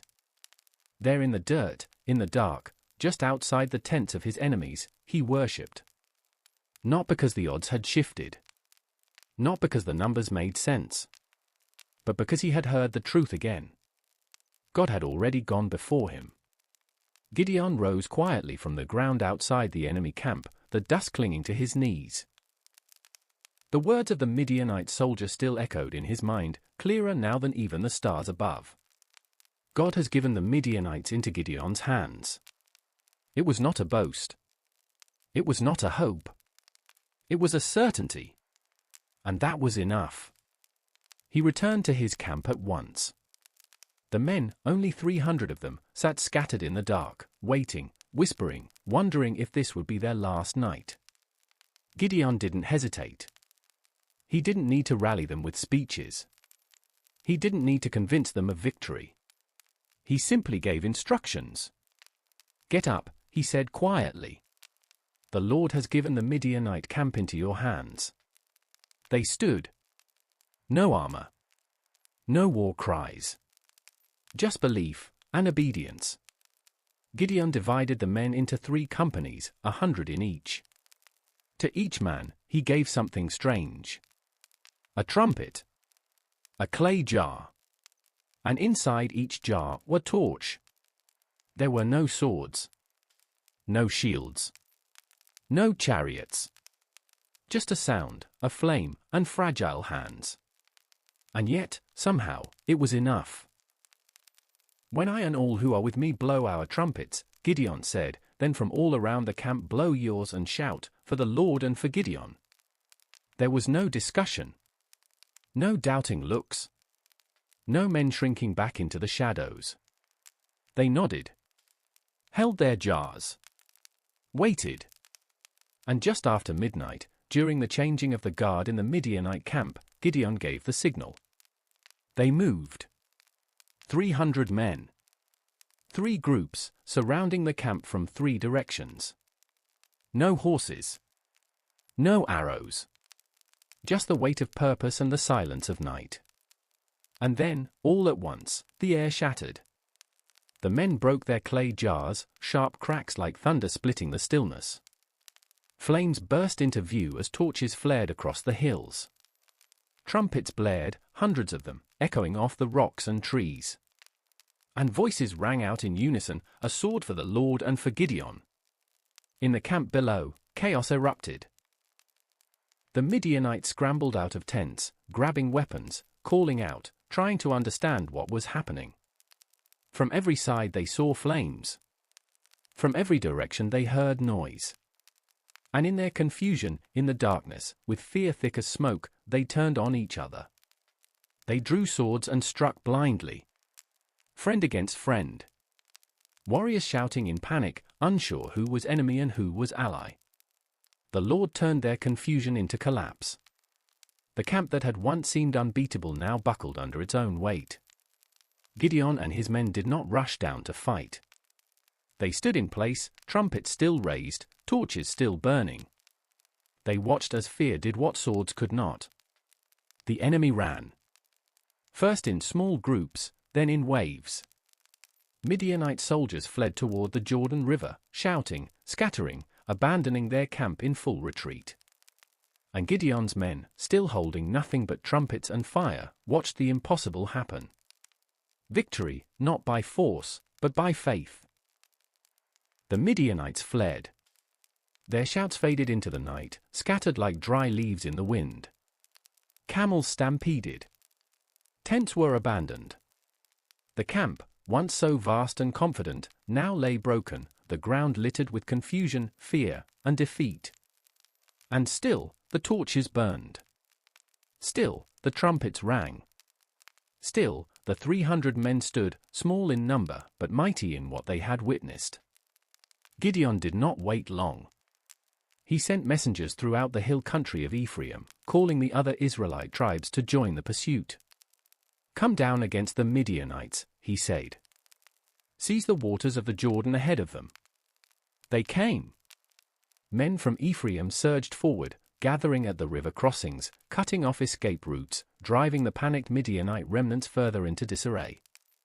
2 of the Midianite commanders, Oreb and Zeb, were captured and killed at the river. Their names would be remembered, not for power, but for defeat. Oreb fell at the rock that would bear his name. Zeb died at the winepress that would echo his story. When the Ephraimites brought their heads to Gideon across the Jordan, their spirits were high, but their questions sharp. "Why didn't you call us sooner?" they asked. "Why were we not summoned when the battle began?" Gideon, once timid, now spoke with wisdom. "What have I accomplished compared to you?" he said gently. "Aren't the gleanings of Ephraim better than the full harvest of Abiezer? God gave Oreb and Zeb into your hands. What was I able to do compared to you?" His words settled their anger. No pride. No defense. Just truth and peace. And the fire that had burned in his heart from the beginning still flickered, steady, now. No longer afraid. But the pursuit wasn't finished. The kings of Midian, Zebah and Zalmunna, had escaped with 15,000 men. And Gideon, with his 300, crossed the Jordan in pursuit. Hungry. Tired. But unwavering. He passed through the town of Sukkos and asked for bread for his men. "They are exhausted," he said, "and I am still pursuing Zebah and Zalmunna." But the leaders of Sukkos answered coldly, "Do you already have the hands of Zebah and Zalmunna in your possession? Why should we give bread to your men now?" Gideon said nothing in anger. "Only this? Very well. When the Lord has given Zebah and Zalmunna into my hand, I will return and tear your flesh with desert thorns and briars." He moved on to Peniel. Asked again. Was refused again. And again, Gideon replied with calm determination. "When I return in triumph, I will tear down this tower." He did not argue. He did not plead. He pressed on. With the sun high and the desert stretching ahead, Gideon and his 300 reached the camp of Zebah and Zalmunna. It was a surprise attack. Even now, the Midianites believed they were safe. No one would chase them this far. No one would come with so few. But they were wrong. Gideon attacked. And in the dust and confusion, he captured the 2 kings. Gideon returned from battle by way of the pass of Heres, the desert sun casting long shadows behind him. In his hands, the kings of Midian, Zebah and Zalmunna, walked in silence, their defeat complete. Behind him followed the 300. Weary. Dust-covered. But whole. They had crossed rivers, pursued armies, fought when others would have fled. And now, they came back, not to celebrate, but to finish what had been started. Gideon entered Sukkos. He found the elders, the ones who had refused him when his men were starving. Quietly, he brought out a young man from the town and had him write down the names of the leaders, 77 in all. Then he turned to them and said, "Here are Zebah and Zalmunna, about whom you taunted me, saying, 'Do you already have them in your hand?'" He brought justice, not for revenge, but for the sake of what was right. From there, he went to Peniel. He stood before the tower they had refused to aid him from. And just as he had said, he tore it down. He did not do it in pride. He did it because a promise had been made and kept. Then he turned to the kings. Zebah and Zalmunna looked up at him, defeated. He asked them, "What kind of men did you kill at Tabor?" They answered, "Men like you, each one with the bearing of a prince." And Gideon replied, "Those were my brothers, the sons of my own mother. As surely as the Lord lives, if you had spared them, I would not kill you." Then, quietly, the judgment was carried out. And with that, the last of the Midianite threat fell. The land was quiet again. The years of fear, of hiding, of starvation, of enemy raids, had come to an end. Because of one man. Not the strongest. Not the most confident. But the most willing. The people of Israel wanted to make Gideon their king. "Rule over us," they said, "you, your son, and your grandson." But Gideon shook his head. "I will not rule over you," he said, "nor will my son. The Lord will rule over you." He never forgot who the real victor had been. It wasn't the trumpet or the torch or the broken jars. It wasn't the clever strategy. It wasn't even his leadership. It was the Lord, choosing the smallest, shaping the unlikely, showing his strength through weakness. Gideon went home. And for 40 years, the land had peace. So as this story settles into your heart, let it remind you that you don't have to be fearless to be faithful. You don't have to be perfect to be chosen. You don't need strength to be strong in the Lord. Sometimes, courage sounds like a quiet yes. Sometimes, victory begins with fewer people, fewer resources, and more trust. And maybe, like Gideon, you don't see yourself the way God sees you. But that's okay. Because he doesn't call the bold, he makes the willing brave. So now, as your day fades and your body settles into stillness, may Gideon's story wrap around your thoughts like a soft blanket of truth. You are not alone. You are not forgotten. You are already enough.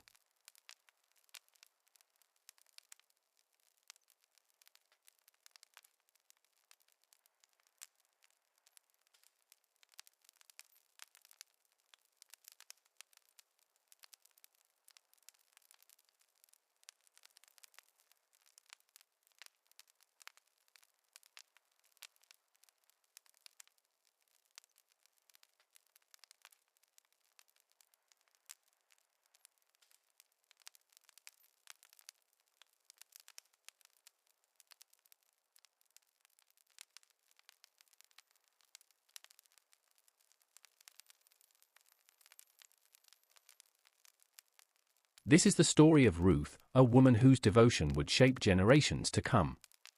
You don't have to be perfect to be used by God. You don't have to come from power or position. Sometimes all it takes is love, steady, faithful love, to shift the course of a life. So breathe slowly, and let your spirit settle. We begin now, with Ruth's loyalty, Ruth 1-4.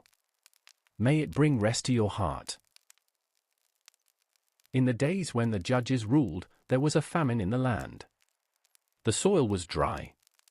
The harvests had failed. And the people of Bethlehem, the house of bread, found themselves without bread to eat. Among them was a man named Elimelech. He lived with his wife Naomi and their 2 sons, Mahlon and Chilion. In search of food and survival, they made a difficult decision. They left their home in Judah and traveled to Moab, a foreign land, with foreign gods and unfamiliar customs. It was not an easy choice. But sometimes survival requires movement. And so they went, carrying hope on their backs and sorrow in their silence. They settled in Moab. At first, it seemed life might begin again. The boys grew up and married Moabite women. One was named Orpah. The other, Ruth. For a while, there was peace. But then, quietly, painfully, everything changed. Elimelech died. Naomi was left a widow. Still, she held on to her sons. But then Mahlon died. And then Gideon. 3 graves. 3 women, Naomi, Ruth, and Orpah, bound together now not by birth or blood, but by grief. Naomi, once a wife and mother, now stood as a woman emptied. Far from her home. Far from the land of her God. Far from all she had once known. The famine in Judah had ended. Naomi heard that the Lord had come to the aid of his people, providing food once again. So she rose, preparing to return home. She set out with her daughters-in-law, heading for the land of Judah.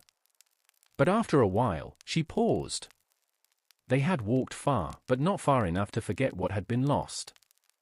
Naomi turned to Orpah and Ruth and said, "Go back, each of you, to your mother's home. May the Lord show you kindness, as you have shown kindness to your dead and to me." She meant it. She wanted their good, even if it meant goodbye. May the Lord grant that each of you will find rest in the home of another husband.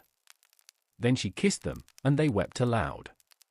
They cried, not just from sorrow, but from the love they had shared. "We will go back with you to your people," they said. But Naomi shook her head gently. "Return home, my daughters. Why would you come with me? Am I going to have any more sons who could become your husbands?" Her words were honest. Bitter, even. "Return home. I am too old to have another husband. Even if I thought there was still hope, would you wait?" Then she said something that bled straight from the core of her pain. "The Lord's hand has turned against me." And they wept again. 3 women, kneeling in the dust of decision. Orpah wept. She kissed Naomi one final time. And then, with trembling steps, she turned back. Back to Moab. Back to the life she had known before grief reshaped her world. It was not weakness. It was simply the path she chose. But Ruth did not move. She clung to Naomi.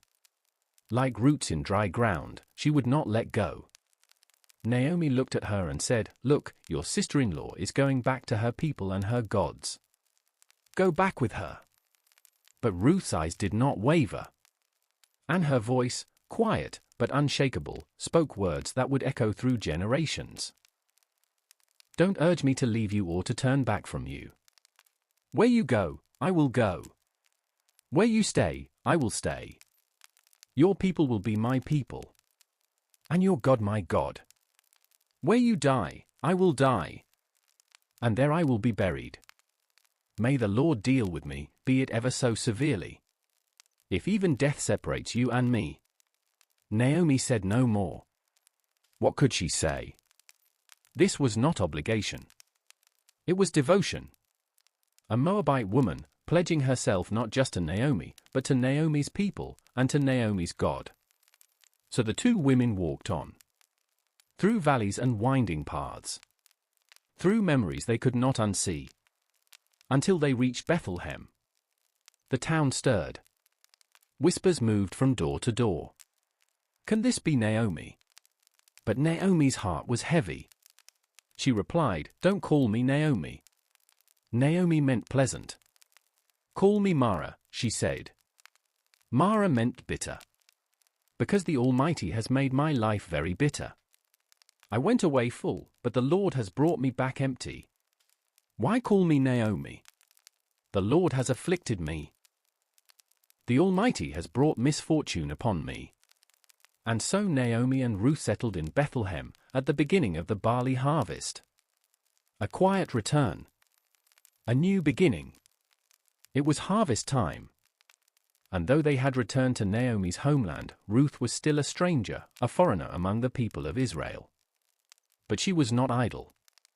One morning she said to Naomi, "Let me go to the fields and pick up the leftover grain behind anyone in whose eyes I find favor." Naomi nodded. "Go ahead, my daughter." So Ruth went. Humble. Hopeful. Willing to work. She began to glean among the harvesters, following behind the workers, picking up what remained. According to the law, landowners were not to gather every last sheaf, but to leave some for the poor and the foreigner. Ruth did not know whose field she had entered. But it was no accident. She found herself in the field of a man named Boaz, a relative of Elimelech. Boaz arrived from Bethlehem, greeting his workers with warmth, "The Lord be with you." And they responded, "The Lord bless you." As he looked over the field, his eyes landed on Ruth. "Who does that young woman belong to?" he asked the overseer.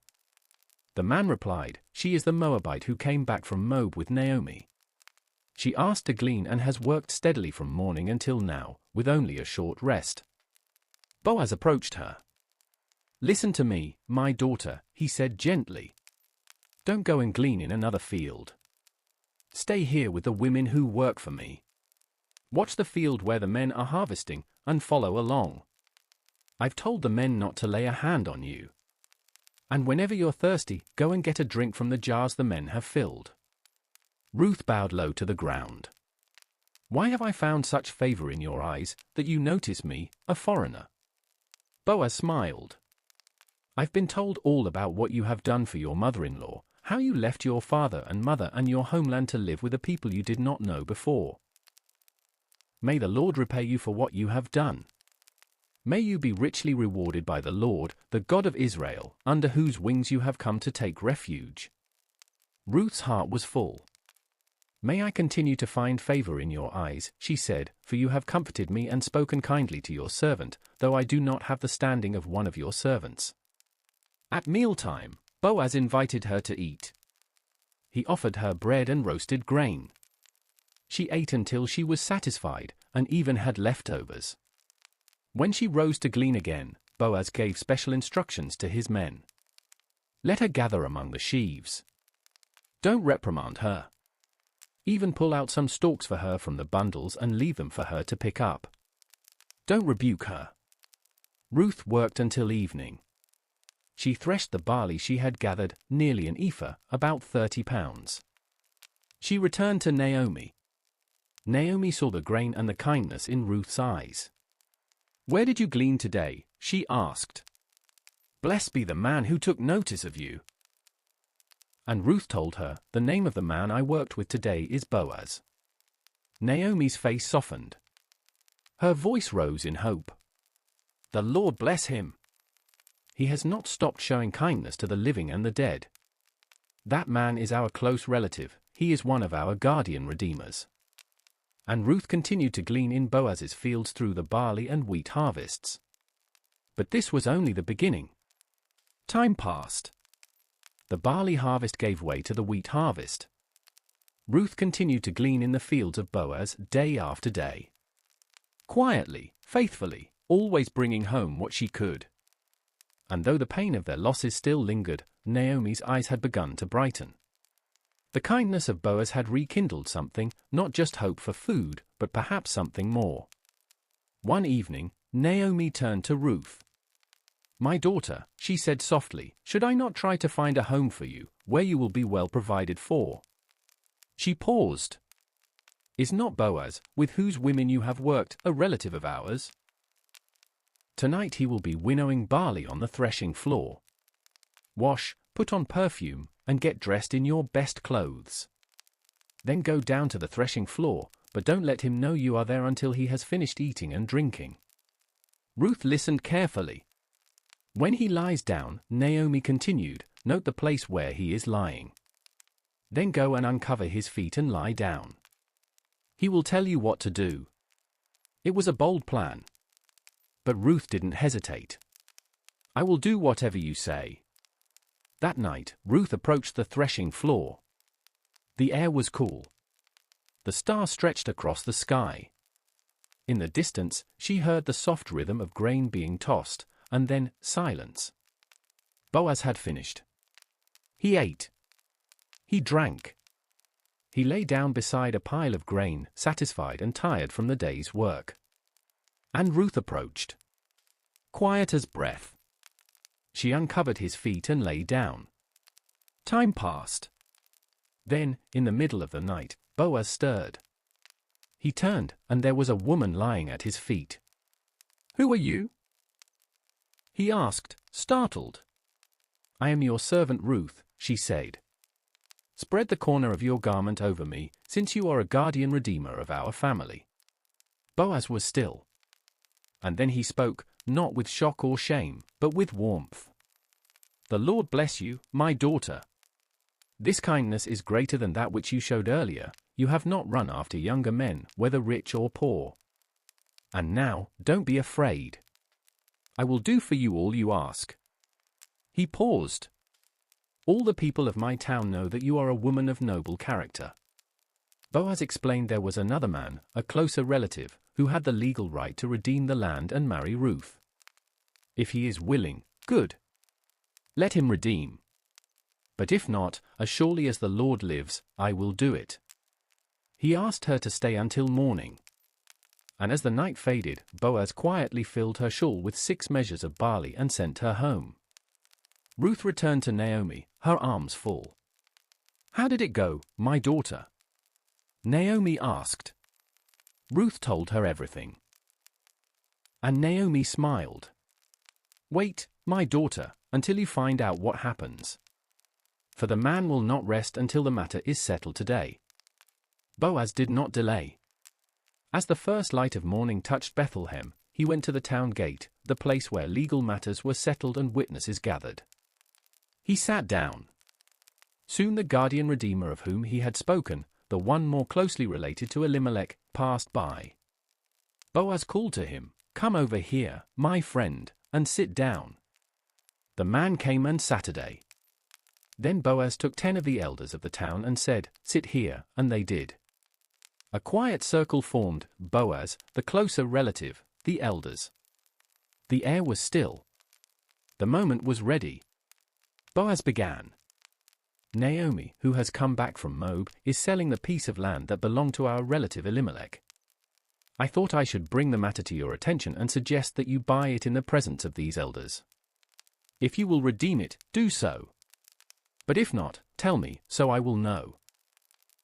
The man nodded. "I will redeem it," he said. But Boaz wasn't finished. "On the day you buy the land from Naomi, you also acquire Ruth the Moabite, the widow of the deceased, in order to maintain the name of the dead with his property." At that, the man hesitated. "Then I cannot redeem it," he said. "It might endanger my own estate. You redeem it yourself." "I cannot do it." And so Boaz did. To confirm the transaction, the man took off his sandal, a custom in those days, and handed it to Boaz. Then Boaz stood and declared before all, "Today you are witnesses that I have bought from Naomi all the property of Elimelech, Gideon, and Mahlon. I have also acquired Ruth the Moabite, Mahlon's widow, as my wife, to maintain the name of the dead with his property, so that his name will not disappear from among his family or his hometown. Today, you are witnesses." And the elders replied, "We are witnesses. May the Lord make the woman who is coming into your home like Rachel and Leah. May you have standing in Ephrathah and be famous in Bethlehem. Through the offspring the Lord gives you by this young woman, may your family be like that of Perez, whom Tamar bore to Judah." The blessing was complete. And with it, a new chapter began. So Boaz took Ruth, and she became his wife. And when they came together, the Lord enabled her to conceive. She gave birth to a son. The women of Bethlehem gathered around Naomi and spoke with joy. "Praise be to the Lord," they said, "who this day has not left you without a guardian redeemer. May he become famous throughout Israel. He will renew your life and sustain you in your old age." They looked at Naomi, holding the child in her arms. "For your daughter-in-law, who loves you and who is better to you than 7 sons, has given him birth." Naomi cradled the child close. Her hands, once empty, now held new life. Her heart, once bitter, now bloomed again. The women named the boy Obed. He would become the father of Jesse. And Jesse would become the father of David. Yes, that David.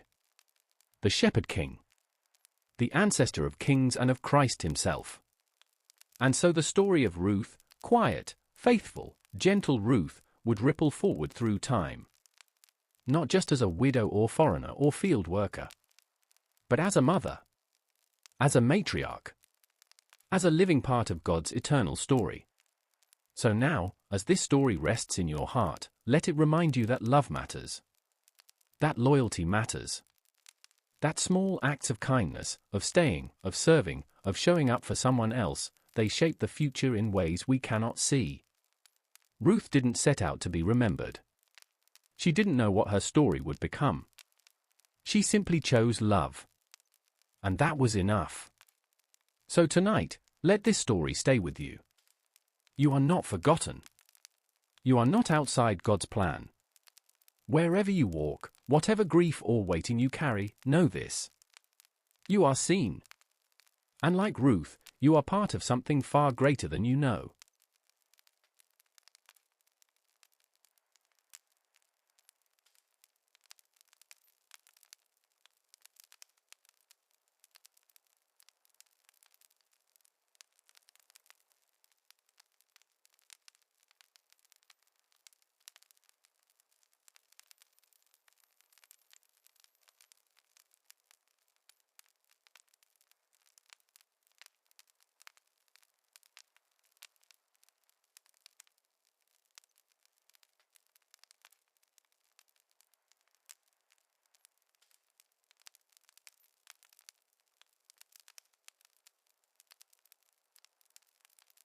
This is the story of Hannah.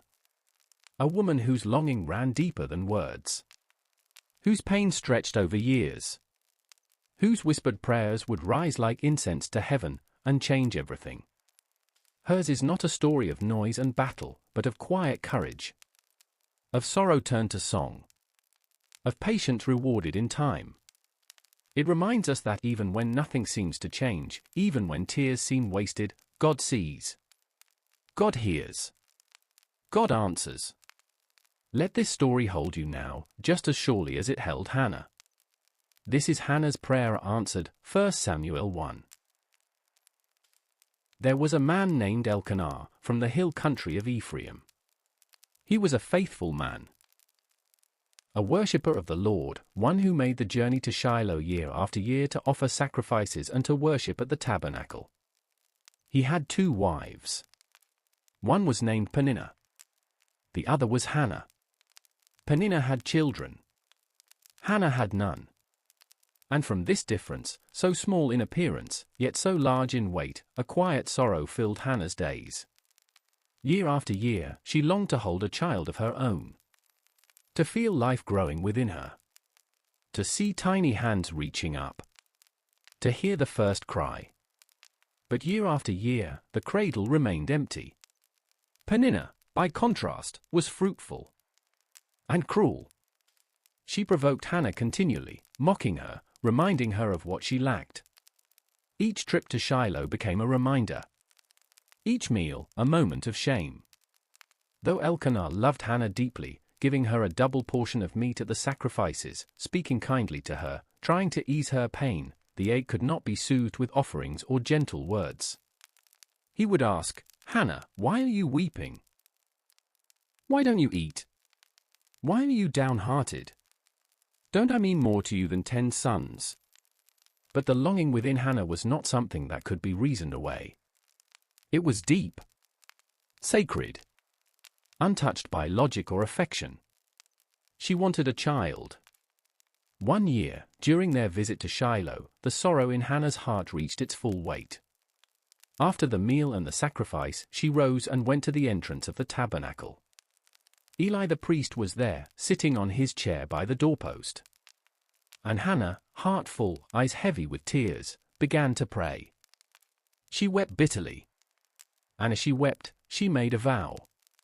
"Lord Almighty, if you will only look on your servant's misery and remember me, if you will not forget your servant but give her a son, then I will give him to the Lord for all the days of his life, and no razor will ever be used on his head."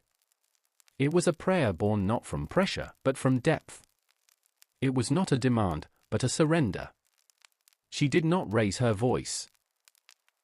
Her lips moved, but her voice was silent. Only the Lord heard. As Hannah poured her soul out before the Lord, her lips moved, but no sound came forth. Her body trembled with a weight of unspoken grief. Her heart, worn from years of waiting, beat steadily beneath the prayer she dared to give voice, even if silently. But Eli, sitting at the entrance of the tabernacle, watched her. He did not hear the words. He only saw her lips move, her shoulders shake, her head bowed low. And he misunderstood. "How long are you going to stay drunk?" he asked, his voice stern. "Put away your wine." Hannah turned to him, not in anger, but with gentle resolve. "No, my lord," she said. "I am a woman who is deeply troubled. I have not been drinking wine or beer. I was pouring out my soul to the Lord. Do not take your servant for a wicked woman. I have been praying here out of my great anguish and grief." Eli paused. The harshness faded from his voice. He saw her more clearly now. "Go in peace," he said. "And may the God of Israel grant you what you have asked of him." Hannah bowed her head. "May your servant find favor in your eyes," she replied. Then she went on her way, and something subtle, but powerful, changed. She ate. And her face was no longer downcast. The sorrow was not gone. The future was not yet known. But the prayer had been spoken. The burden had been lifted from her heart and placed into the hands of the one who hears. The next morning, Elkanah and his family rose early and worshipped before the Lord. Then they returned home to Ramah. And in time, the Lord remembered Hannah. She conceived and gave birth to a son. She named him Samuel, saying, "Because I asked the Lord for him." The name itself carried a testimony. Samuel, heard by God. Every time she called his name, she would remember, God had listened. God had answered. And the silent nights, the tearful prayers, the empty arms, they were not forgotten. Hannah held Samuel close. His tiny hands curled around her finger. His eyes, so new to the world, blinked up at the ceiling beams of their home in Ramah. She nursed him, bathed him, sang to him. And with every passing month, every milestone, every small sound and every soft breath, her heart swelled. Not just with love, but with reverence. Because this child, so deeply longed for, had never truly belonged only to her. She had made a vow. And she remembered it. When Elkanah prepared for the annual trip to Shiloh to worship and offer sacrifice, Hannah stayed behind. "After the boy is weaned," she said, "I will take him and present him before the Lord, and he will live there always." Elkanah looked at her with understanding. "Do what seems best to you," he said. "Stay here until you have weaned him. Only may the Lord make good his word." So she remained. She cared for Samuel, day by day, until the time came. Until he no longer needed to nurse. Until he could walk, speak, eat. Until she was ready to place his hand in someone else's. Then, with quiet strength, she packed what was needed. A 3-year-old bull. An ephah of flour. A skin of wine. And the child. Her son. The son she had begged for and now would give back. They journeyed to Shiloh. The same place where her tears had once fallen freely. The same entrance where she had once been mistaken for a drunk. But this time, she carried joy. And fulfillment. And sacrifice. She entered the house of the Lord and found Eli. "Pardon me, my lord," she said, voice steady. "As surely as you live, I am the woman who stood here beside you praying to the Lord. I prayed for this child, and the Lord has granted me what I asked of him. So now I give him to the Lord. For his whole life he will be given over to the Lord." And she left Samuel there. Not in abandonment, but in worship. She had asked for a gift and returned it in trust. She left him there. Little Samuel, her son, her answer, her joy. Left in the care of Eli, the priest. Left in the service of the Lord. Left not with sorrow, but with peace. Because Hannah had not given him away. She had given him back. And with that act of trust, her heart lifted into praise. Hannah prayed, but this time not in anguish or bitterness. This time, her voice was strong. This time, her words rose like a song. My heart rejoices in the Lord. In the Lord my horn is lifted high. My mouth boasts over my enemies. For I delight in your deliverance. There is no one holy like the Lord. There is no one besides you. There is no rock like our God. She had no sword, no throne, no wealth. But she had seen the hand of God. She had waited, and hoped, and trusted. And now, she praised. Do not keep talking so proudly. Or let your mouth speak such arrogance. For the Lord is a God who knows. And by him deeds are weighed. The bows of the warriors are broken. But those who stumbled are armed with strength. Those who were full hire themselves out for food. But those who were hungry are hungry no more. This wasn't just her story, it was every story of reversal, of hope emerging from despair. Her voice continued. The Lord brings death and makes alive. He brings down to the grave and raises up. The Lord sends poverty and wealth. He humbles and he exalts. He raises the poor from the dust. And lifts the needy from the ash heap. He seats them with princes. And has them inherit a throne of honor. Her prayer was more than gratitude, it was prophecy. A song that would echo across generations. The words of a woman who had tasted both bitterness and blessing, and knew the hand of God in both. For the foundations of the earth are the Lord's. On them he has set the world. He will guard the feet of his faithful servants. But the wicked will be silenced in the place of darkness. It is not by strength that one prevails. Those who oppose the Lord will be broken. The Most High will thunder from heaven. The Lord will judge the ends of the earth. He will give strength to his king. And exalt the horn of his anointed. A woman, once thought barren. Now, a prophet. Her song rising from the same place her tears had once fallen. Samuel remained in Shiloh. Each year, Hannah and Elkanah returned for the annual sacrifice.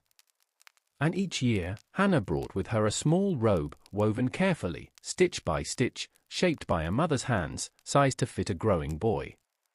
She would place it in his arms, touch his face, whisper her love. And then leave him again. It was not easy. But it was right.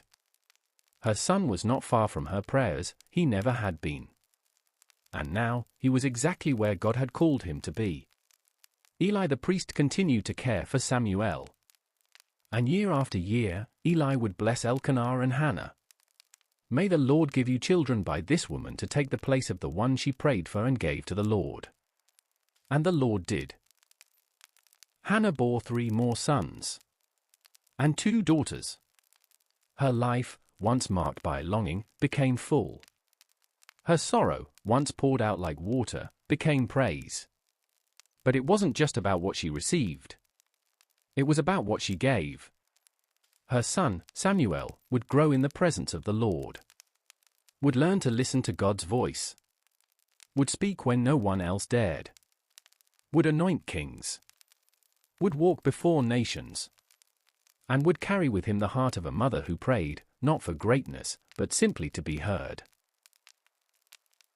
Hannah's story is one of waiting. Of wrestling.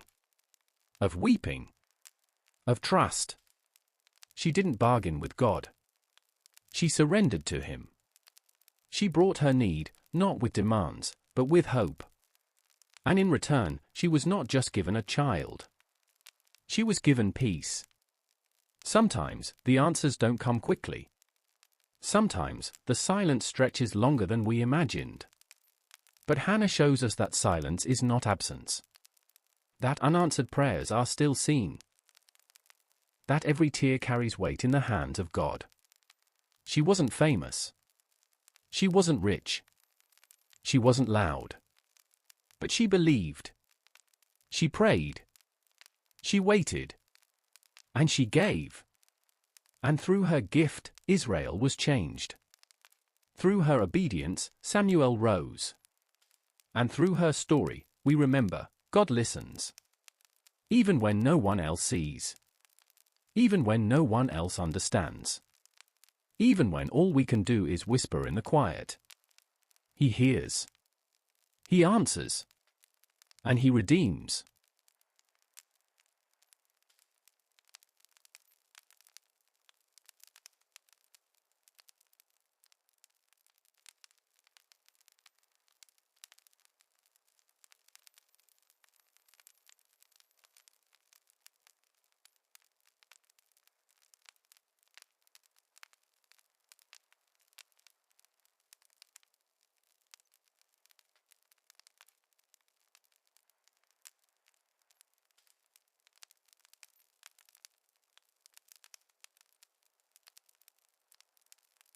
Tonight's story is one of courage, not the kind born from strength or size, but the kind that rises quietly from faith.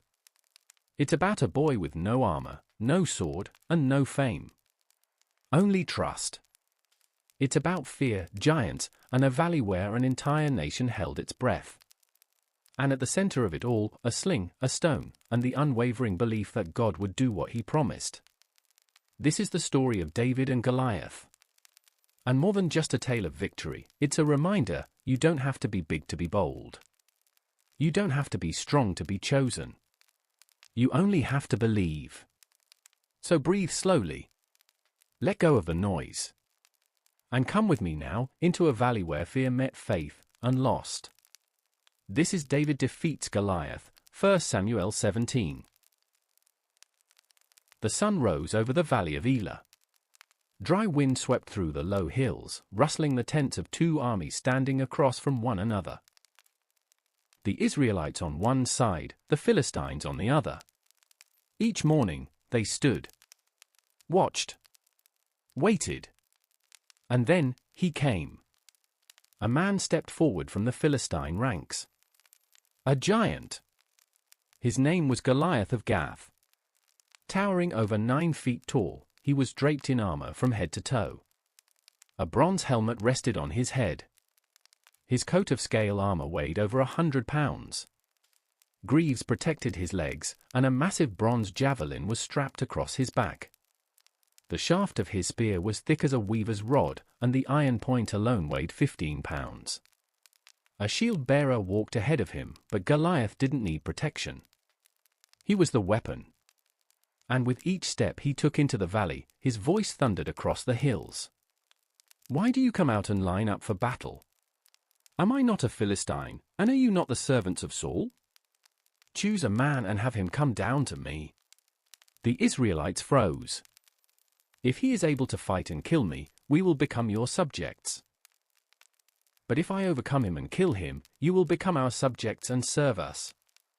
Then he added, with contempt in his voice, this day I defy the armies of Israel. Give me a man and let us fight each other. Day after day, this happened. Morning and evening, Goliath stepped forward and repeated the challenge. And every time, the Israelite soldiers shrank back. Their hearts melted with fear. Even King Saul, once bold in battle, stood silent in his tent, uncertain and overwhelmed. No man dared move. No one dared answer. Goliath's voice echoed in the valley, and no one rose to stop him. Far from the battlefield, in the quiet town of Bethlehem, a young shepherd moved among his father's sheep. His name was David, the youngest of 8 sons of Jesse. He spent his days watching the flocks, playing his harp, writing songs, and tending to every lamb as if it were his own. No one outside the village would have noticed him. But God had. Jesse's 3 oldest sons had followed Saul to war. And one morning, Jesse called David from the fields. "Take this roasted grain and these loaves of bread to your brothers," he said. "And take these 10 cheeses to the commander of their unit. See how your brothers are and bring back word." David obeyed. He rose early, left the sheep in the care of another, took the supplies, and set out for the battlefield, not knowing that a moment was waiting for him there that would change everything. When David arrived at the camp, the army was just heading out to take their battle positions, shouting the war cry. But the war cry was hollow. For 40 days, Goliath had come forward and mocked them, and for 40 days, Israel had done nothing. David left the food with the supply keeper and ran to the front lines to greet his brothers. But just as he reached them, Goliath stepped forward again. Same challenge. Same taunts. Same thunderous voice rolling through the valley. And once again, Israel's soldiers retreated. David watched. Something stirred in him. Not fear, but anger. Righteous anger. He turned to the men near him and asked, "What will be done for the man who kills this Philistine and removes this disgrace from Israel? Who is this uncircumcised Philistine that he should defy the armies of the living God?" The men repeated the king's offer: great wealth, the king's daughter, exemption from taxes. But David wasn't speaking about reward. He was speaking about honor, about the name of God. David's oldest brother, Eliab, heard him and burned with anger. "Why have you come down here?" he demanded. "And with whom did you leave those few sheep in the wilderness? I know how conceited you are and how wicked your heart is. You came down only to watch the battle." But David replied calmly, "Now what have I done? Can't I even speak?" He turned away and kept asking others the same question. Word reached Saul, and David was summoned. He stood before the king, young, unarmored, unfamiliar. And he said something no one else dared. "Let no one lose heart on account of this Philistine. Your servant will go and fight him." Saul looked at him and shook his head.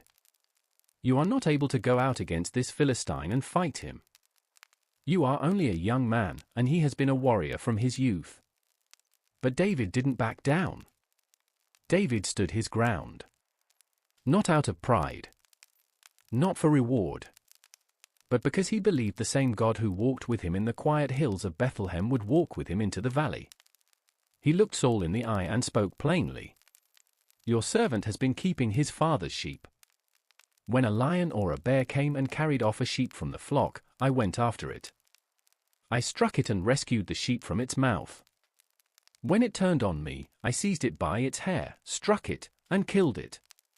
He paused. "The Lord who rescued me from the paw of the lion and the paw of the bear will rescue me from the hand of this Philistine." And Saul, uncertain, perhaps, but with no better alternative, said to David, "Go, and the Lord be with you." Saul tried to dress David in his own armor. A bronze helmet, a tunic of heavy mail, a sword strapped to his side. David tried walking in them, but the weight was too much. He wasn't a soldier. He was a shepherd. And he knew what he needed. He took off the armor, set it aside, and instead reached for what was familiar. He took his staff in his hand, chose 5 smooth stones from the brook, placed them in the pouch of his shepherd's bag, and with sling in hand, he approached the Philistine. Across the valley, Goliath saw him coming and laughed. He looked David over, a boy, glowing with health, small and unarmed. "Am I a dog," he shouted, "that you come at me with sticks?" He cursed David by his gods. "Come here, and I'll give your flesh to the birds and the wild animals." But David didn't shrink back. He stepped forward, not with sword or shield, but with a name. "You come against me with sword and spear and javelin," he said, "but I come against you in the name of the Lord Almighty, the God of the armies of Israel, whom you have defied." His voice rose. "This day the Lord will deliver you into my hands, and I'll strike you down and cut off your head." This very day I will give the carcasses of the Philistine army to the birds and the wild animals, and the whole world will know that there is a God in Israel." He paused. "All those gathered here will know that it is not by sword or spear that the Lord saves, for the battle is the Lord's, and he will give all of you into our hands." The giant moved first, stepping forward, roaring, weapon raised. But David didn't flinch. He ran toward him, not away. He reached into his bag, took out a stone, placed it in the sling, and let it fly. The stone flew from David's sling. It cut through the air with silent precision, not wild, not hopeful, but certain. It struck Goliath square in the forehead. And suddenly, the roaring stopped. The towering man stumbled. His legs gave out beneath him, and he fell, face down, into the dust of the valley. Silence. Then shock. Then a roar, not from the Philistines, but from Israel's side. The giant was down, and the boy still stood. David ran forward. He didn't hesitate. He reached Goliath's side, drew the giant's own sword from its sheath, and finished the fight. He cut off Goliath's head. A final, undeniable sign that the threat was not only defeated, but gone. When the Philistines saw that their champion was dead, fear gripped them. They turned. They ran. And the army of Israel surged forward, no longer frozen in fear, but stirred by faith. They pursued the Philistines all the way to the gates of Ekron and Gath, striking them down along the way. The valley that had once echoed with the giant's voice now rang with the sounds of victory. When it was over, David took Goliath's head to Jerusalem. And he kept the giant's weapons. A reminder, not of his own strength, but of the moment God delivered with a single stone. Back at Saul's camp, a new question rose in the king's heart. "Whose son is this young man?" he asked. Abner, the commander of his army, replied, "As surely as you live, your majesty, I don't know." So the king summoned David again. And David stood before Saul, still holding the head of the giant. "I am the son of your servant Jesse of Bethlehem," he said. And so began a new chapter, not just for David, but for all of Israel. David didn't defeat Goliath because he was stronger. He wasn't. He didn't win because he was trained in war, or armed with the best weapons, or surrounded by soldiers shouting his name. He was alone. Young. Unarmed. Unproven. But he believed. And that was enough. The story of David and Goliath is not just about courage. It's about clarity. David saw something no one else did. He looked past the armor. Past the height. Past the spear and the threats and the fear. He saw God. And he knew that Goliath, no matter how loud, how strong, or how proud, was no match for the living God of Israel. While others measured the size of the problem, David remembered the size of his God. While others waited for someone stronger, David knew that faith didn't need to be big, it just needed to be real. When David ran toward the giant, he wasn't running into danger, he was running into purpose. Into calling. Into the kind of obedience that changes the course of history. He could have stayed with the sheep. He could have delivered the bread and gone home. But he didn't. He stepped into a moment no one invited him to, and became the answer to a problem no one knew he could solve.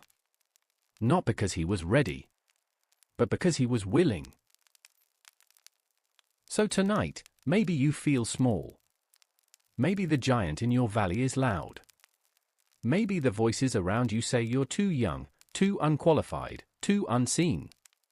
But let David's story remind you, you are not overlooked. God sees. God calls. And sometimes, he chooses the one least expected, the one who doesn't fit the armor, to do something unforgettable. The battle was never about size. It was about faith. And when David stepped forward, he didn't need to become someone else. He only needed to be the one God had already prepared, a shepherd with a sling, and a heart fully his. So let your heart rest now. You don't have to know every step ahead. You don't have to be the strongest. Just faithful. Just ready. Just willing. Because in the right moment, with a stone, a breath, and God's power behind you, even giants fall.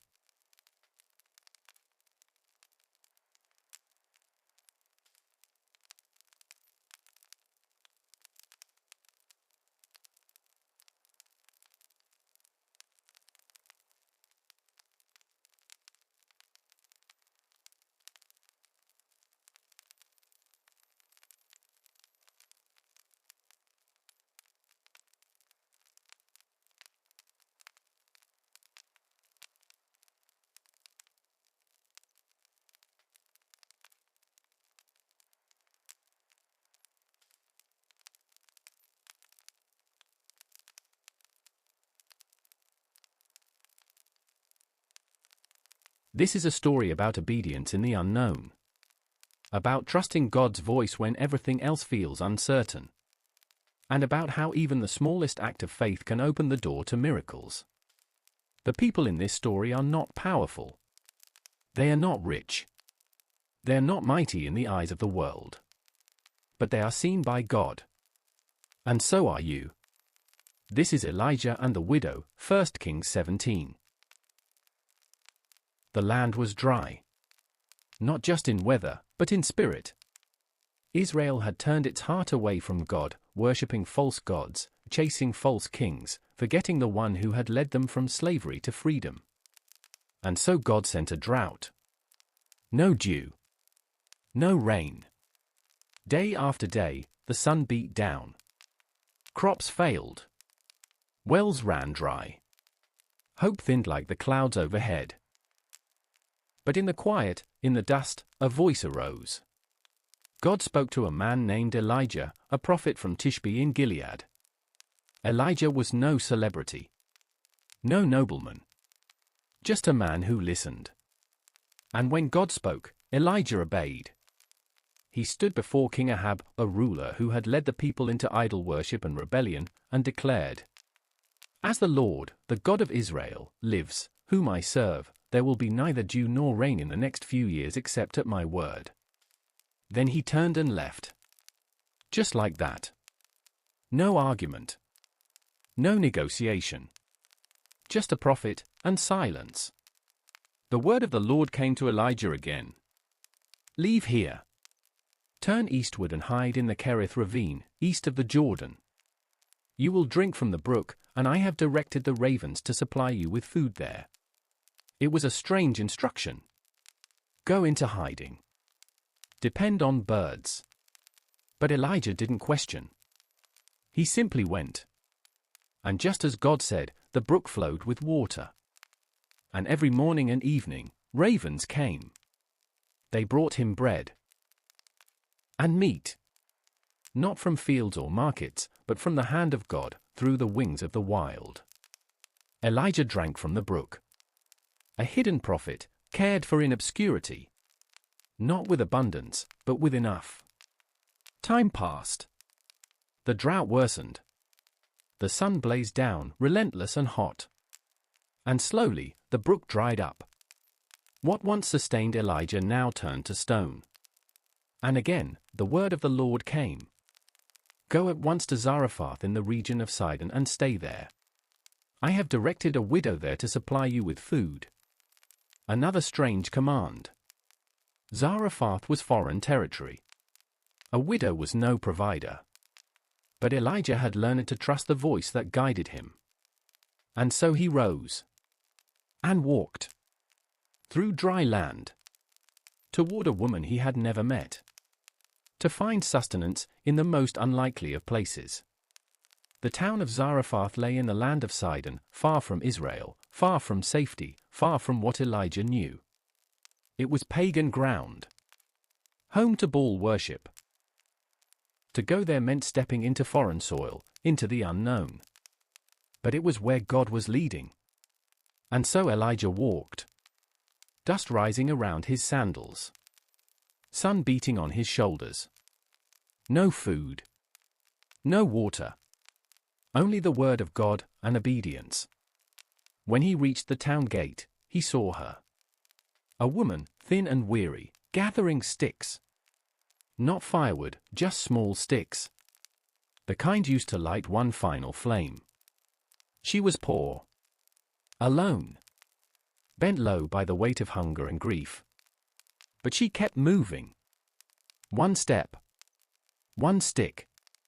Elijah called to her. "Would you bring me a little water in a jar so I may have a drink?" She looked up. Perhaps startled. Perhaps cautious. But she turned and went to get it. And as she was going, he called again. "And bring me, please, a piece of bread." She stopped. Turned. And spoke with trembling honesty. "As surely as the Lord your God lives," she said, "I don't have any bread, only a handful of flour in a jar and a little olive oil in a jug. I am gathering a few sticks to take home and make a meal for myself and my son, that we may eat it and die." Her voice did not shake with drama. It was quiet. Final. She had come to the end. The very last of what she had would be used for a final meal. And then, nothing. But Elijah, calm, clear, confident, said to her, "Don't be afraid. Go home and do as you have said. But first make a small loaf of bread for me from what you have and bring it to me. Then make something for yourself and your son." He paused. "For this is what the Lord, the God of Israel, says. The jar of flour will not be used up, and the jug of oil will not run dry, until the day the Lord sends rain on the land." It was an impossible promise. Make something for a stranger first? When all she had left was enough for a single meal. But something in Elijah's voice, or perhaps in her soul, stirred hope where there had been none. And so, with trembling hands, but obedient steps, the widow went back to her small home, to her near-empty jar, to her near-dry jug. And from them, she made a small cake. She brought it to Elijah, then returned to make more, and more, and more. And just as Elijah had said, the jar was not empty. The oil did not run out. Day after day, there was enough. Not a feast, but enough. For Elijah. For the widow. For her son. A miracle, not in thunder or fire, but in daily bread. In the quiet consistency of provision that never failed. The days passed slowly. Each morning, the widow would go to the jar, scoop flour, pour oil, and make bread. There was no surplus, but there was always enough. Elijah stayed in the upper room of her house. Not as a burden, but as a quiet presence, praying, waiting, listening for the next word from God. And for a time, all was well. The drought still scorched the land. But in that small home in Zarephath, there was peace. Until one day, there wasn't. The widow's son, her only child, grew sick. At first it seemed small. A fever. A cough. But it didn't fade. It grew worse. Day by day, breath by breath, until suddenly, the boy stopped breathing. She held him. Shook him. Called his name. But his chest did not rise. His body stilled. And the miracle she had once tasted turned to ashes in her mouth. She turned to Elijah, grief and fury in her voice. "What do you have against me, man of God?" she cried. "Did you come to remind me of my sin and kill my son?" Her words were sharp. But underneath them was sorrow. She had trusted. She had obeyed. And now her child, her only son, was gone. Elijah said nothing in defense. He didn't argue. He didn't explain. Instead, he said gently, "Give me your son." She placed the boy in his arms. And Elijah carried him upstairs, to the room where he stayed. He laid the child on his bed. And then he cried out, "O Lord my God," Elijah prayed, "have you brought tragedy even on this widow I am staying with, by causing her son to die?" Then he stretched himself out on the boy 3 times and cried to the Lord, "O Lord my God, let this boy's life return to him." It wasn't a formula. It was desperation. Elijah had no power of his own. But he knew the one who gave breath. And he begged for it. Elijah remained there, beside the still body of the boy. The small room was silent. The kind of silence that presses on the chest, that squeezes the air from the room, that speaks of final things. But Elijah did not give in to silence. He prayed. He pleaded. He asked not once, but 3 times. "O Lord my God, let this boy's life return to him." And then, like wind through a window that had long been sealed, it happened. The Lord heard Elijah's cry. The boy's chest lifted. Breath returned. The child opened his eyes. Life, unmistakable, undeniable, filled the room. Elijah looked down, or washing over him. The boy lived. The impossible had happened. But Elijah didn't shout. Didn't weep. He simply gathered the boy in his arms, rose, and walked downstairs. The widow sat still in her home, her eyes heavy with grief. But when Elijah came down and placed her son into her arms, she knew, instantly, that everything had changed. He was warm. He was breathing. He was alive. Elijah looked at her and spoke softly. "Look! Your son is alive." And for a long moment, she said nothing. She held the child she thought she had lost. Ran her fingers through his hair. Felt his breath against her skin. And then, she looked up. "Now I know that you are a man of God," she said, "and that the word of the Lord from your mouth is the truth." It was more than a miracle of resurrection. It was a resurrection of faith. The widow had believed enough to obey. She had believed enough to serve. But now she knew. She had witnessed the hand of God. Not just in provision, but in restoration. Not just in bread, but in breath. Her past didn't disqualify her. Her poverty didn't disqualify her. Her place outside Israel didn't disqualify her. God had seen her. Chosen her. Worked through her. A woman without power, status, or name, chosen to shelter a prophet and carry one of the quietest, most sacred miracles in all of Scripture. Elijah stayed with the widow for many days after that. No more words were recorded between them. No more dramatic moments or loud signs from heaven. But there didn't need to be. Because faith had settled into the walls of that little house. It had taken root in the simple rhythm of daily bread. In the eyes of a child who once lay lifeless, and now ran and laughed. In the steady trust of a woman who once thought her story would end in silence, but now knew it was still being written. There was no audience. No crowd. Just a prophet, a widow, and her son. Living day by day, sustained by God's quiet hand. Sometimes, miracles come with thunder and fire. But sometimes, they come in silence. In a jar that never empties. In a stranger at the gate. In a breath that returns when hope was gone. This story isn't about triumph in front of thousands. It's about faith in obscurity. About saying yes to something small. About offering what little you have, even when it feels like not enough, and discovering that it was never about the size of your gift, but about the size of your God. The widow gave what she could, a handful of flour, a drop of oil. And in return, she received not only provision, but promise. Elijah brought no wealth, no reward, no guarantees. But through him, God reminded her, and us, that his eyes are never far from those the world forgets. That a woman gathering sticks at the edge of a drought-ridden town could be the center of a divine plan. That resurrection doesn't always begin on mountains. Sometimes it begins in kitchens. So tonight, as you settle your thoughts.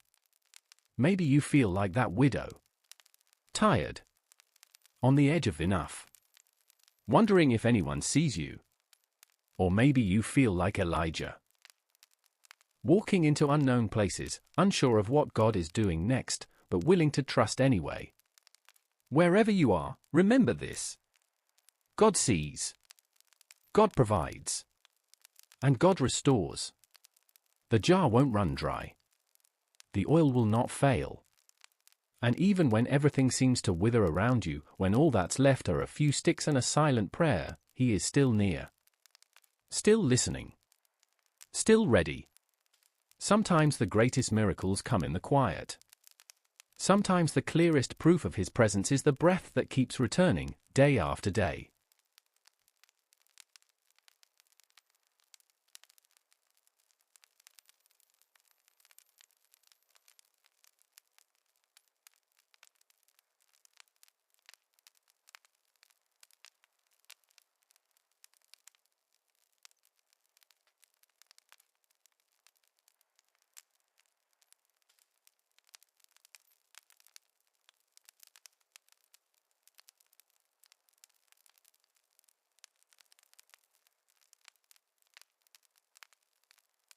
Tonight's story is not one of grand battles or kings in their glory. It's not a story of thunder or fire or vast miracles in front of crowds.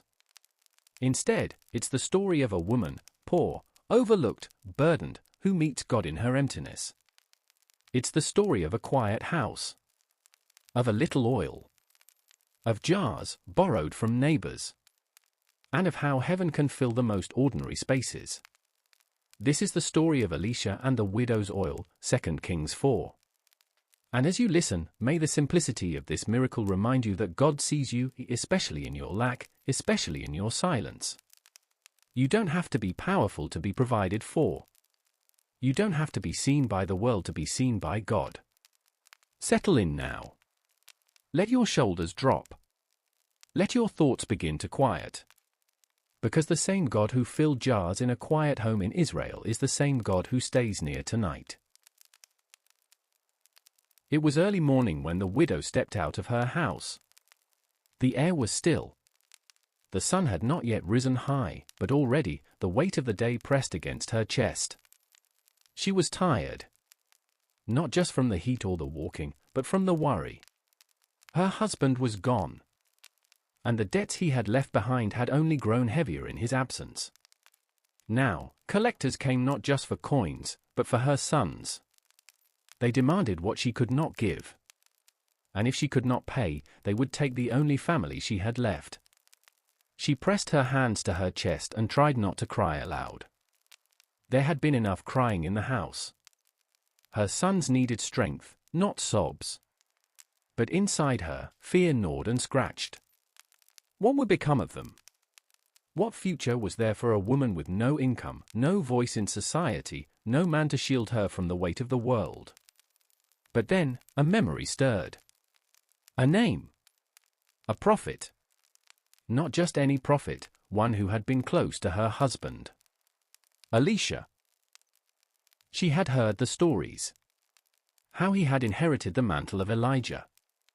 How he walked in power. How he spoke with authority. But also how he listened. And so, with trembling hope, she made her way through the dusty streets to find him. She found Elisha near the gates, among the people. He was not lofty, not unreachable. And when she called to him, he turned and gave her his full attention. "My husband, your servant, is dead," she said, voice cracking. "You know that he revered the Lord. But now his creditor is coming to take my 2 boys as his slaves." There was no accusation in her tone. Just grief. Desperation. A quiet pleading beneath her words, "Please. Help us." Elisha looked at her with compassion. He did not dismiss her pain or try to offer quick comfort. Instead, he asked a question. A gentle one. One that reached past her fear and into her reality. "What do you have in your house?" She paused. Confused. Did it matter? What could she possibly have that was worth anything? I have nothing there at all, she replied, and then, almost as an afterthought, except a small jar of olive oil. Just a little oil. Not a barrel. Not a vat. Just a jar. Insignificant. Ordinary. But Alicia nodded as if she had spoken the answer to a riddle. That jar would be enough. Go around and ask all your neighbors for empty jars, he said. Don't ask for just a few. Then go inside and shut the door behind you and your sons. Pour oil into all the jars, and as each is filled, put it to one side. The widow blinked. Collect jars? Pour oil? From this? But she had come asking for help, and help was given. Strange help. But clear. Specific. Hopeful. She hurried home, heart pounding not just with fear now, but with something else. Possibility. The widow stepped back into her home and quickly gathered her sons. Her heart raced. Her hands trembled. And her voice, though still quiet, had a new kind of urgency. We need to go, she said. To the neighbors. Quickly. We need empty jars. The boys looked at her, confused. Why? There's no time to explain. Just ask everyone. Any size. Any shape. Bring what you can carry. As many as they will give. The sons, obedient, eager, ran into the dusty street, knocking on doors. Their neighbors, surprised but curious, began handing over what they had. 1 jar. 2. Then 5. Then 10. Some offered questions. Others, only puzzled glances. But most gave willingly, passing over worn vessels that had long been emptied of oil, grain, or wine. Some were cracked, others stained by years of use. But none were turned away. The boys returned over and over again, arms full. Soon, the widow's home was dotted with pottery. Large and small. Round and narrow. Every surface held a jar. The floor was crowded. The corners filled.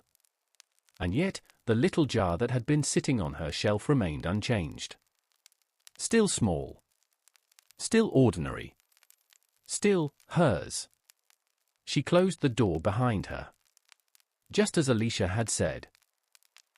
And for a moment, the house went quiet. The 2 boys looked at her, expectant. She held the small jar of oil in her hands, heart pounding louder than the silence. This was it. She lifted the jar, walked to the first vessel, and began to pour.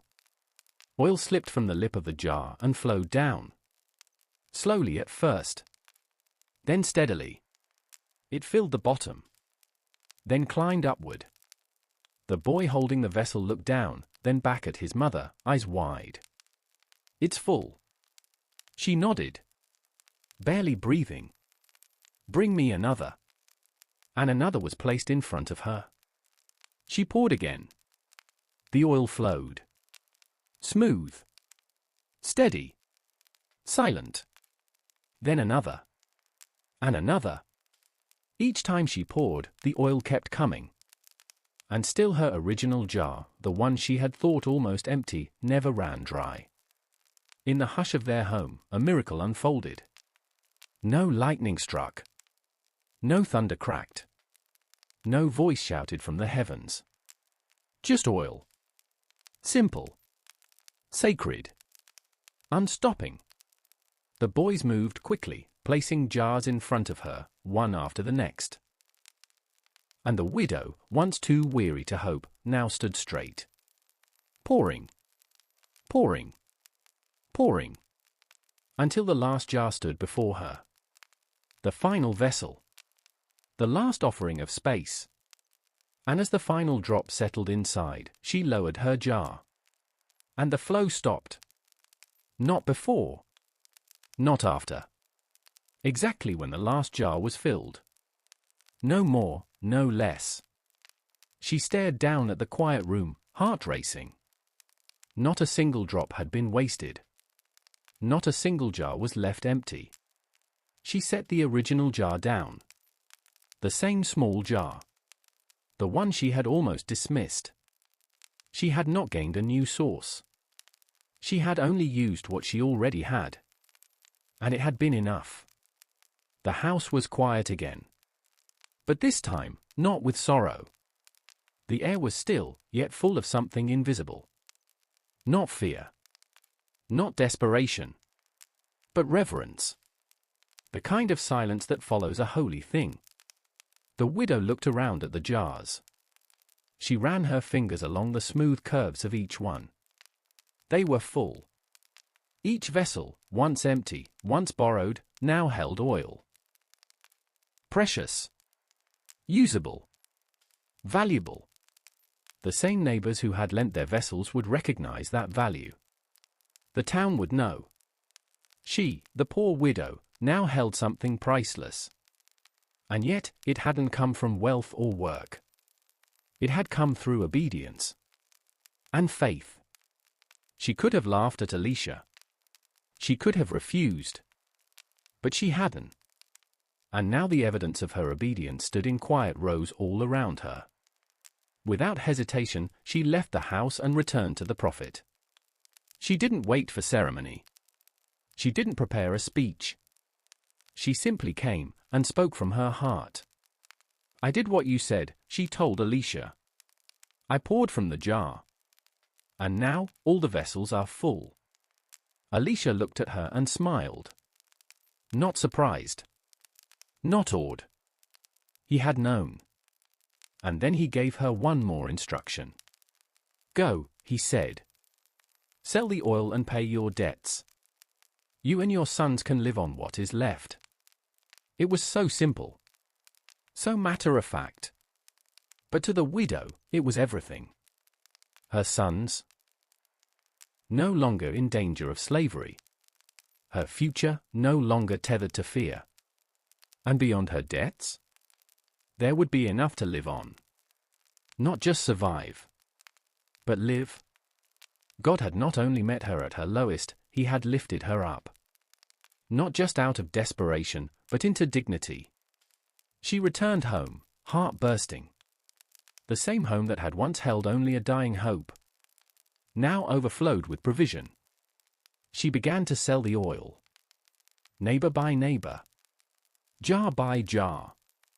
And with each exchange, she paid off what was owed. Bit by bit, the chains of debt were broken. And her son stood free. What had begun as a plea for rescue had become a story of restoration. God hadn't just given her a solution. He had transformed her life. And it all began with what she thought was nothing.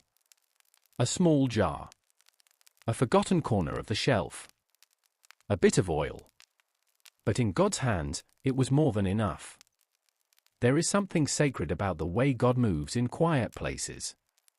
He doesn't always split seas or call fire from the sky. Sometimes, he simply multiplies oil in a home no one else sees. Sometimes, he begins with a widow's cry and ends with jars too full to carry. In this story, there were no trumpets. No thundering voice from the heavens. Just a woman with debt. A home full of silence. A jar of oil. And a choice. She could have held back. She could have looked at her jar, then at her sons, and said, "It's not enough." She could have laughed at the prophet's instruction. But she didn't. She obeyed. She poured. And in the pouring, the miracle came. A God who fills what is empty. God didn't ask for something she didn't have. He began with what she already possessed. It wasn't about the oil. It was about trust. About obedience. About space. The miracle didn't run until the widow stopped pouring.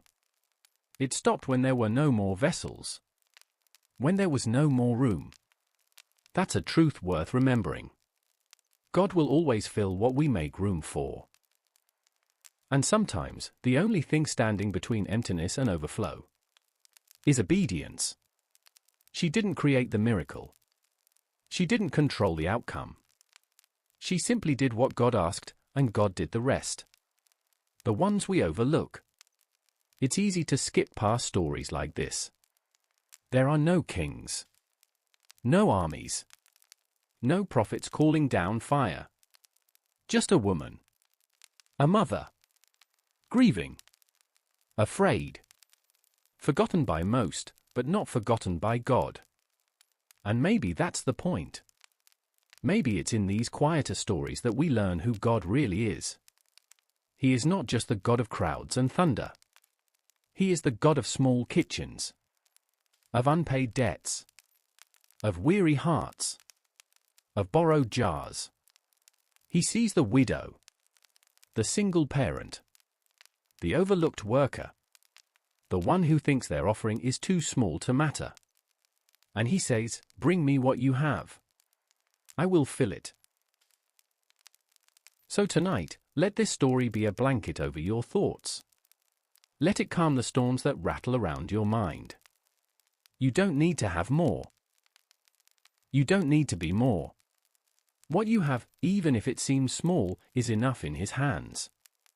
Whether you feel like the widow, exhausted and unsure, or like her sons, carrying heavy things you don't understand, or even like one of the empty jars, waiting quietly, hoping to be filled. Remember, God sees, God hears, God fills, and He has not forgotten you.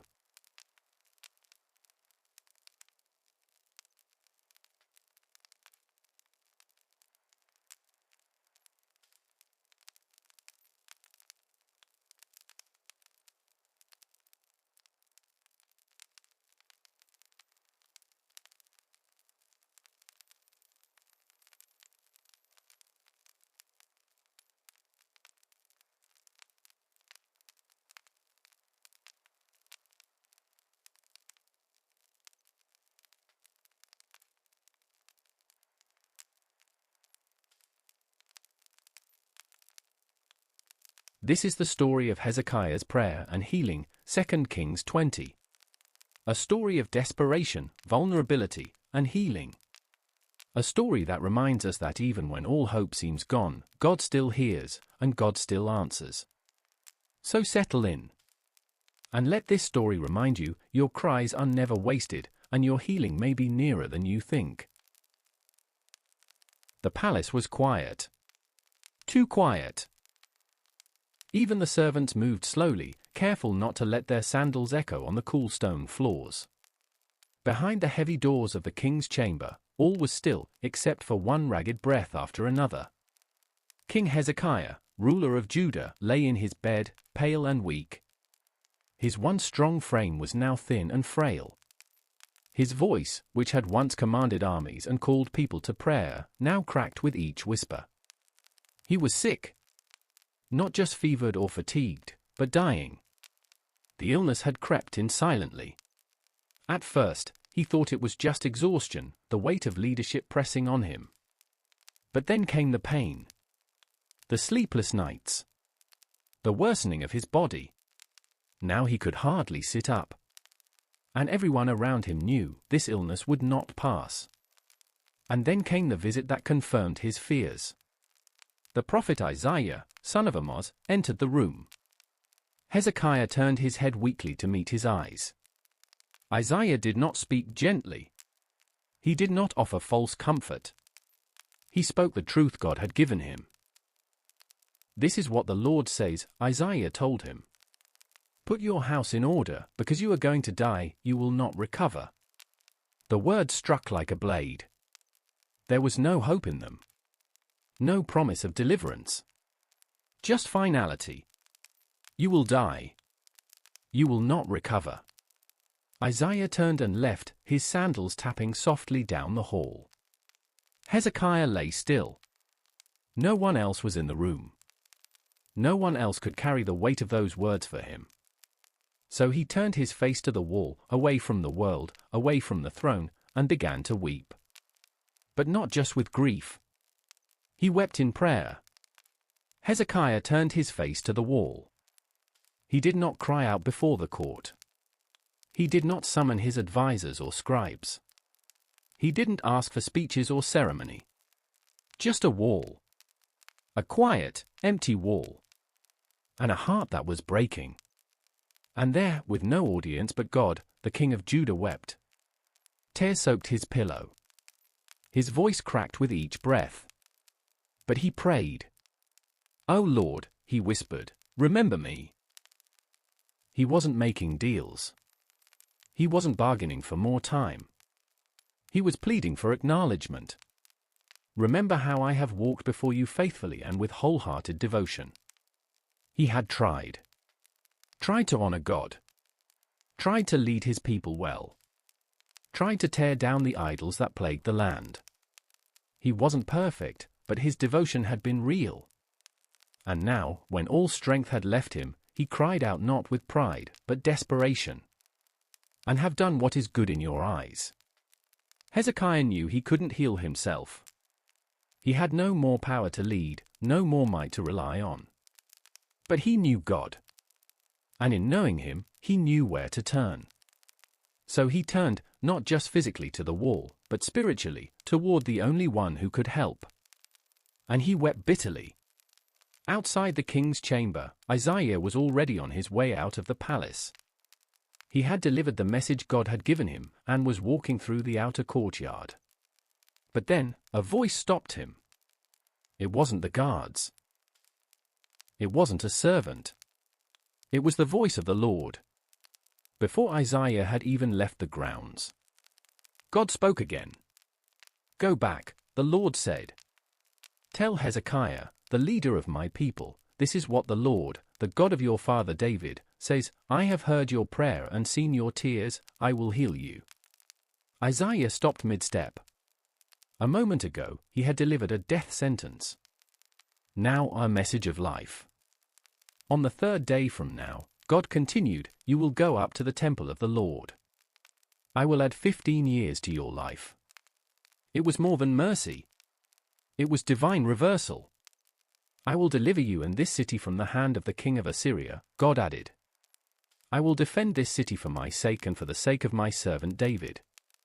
Isaiah turned, retraced his steps, and returned to the king's chamber, this time with a message wrapped in grace.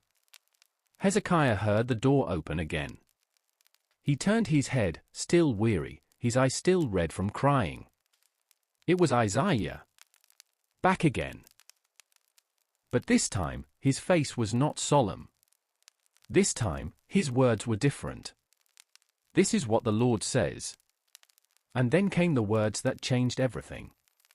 "I have heard your prayer. I have seen your tears. I will heal you." Hezekiah stared at the prophet. Was it possible? Could the same God who had just pronounced death now give life? Could such a turnaround happen so quickly? But Isaiah wasn't finished. "On the third day from now, you will go up to the temple of the Lord. And then I will add 15 years to your life." 15 years. Not just days or weeks, but a full span of time. Time to breathe again. Time to live again. Time to hope again. Isaiah stood beside the king's bed and looked down at Hezekiah, still pale, still worn from days of illness. The promise had been spoken. The word had been given. But now, it was time for action. And it wouldn't come through thunder or glowing light. It would come through something quiet. Something simple. Something earthy. Isaiah turned to the attendants nearby and gave them an instruction. "Prepare a poultice of figs." Figs. That's what the prophet asked for. Not rare herbs. Not sacred oil. Not a miracle soaked in mystery. Just a mash of fruit, pressed into healing. And so they brought the figs, crushed and softened them, and applied the poultice to Hezekiah's infected area. No ceremony. No loud declarations. Just obedience to the word of God. And as the minutes passed, then hours, something began to change. The pain dulled. The fever lifted. And for the first time in what felt like forever, life began to return to Hezekiah's body. His eyes sharpened. His breath deepened. Strength touched his limbs again. It wasn't instant. It wasn't flashy. But it was real. The healing had begun. Hezekiah, still lying back against the cushions, looked at Isaiah. His voice, though tired, carried a single, heartfelt question. What will be the sign that the Lord will heal me and that I will go up to the temple of the Lord on the 3rd day from now? It wasn't doubt. It was longing. Desire for reassurance. A desire to see the promise confirmed, not because he didn't believe, but because hope still trembled inside him. Isaiah, without hesitation, offered an answer. "This is the Lord's sign to you that the Lord will do what he has promised," he said. "Shall the shadow go forward 10 steps, or shall it go back 10 steps? Hezekiah thought for a moment. "It's a simple thing for the shadow to go forward 10 steps, he said. "That happens anyway. But to make it go backward." He paused. "That would be a sign." Isaiah nodded. And then prayed to the Lord. And in the courtyard, the sun stood high. Its light poured down on the steps of the palace. The same steps that the sundial measured hour by hour. And suddenly, quietly, the shadow reversed. It moved not forward, but backward. 10 steps. The day, for a moment, rewound. Time, for a moment, bent. And Hezekiah, watching from his bed, knew that what he had prayed had reached God's ears. Knew that the healing was no longer just a hope, but a reality already unfolding in his bones. God had heard. God had answered. And God had given him time. Hezekiah rose from his bed on the 3rd day. Just as the Lord had promised. His legs were weak, but they held him. His breath was slow, but it was steady. And his heart, fragile as it had felt just days earlier, now pulsed with life and purpose. He stepped through the doors of his chamber, past the corridors he feared he'd never walk again, and made his way to the temple. The steps of the palace greeted him with sunlight, the very steps where the shadow had turned back. And now, as he walked forward, he was stepping into time God had given back to him. 15 years. 15 years to live. 15 years to serve. 15 years to remember that his story had not ended in the darkness of a deathbed, but in the light of a God who heard. At the temple, Hezekiah bowed low. No words were recorded from that moment. No elaborate prayer written down. But maybe that's because some gratitude doesn't need to be spoken aloud. It just fills the chest, spills from the eyes, and settles into every breath like warmth. He had faced death. He had received a sentence from the mouth of a prophet. And still, here he was. Walking. Breathing. Praising. What must that first moment in the temple have felt like? When your body still remembers pain, but your spirit feels whole. When every step is a miracle. When every breath says, God heard me. Healed, but not untouched. Hezekiah would live 15 more years. But he was never the same man again. Something about standing that close to the edge changes a person. He had wept bitterly. He had turned his face to the wall. And now, he walked in the light. But not forgetfully. He had known what it felt like to be helpless. He had known the sting of a final word spoken over him. He had stared at the ceiling, unsure if he'd ever see daylight again. And so now, every sunrise was a gift. Every touch of his son's hands, every taste of food, every walk through his garden was grace. God had not just added years. He had deepened them. Hezekiah's story isn't just about healing. It's about timing. About mercy. About a God who hears, not because the prayer is loud, but because the heart is open. It's about a man who, when everything was being taken away, did the one thing he could still do. He turned his face to the wall and prayed. And that was enough. That was the turning point. Not the poultice. Not the sundial. But the moment a desperate man cried out to the only one who could save him. It's tempting to think God only moves in power when we're strong. When we're filled with faith, surrounded by people, and speaking words full of fire. But Hezekiah's story reminds us. God moves when you're lying down, too weak to stand. When your voice shakes. When your eyes sting from crying. When you can't even look at people, so you turn your face to the wall. And still, God hears. And still, He answers. And still, He sends healing. Maybe tonight, you feel a little like Hezekiah. Weighed down. Not with sickness, maybe, but with something else. A worry. A fear. A pressure no one else fully sees. And maybe, like Hezekiah, you've just heard something you weren't ready for. Bad news. A closed door. A time limit. And your heart is asking, is this it? Is this the end? Let this story remind you. Even when the sentence has been spoken, it's not the end unless God says it is. He can reverse what was spoken. He can restore what's fading. He can breathe life into what feels final. He is not done with you. If you're still breathing. He's still moving. Hezekiah asked for a sign. And God gave him one. Not because he needed to. But because God understands how fragile we feel in our lowest moments. He reversed the shadow. Turned it back 10 steps. Stopped the clock and rewound time. Just to say, I see you. I heard you. You are not alone.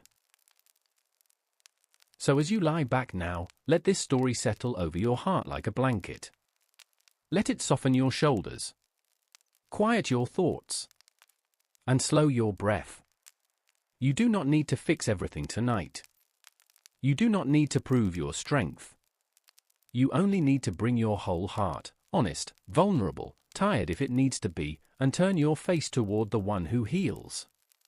Whether your healing comes in the form of years, or rest, or simply peace for tonight.